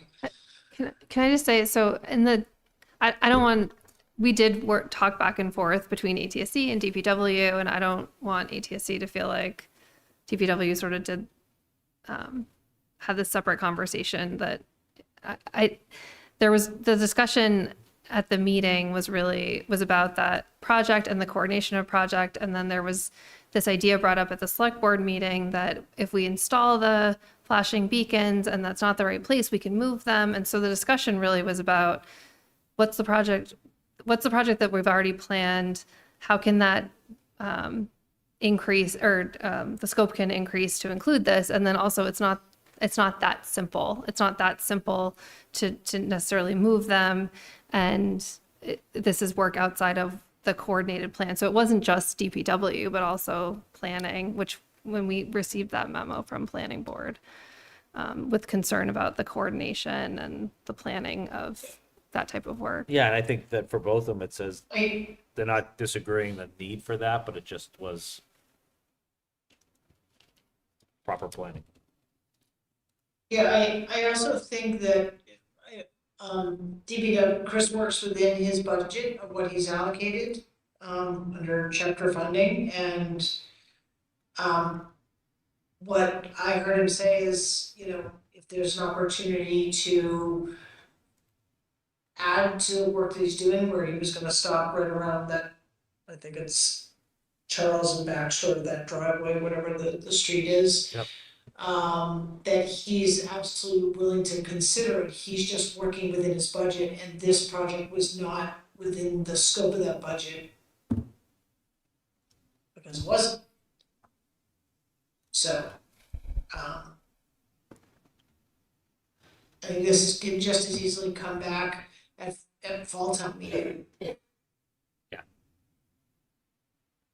Fall or spring, I think that's the piece, and I think Yeah. from what I recall, is 87,500 right? Is it something considerably less than that because it can be included in the scope? But it's that the step now is to, I think, planning board even said it too, is it's not to not include it, it's just let's get additional information. And Chris said it might be that it has to come back and that be supportive to say, come back and hey, we need, it could be 87.5, it could be whatever, 35,000 that we need to extend the project. He just doesn't know at this point in time because it hasn't been part of that project. But it makes, I think he said it makes sense because they're right there to do it at that point in time versus basically doing it separately, the cost of just doing a one-off when you're going to have the resources in place to do other curb cuts, other installations of signs, basically right next to it. I don't think anyone suggested that this be a one-off. I don't think that was ever, there's nothing in the article that suggests that it has to be done immediately. So I think it was at the discretion of DPW. think you know how I'm going to vote. I want to leave it on the warrant and get some more information before I support it. Or not, not support it. I don't know.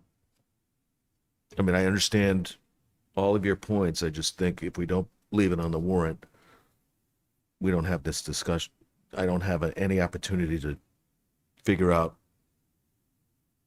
what the delay is, or I don't have any opportunity to figure any of it out if it's not on the warrant.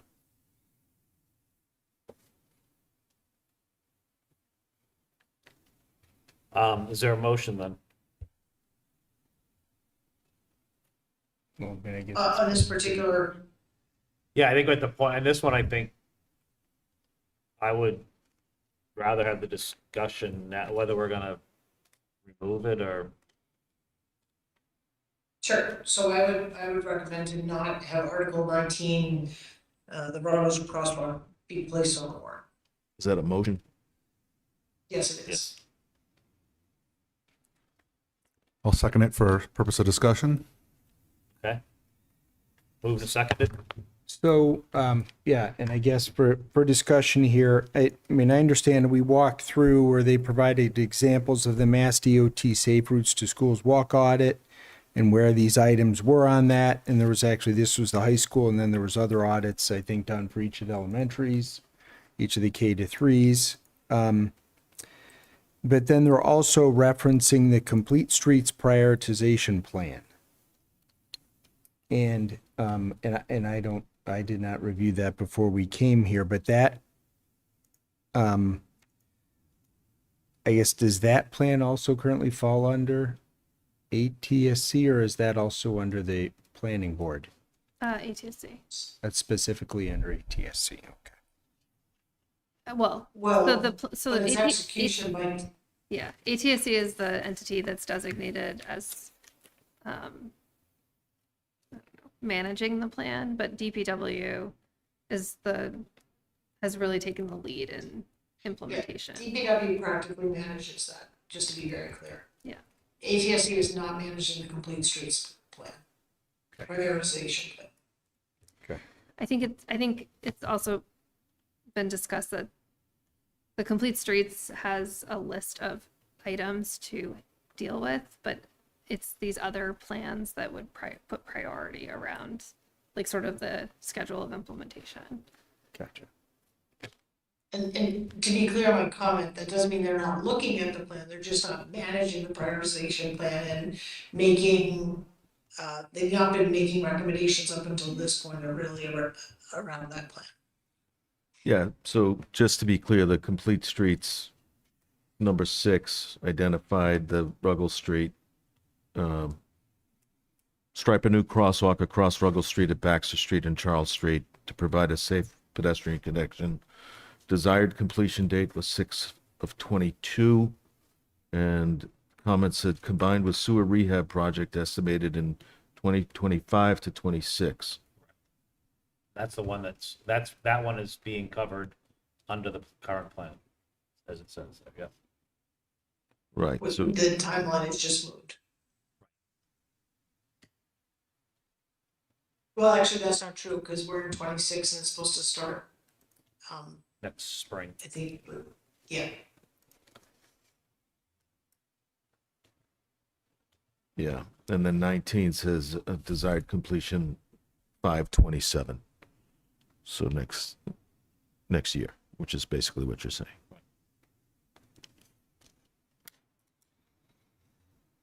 So it is in there, one's already covered under the existing, so 6 that's referred to here is gonna be covered, that 6 doesn't cover. It does cover the high school, but doesn't cover this specific one. 6 covers the one that's the Baxter Street, Charles Street intersection, which is already covered under the sewer project.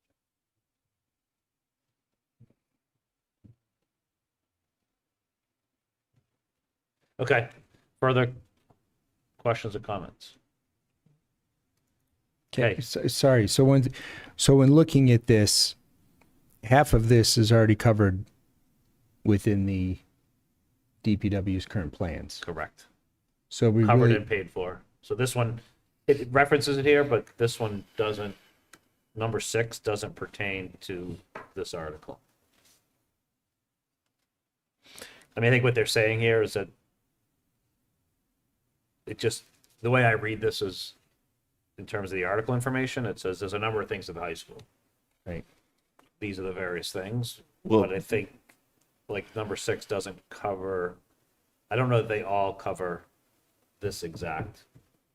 Yeah, request, no, I which is- think Ellen addressed number 6 in her presentation. She basically said when she met with Derek on site, he recommended moving it to a different location than the Charles and Baxter intersection because of the awkwardness of that intersection. So he was the one who actually recommended moving it closer to the driveway.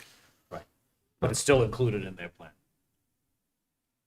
It's still included in the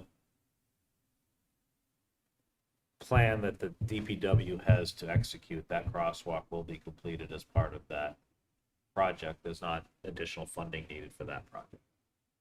It's covered under that sewer replacement project.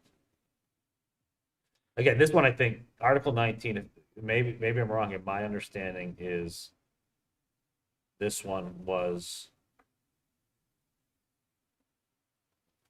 related to the second driveway, which was outside of the scope of this sewer plan.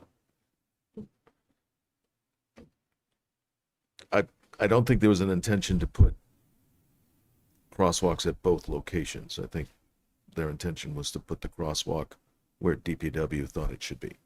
My understanding, there's 2 crosswalks proposed here. One is at the back, in the Baxter, somewhere between the first driveway and Baxter Street, Charles Street, and then the second one was at the back driveway, the newer Yes, driveway. across the driveway. Across the driveway. But not crossing Ruggles. Correct, just, they're only but there's 2 looking for crosswalks, but one's only, yeah, one's one- going across Ruggles. They're only looking for one crosswalk across Ruggles. Yeah. I know that they did a presentation for the school committee. Have we heard from them as far as support or not? They had went to the school committee before they met with you, I think, because that's why they were asking for the money for the rapid flashing beacon. Yeah, I know in her presentation she said that they supported it, but I just didn't know if we had if they had taken any kind of vote of support or we don't know. I don't know if I know. I'm just struggling with this because I feel like we need a crosswalk back there, and I don't know when the best way to do it is or the best time to do it is. I feel like something happened since the last time we discussed this. So I'm confused now too. Well, I think Yeah, and I think what happened since the last time we discussed it was we had the planning and development meeting. This Yeah, came up as part of that discussion. But Shelby, you had that planning and development meeting. Yeah. But I wasn't part of that. But the whole, I mean, I think I understand. you haven't talked much about the planning board's memo, which I think is exactly what we were talking about at the development team meeting. The planning board supports the overall goal of improving pedestrian safety and walkability in town, including the area of the high school. However, the board has concerns that it was 18, is not consistent with the coordinated process the town's been following for transportation related improvements. The planning department has been working collaboratively with DPW to advance these projects through a unified approach that aligns with town's plans, priorities, and implementation. The planning board is also concerned that the article would advance a specific project in advance of the town's planned active transportation plan, which is intended to provide a comprehensive and town-wide prioritization. And they ask that you consider these comments when you consider putting it on the warrant. And I think that's really what we were talking about, is that coordinated effort. Much more eloquently said, thank you. The planning board said it, but Well, I'm confused if they're asking us to wait for the active transportation plan then? Even though it's in safe routes and complete streets? yes, well, I shouldn't speak for them. That's how I read it, but Yes, that's why I read it too. yeah.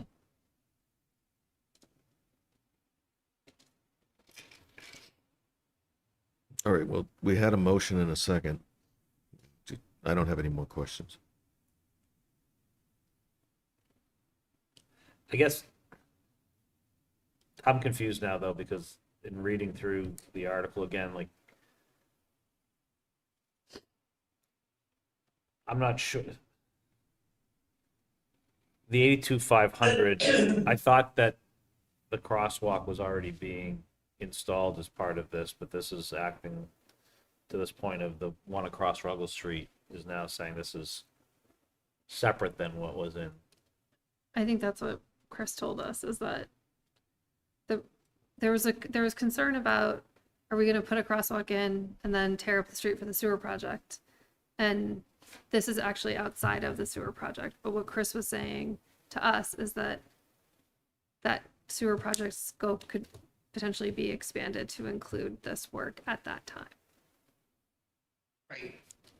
But he would need the additional funding from this to help that, or to fund it? I don't know that he identified the need for this specific additional funding. He didn't know what the funding was.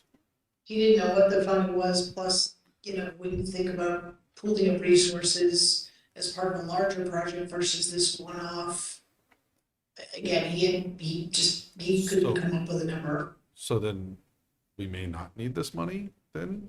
Is it what I'm hearing? May not need it, may not need Portion maybe of it? a portion of it, but we just don't know. Okay, that right there, to me, that sways my vote to removing it off the warrant until more work is done here. I think, all I'm saying is I think it's just it's kind of human nature. If this goes on, then people are gonna say, of course we want crosswalks, and it's free cash, and let's do it. And I just think that the planning board letter speaks to the importance and the commitment that we've made for a long time, the precedent around coordinating the projects. And we're not saying it's not important, we're just saying, let's put it in the hands of DPW to evaluate in coordination with the town, the planning department and the planning board as it's relevant to their scope of work. And then come back and say, yeah, we can do it it's gonna cost 82.5, or it's gonna cost an additional 40, and that's part of, a future warrant article.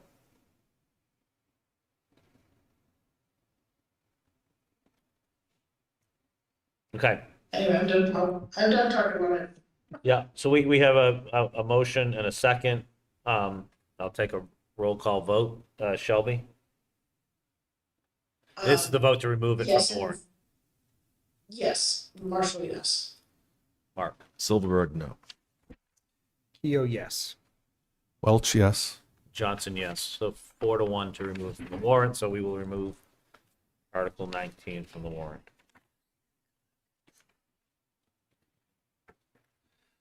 Okay, thank you for that discussion. And apologies to folks watching on TV. Article 25 was which will now be Article 24, not to confuse folks, but easement for West Park Drive and Flanders Signal.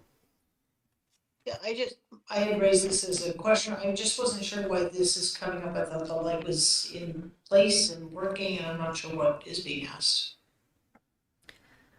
It's an easement. It is in place and working. It's just actually. Is it just belts and suspenders, as we say? Well, let me, we do need this to be on the warrant. It was requested by our town engineer and our public works director, but if the board is willing to keep it on the warrant, I would rather give you better information at the next meeting. Yeah. Yep. That's all I need. Thanks. Okay, next, sticking with easements on page 18, Article 27. This was sidewalk easements for the Otis Street Improvement Project. Rude question. What's that? Oh, yeah, I'm sorry. I think Shelby, you questioned Shelby this. question, Yep. okay. Sorry, I was like, wait a second, maybe I did. I do believe, hold on, let me just look.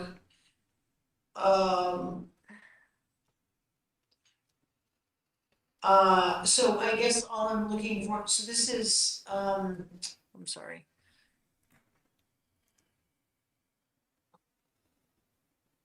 I guess I'm just looking for, we need to put it on the warrant. I would like an update from our community development director prior to town meeting if we could get it, but certainly at town meeting with where we stand with efforts to engage the property owners. And that was why I was raising the question.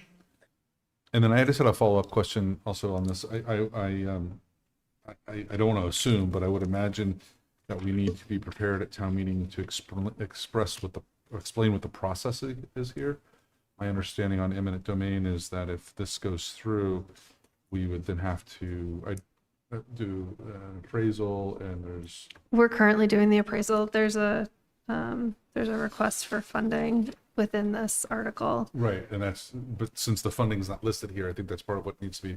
It's just as a sum of money. So the motion would identify the amount based on the appraisal that's happening currently. Okay. Yeah. Yep. But I agree with you that we don't typically do eminent domain, so we do need to explain First that. one I've been part of, so. Yeah. Yep. Thank you. So I'm fine with leaving it on, I just need some more information.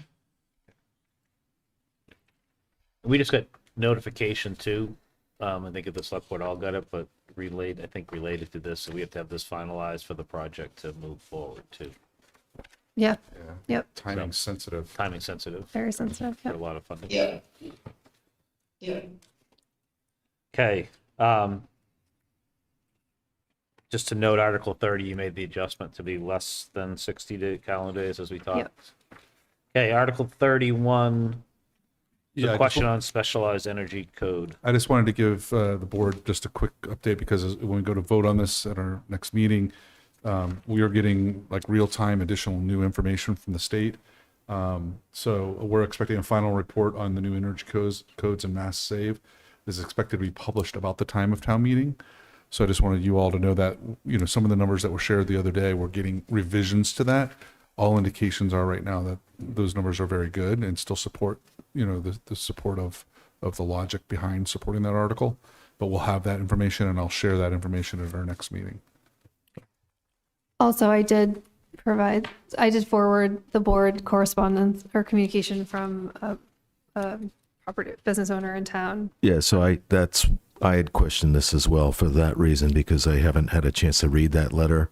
It came right before the meeting, and I'm not sure if we want to hear some response from Sustainable Westborough or I didn't see the letter, so we'll definitely. I didn't either. Or from EDC, or so I just I want to leave it on the warrant, but I'm just wondering if we might need to have some more people here so we can ask some questions before we vote on support.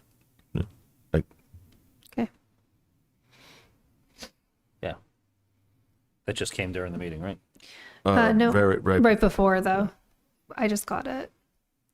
I just got it at 6:40 on my thing, so I must have a slow. And it's I don't know. That's weird. 6:40 p.m. From me. Titled Energy Code. I forwarded it because I got it. Just to me. Okay. That's weird. Okay. Sorry, and I have to go through the hundreds of pages. Article 33. It's 40. Article 33 is a question. So this is amend zoning bylaw off-premise digital billboards. So I also forwarded to you a letter of support from Chief Purcell related to this Yes. article. Who had the question on this one? Thought that was Shelby. Shelby, did you question this one? The billboards? Off-premise digital billboards. Yeah, I think, it seems that the language has remained, I guess my question is just concerned with the vagueness of any true town benefit. I mean, sorry, I didn't say that very eloquently. I get that we can have public service messages and so on and so forth, but any revenue sharing, is, I guess, to be determined, right? Because it would be specific to the vendor we'd be working with, right? I think that's correct. Right. You worked through the agreement. This is simply to allow it. Okay, my question's answered. Okay. And Article 34 was questioned as well. This is the amend zoning map Yeah. research drive. So, I question that because I think I forwarded you an email from the attorney for the proponent, not the planning board, the Ferris, Yep. who wanted to present some more information at our March 10th meeting.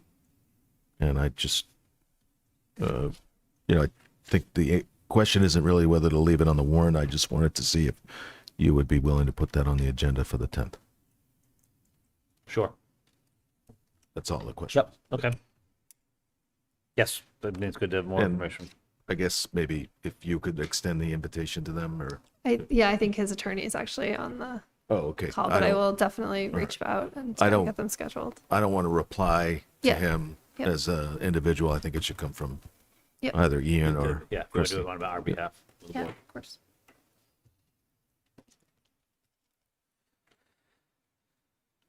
Okay. I think that's it. So I gotta get back to where we are. So there's three motions we need to do. So we need to place articles, close the warrant, and then the support will wait till the next meeting. This is my plan here, seeing that it's 10:42. It gives us a chance to hear some more comments, but we should be prepared to vote. We'll go through all of them. We may have some that, for one reason or other, we will wait till town meeting to put our final vote, but hopefully, that will be on the agenda for the. So I'll make a motion to place Articles 1 through 35, accepting the article formerly known as 19.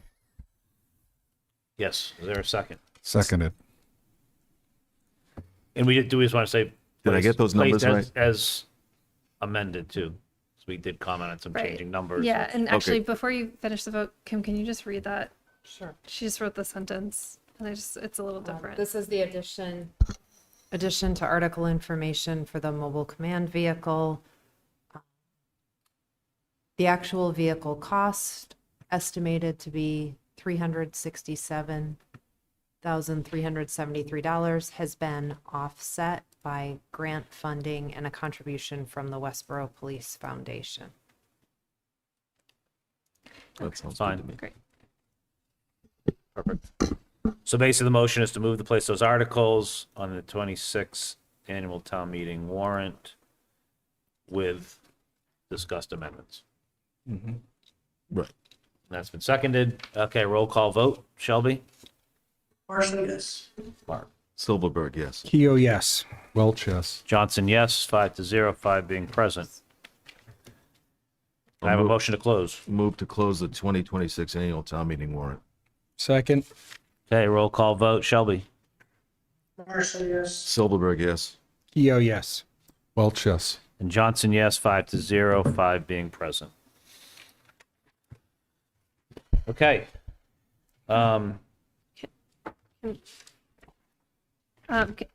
So I have, for the next meeting, we have EDC, the school department, the police department, community development, Wait, Sustainab- sorry, the police department, what was that?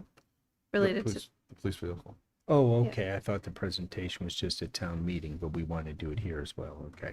well, I thought that these were the people, I'm just checking to see who you want to come next time before you vote support or not.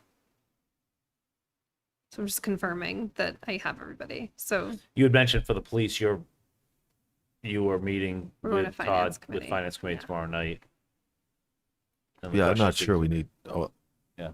I mean, I think we were going to see if there was any outstanding questions after that presentation. Right, I said I would talk to Yeah. Christie and she can let me know what Got the it. result of that Okay, is. so we may. But there is a possibility. There's a possibility that, Yes. okay. sure. So community development, EDC, school, maybe police, sustainable Westborough, and the representatives for Article Ferris. 34. Yeah. Yep. Yep. Okay. Also, since you have to vote on the budgets, if any of you have questions about the budgets, if you can just let me know. That way I can either get responses prepared or we could bring folks in if we needed them. Okay. Yeah, okay. Thanks. Okay. Next. Do you want to skip the Westborough TV discussion? I Yeah, don't let's think bring it's it to the time next one. sensitive. Yeah. Okay, local initiative. This we actually added late. It's 24 Indian Pond Road. Back in September, the board had voted to authorize Affordable Housing Trust to exercise right of first refusal if that was needed. The state actually was able to find an eligible purchaser.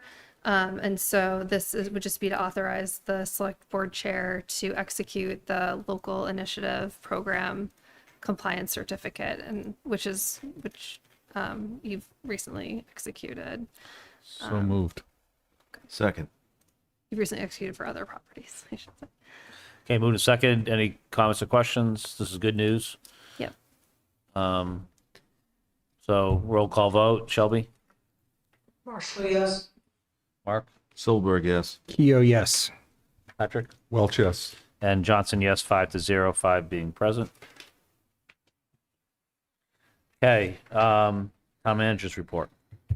Just noting that attached to the town manager report, I have an update to the performance measurement memo that we had gone over after the goals were established for fiscal 26. So there's updates for almost all of them, and some of them are marked complete.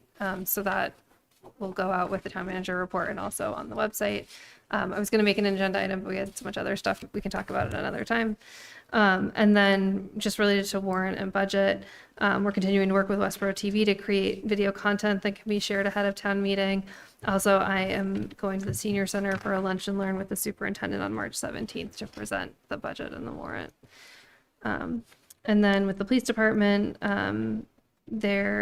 they have their on-site assessment for the MPAC, the Mass Police Accreditation Commission, on March 3rd to the 5th. Also, public comments are welcome. The community members are invited to submit written comments regarding the Westborough Police Department as they pertain to accreditation standards, and they can be sent directly to the Massachusetts Police Accreditation Commission. And so that address is, that mailing address is on here, so folks can get that out of the report. But this is something that they were accredited a few years ago now, and it's something that they're maintaining. So that they just have to every few years get re-accredited. That's it. Okay, thank you. So issues and correspondence. John, you were next, I think, is where I left off. So Yes. bring it back to you. Yes, the Westborough 250th Anniversary Committee gave a great update, covered everything for that committee. Well done, and no further updates. Okay, Mark. Let me see. Friday at, I believe, 3 o'clock is the ribbon cutting for the Baylor Ave Affordable Home that I believe we're all invited to. Yeah. Sunday. Did we get the formal? You haven't got, oh, yeah. It Yeah, we hasn't did get been. an RSVP. Kristen Belanger sent Okay. an invite. I don't think if it I went saw to you. the full board. I have to forward It it. must have gone to the Affordable Housing Trust. I'm sorry. It's Showing up anyway. Okay, well, anyway, it's, Actually, I didn't know whether Yeah, it was going to be Friday afternoon or 8:27 Saturday. this It was the morning. latest I had seen, so No, it's Friday afternoon. I believe it was 3 o'clock. I just want to make sure I get it on my calendar. That's why I was asking. I don't. 2 p.m. Oh. Oh. I